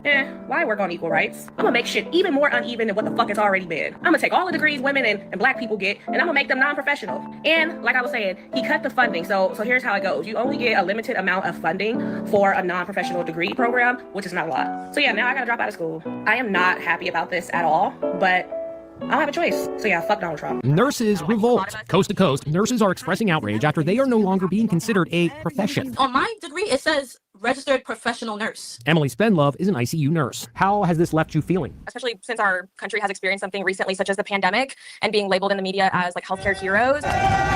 And then going from that to less than a decade later being labeled as not even a professional, I would describe it as a slap in the face. It all has to do with how the one big beautiful bill changes the nation's student loan system. By not being recognized as professionals, nurses are limited on how much they can borrow to pursue their graduate degree. The cap, $100,000. The concern is that this could lead to an even greater nursing shortage. This could cut. So the government is still paying. They just only paying up to $100,000. So it's not like they even cut you off. So even if they didn't classify you as a profession, they'll still pay for you up to $100,000. So goddamn, they're still paying. The nursing profession and the future of nursing kind of in danger. It is deterring a lot of current nurses from pursuing advanced practice nursing degrees as well. It's really hurtful. 26-year-old Tessa McDonald is a pediatric ICU nurse. I just don't understand how that wouldn't be professional. Everyone wants a nurse who knows what they're doing, who's kind and compassionate. One of the most trusted professions is nursing. We are the backbone of healthcare. The Department of Education tells us they are trying to prompt nursing schools to lower the cost of tuition, adding that it's not a value judgment about the importance of nurses. They also say that the loan limits do not apply to undergraduate programs. Yeah, so you say that you heard that. Again, ego hit. But again, this is not about ego. This is about actually trying to deal with the issue of why the cost of college, why the cost of higher education is so unaffordable, is because the government is willing to give out an unlimited amount of money in order to subsidize it, but yet you're still having these shortages. Now, we're going to talk a little bit more about nursing and some of the specific challenges in nursing, but I want to play this clip of this woman who gets it, right? She understands exactly why the administration is doing this, and here we go. As you guys saw, a lot of those further to... That sounds dramatic. Uh-oh. The Department of Education doesn't think that nurses are professionals.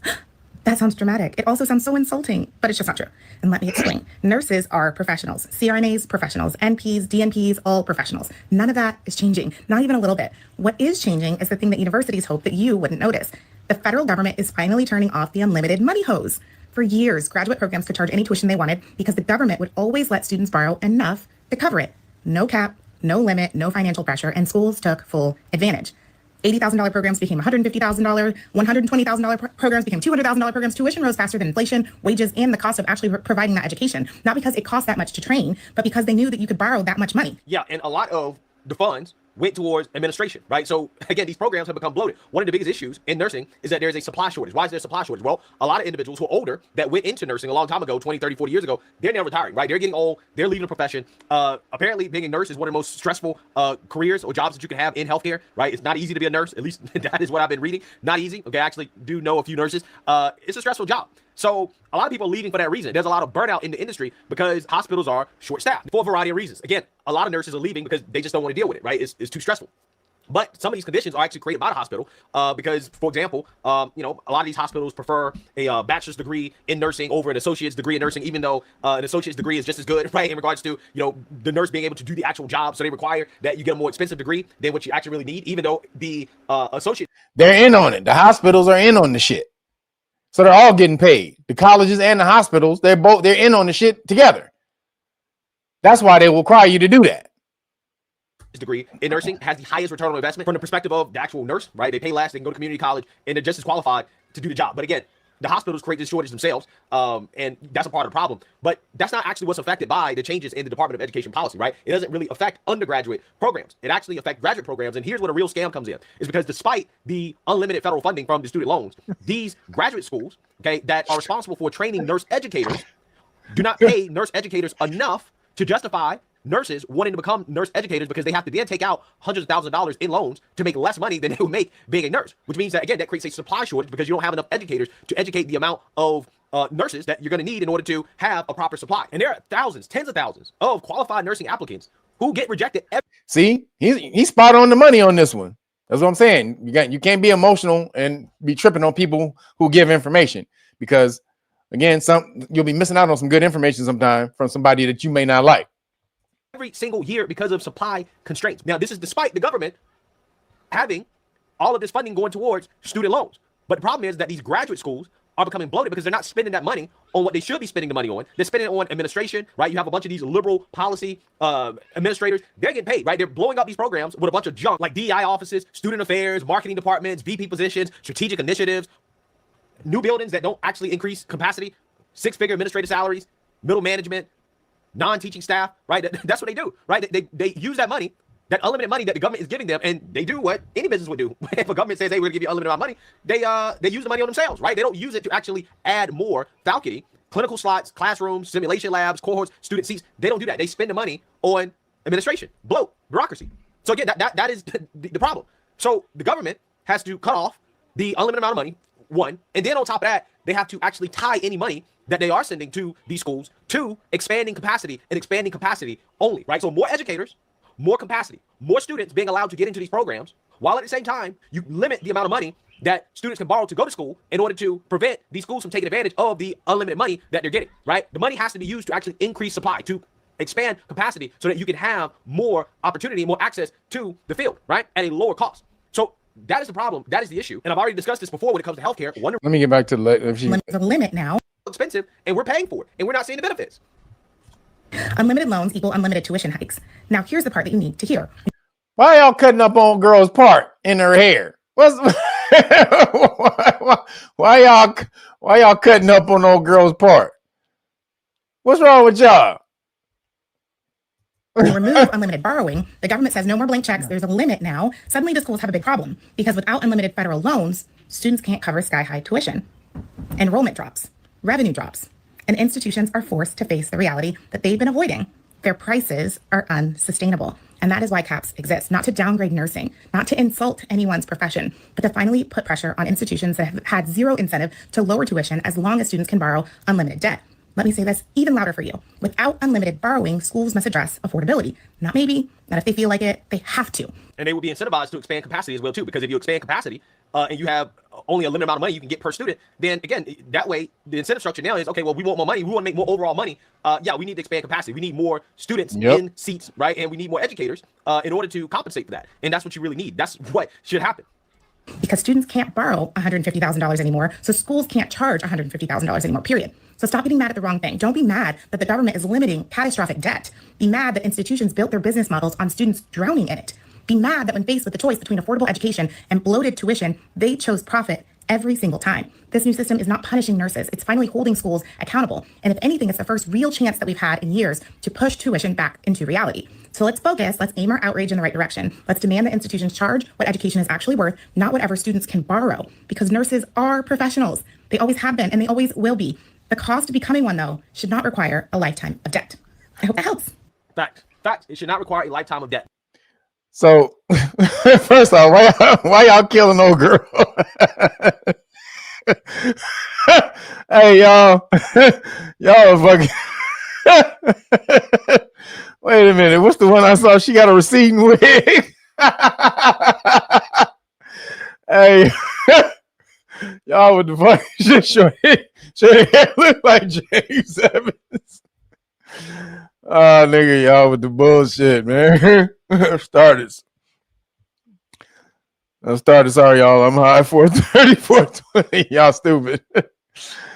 All right, let me get up out of here real quick. All right, so now, regardless of her hairline, she broke that down very succinctly, very articulately, and where everybody can understand. And she did a beautiful job on that. So damn. She said she got a receding wig. Hey, y'all with the bullshit. She need Rogaine with Stevie. She need the Rogaine with Stevia joint that I was talking about. Oh shit, the Stevia game. She need roast Stevia.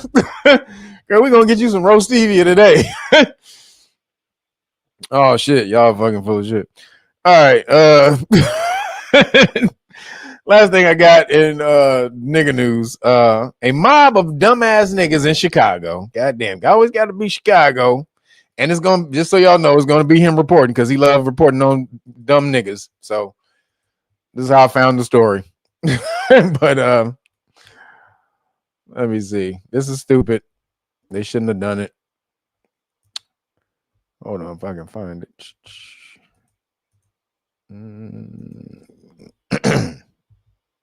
Hold on.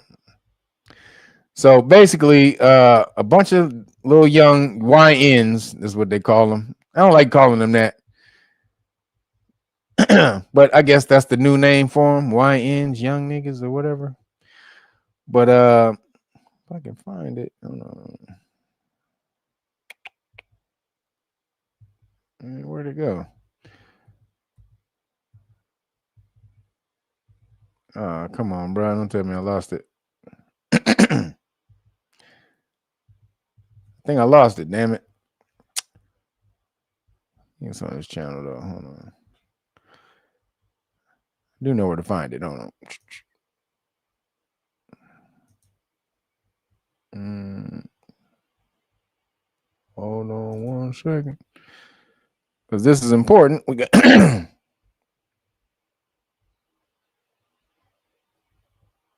check this out. This is crazy. Let me just play it.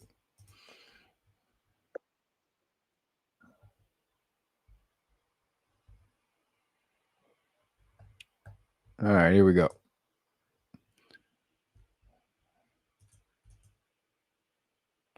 Now, this is crazy. If we don't start holding the young cats accountable, parents, brothers, uncles, big brothers, surrogate big brothers, all the rest of that, mentors, you got to start smashing on these little young niggas, man. Because I told you about the new movement that's trying to take them over, the quarter zip movement. And I love it. And we saw how it was being co-opted by Caucasian people. Can't never have shit.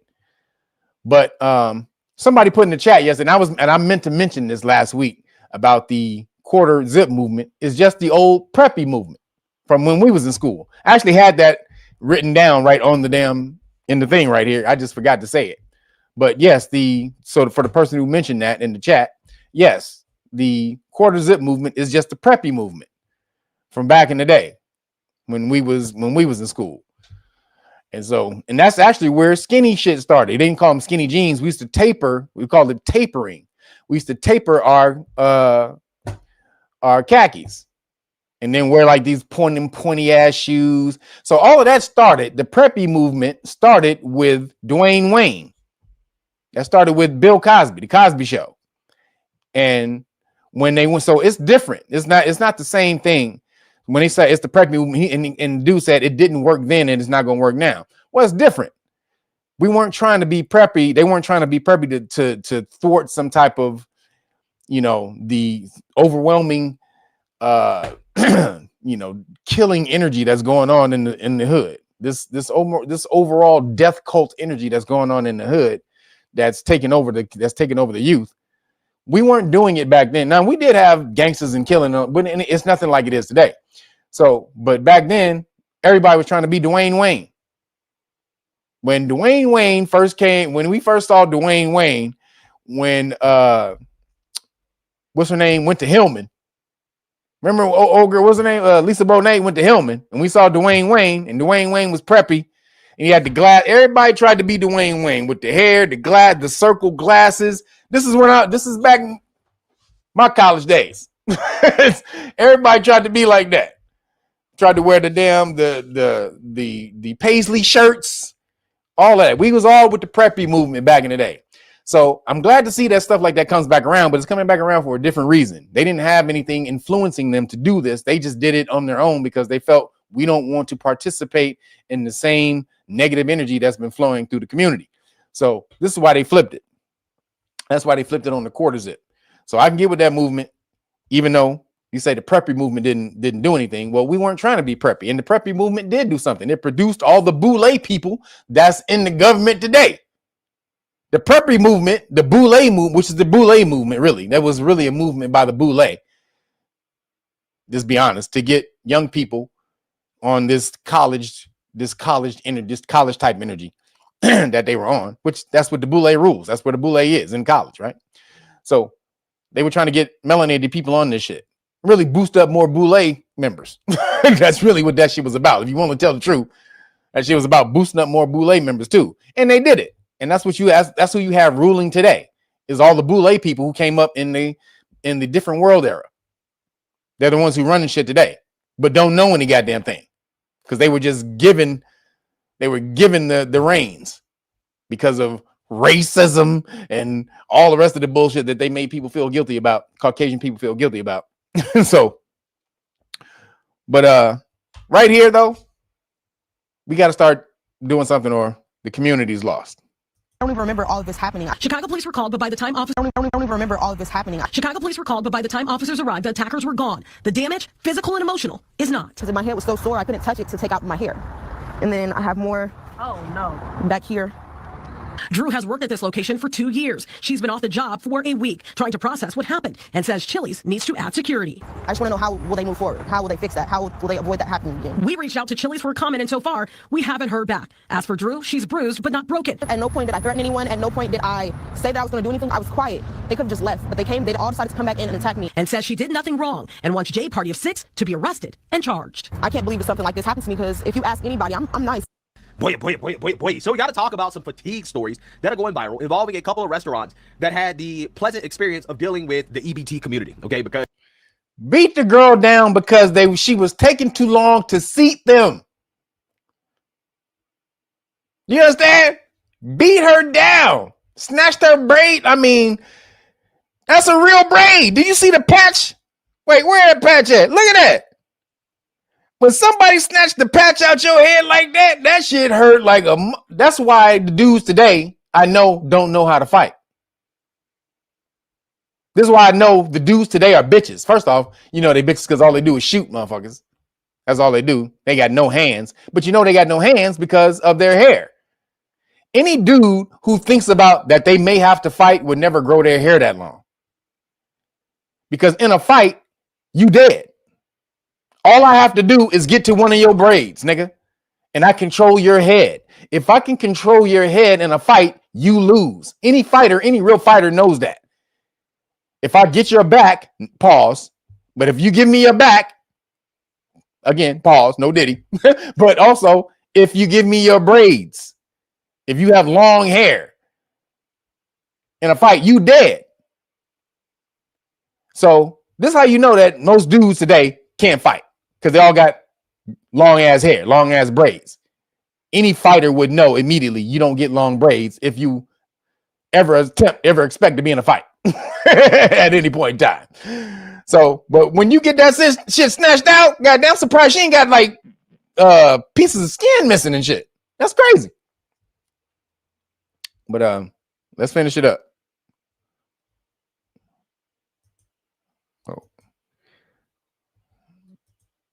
If you ask anybody, I'm nice. Bad. Let me get back to the They're story. hitting me in my head. They're hitting me. Involving the EBT community. So without further ado, let's go ahead and get into this. Common courtesy from a greeter inside this Chili's is what set this entire incident in motion. They're hitting me in my head. They're hitting me in my body. They're hitting me everywhere. It started last week when a group known only as J Party of 6 didn't like the wait time. Get sad, says it's gonna be another 30 minutes. They were upset. They started yelling. They were like 30 minutes. If you shoot when you should use your hands, you a bitch. Straight up. I don't give a fuck who you is. If you shoot when you should use your hands, you a bitch. Now, is there a time for a gun? Maybe when you outnumbered. Yeah.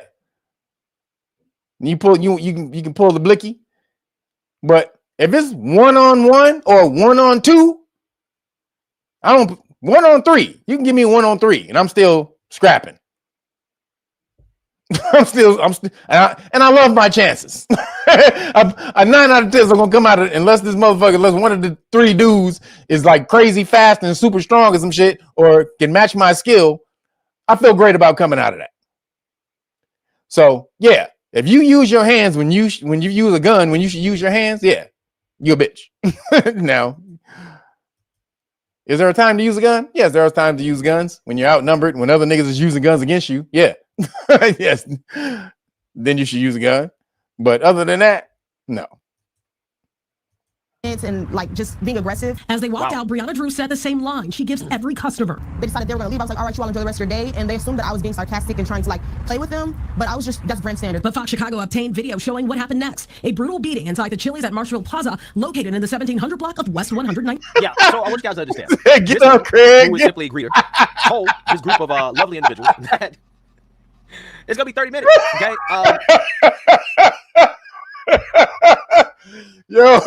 Yo, that's fucking hilarious. You're like, nigga, use your hands. You're gonna be like fucking Craig. Get up, Craig. Yeah, Craig never should have put that gun down. He with Debo, nigga. Ain't no way in hell he should have put that gun down with Debo. No, now seriously, I would definitely say you got, if a nigga that big, you may have to fight him still. I wouldn't shoot him, but I can see the point in that. Pulling out a gun and that and using the gun in that situation. Debo was huge. Now, if you don't know how to scrap, you may need to use a gun. But for Debo, anybody who know how to fight, we love to see people that big. All my trained fighters in here, tell me that you don't love to see a nigga that big when you getting ready to fight. I love it. Thank you. You know why? Because the smaller nigga gonna be fast. He gonna be skinny, meaning his bones. He gonna have a lot of bone under his skin. When he hits you, that shit gonna hurt. Motherfucker, bony motherfuckers, when they hit you, that shit hurt. Let me tell you right now. I used to have a nigga named homeboy named Tone Bone Stone. Motherfucker was skinny as fuck. used to wear a doggy bone on a chain around his neck. That motherfucker get hit like a motherfucker. Let me tell you right now. So I love to see the big dudes. You know why? Because big dudes with muscles like that, they slow. They don't. You see how slow he was swinging in the goddamn movie when he was trying to hit Craig? A real fighter would have beat the shit out of him and then ate lunch in 10 seconds.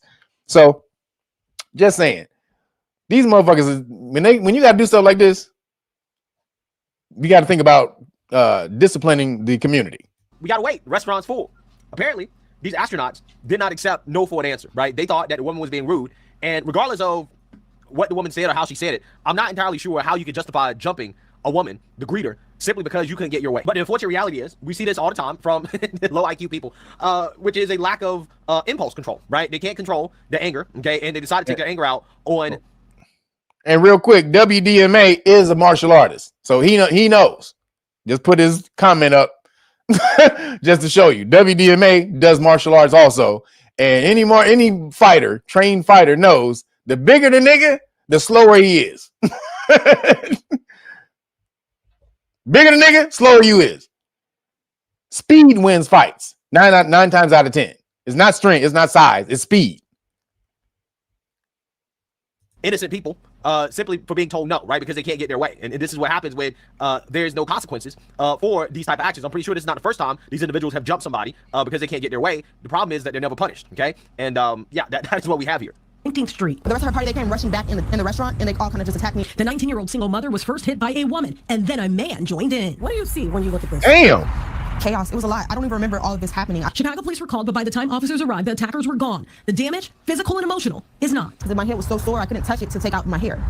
And then I have more back here. God damn. Thru has worked at this location for 2 years. She's been off the job for a week trying to process what happened and says Chili's needs to add security. I just want to know, how will they move forward? How will they fix that? How will they avoid that happening again? We reached out to Chili's for a comment, and so far, we haven't heard back. As for Thru, she's bruised but not broken. At no point did I threaten anyone. At no point did I say that I was going to do anything. I was quiet. They could have just left, but they all decided to come back in and attack me. And says she did nothing wrong and wants a party of 6 to be arrested. And look at all these individuals. Look at all these individuals. That's crazy. Now, again, you know, as a black conservative, I've never jumped a black person, right? I've never hurt a black person outside of self-defense, okay? I've never stole from a black person. I've never done anything like this to a black person, but, I'm always called a sellout and, this, that, and the other, right? But this stuff happens all the time to other black people. You are! Right?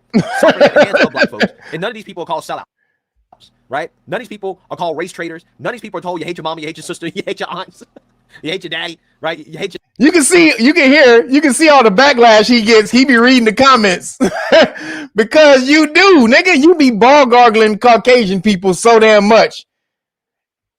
Motherfuckers who don't love white people don't be saying the big white pipe all the time. He says that shit constantly when he talk about white people. Then you never ever pump up black people doing good shit. Caucasian people all fucking day.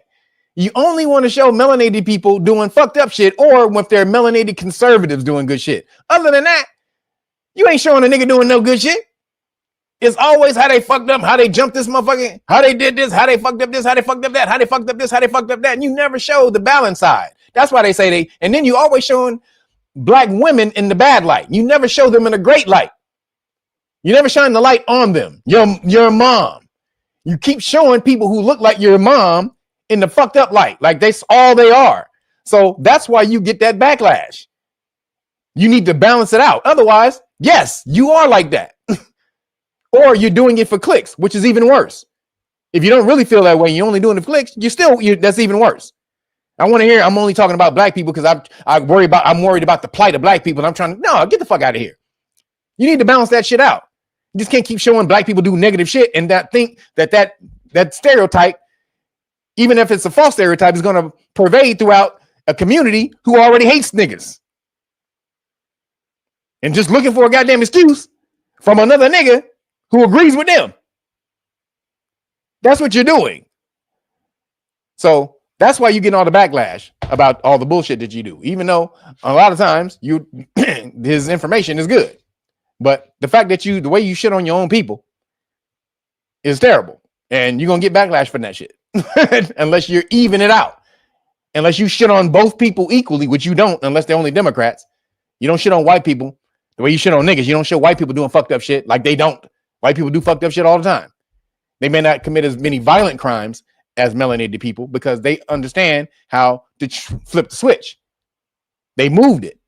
They're like, oh, we don't got to commit violent crimes. We'll just commit white collar crimes.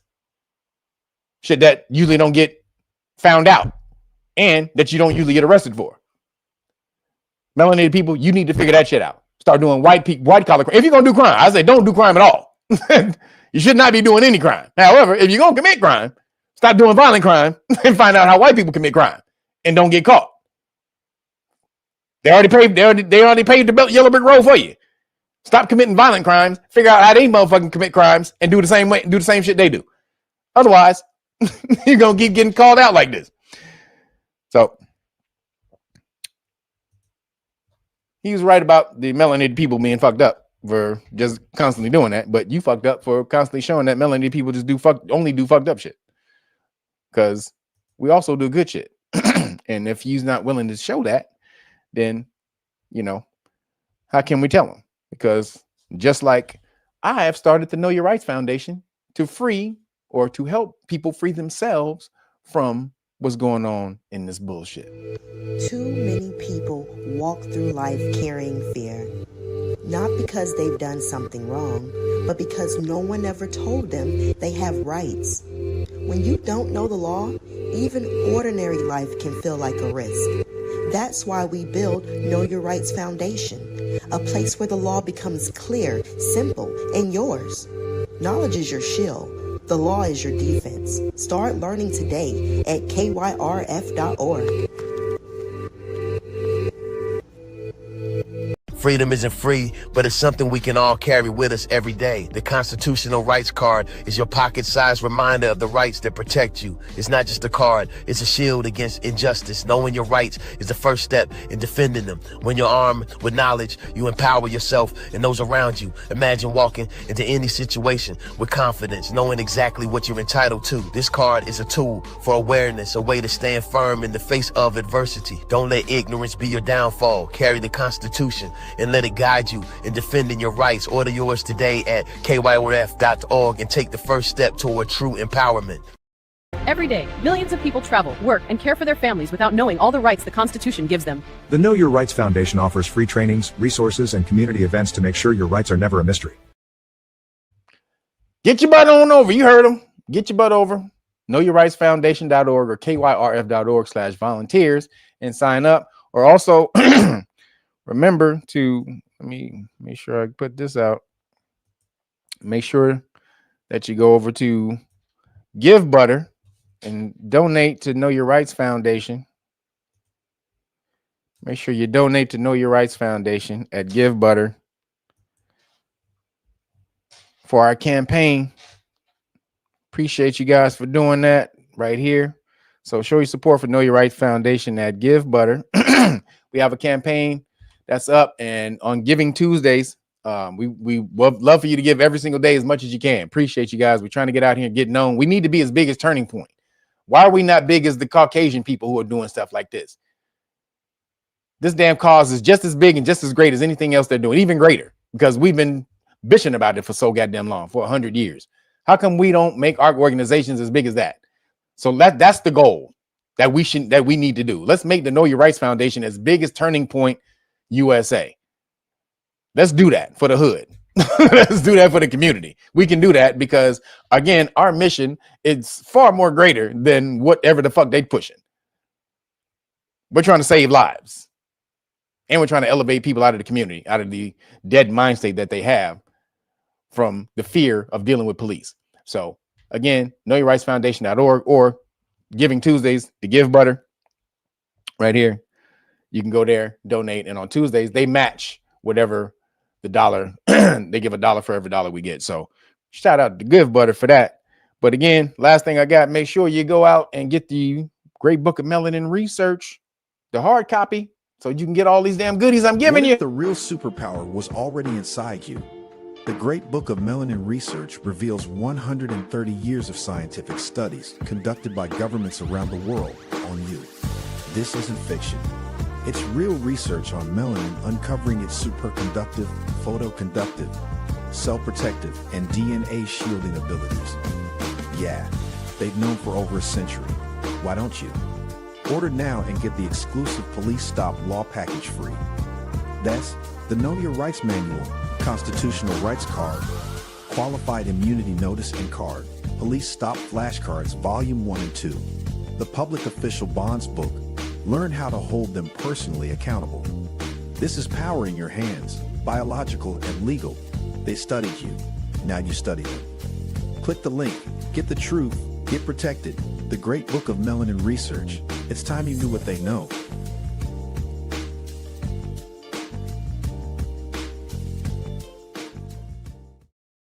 It's time you knew what they know. Again, order the Great Book of Melanin Research. You get the whole Police Stop Law Package for free. Know Your Rights Manual, Public Official Bonds Book. Go and get that police officer's bond when they violate your constitutional rights. Usually worth $75,000 for each violation of your constitutional rights. So you can keep racking that up. That's how you get your money before you sue them. Because if you try to sue them, it's going to take about 2 to 3 to 4 years. So you want to get money now and then sue them. So that, again, the Public Official Bonds Book lets you know that. Also the Constitutional Rights Card, Qualified Immunity Cards and Notices, as well as the Police Stop flashcards. Well, you get all 5 decks of flashcards. So again, for the Melanated Friday and Cyber Monday deals, that's going on today, tomorrow, Monday, and Tuesday by 11 a.m. Make sure you order before 11 a.m. Tuesday if you want the deal. And you can get any shirt. You get all of this plus 2 t-shirts. I'm giving away the Rapstrology t-shirts, but if you want 2 of the other t-shirts, just let me know which ones, the sizes and the colors, please. And then I will hook you up. All right, that's it for me. Hungry as hell. My last 2 days, baby, of eating good. So I'm about to get off this damn shit, get me some turkey burgers and chicken shawarma and all kind of bullshit I ain't supposed to be eating. I might even go get a Big Mac, goddammit. I might give me a Big Mac since I'm cleansing. I might go get a Big Mac. You don't know, never know. I'm about to just go eat a whole bunch of bullshit. But appreciate you guys. Thank you guys for supporting, showing up, supporting on this Saturn's Day. We've been here a long ass time. Hey man, showing these damn videos is making these live streams long. I may have to figure something out because I ain't gonna be doing 4-hour live streams. God damn it. Y'all better support. If I'm doing 4-hour live streams, y'all better show your support for that. Get over to realnagas.com. Order these damn books. You understand? I'm out of here. Thank you, moderators. Peace. Love you guys. I'm out. Deuces.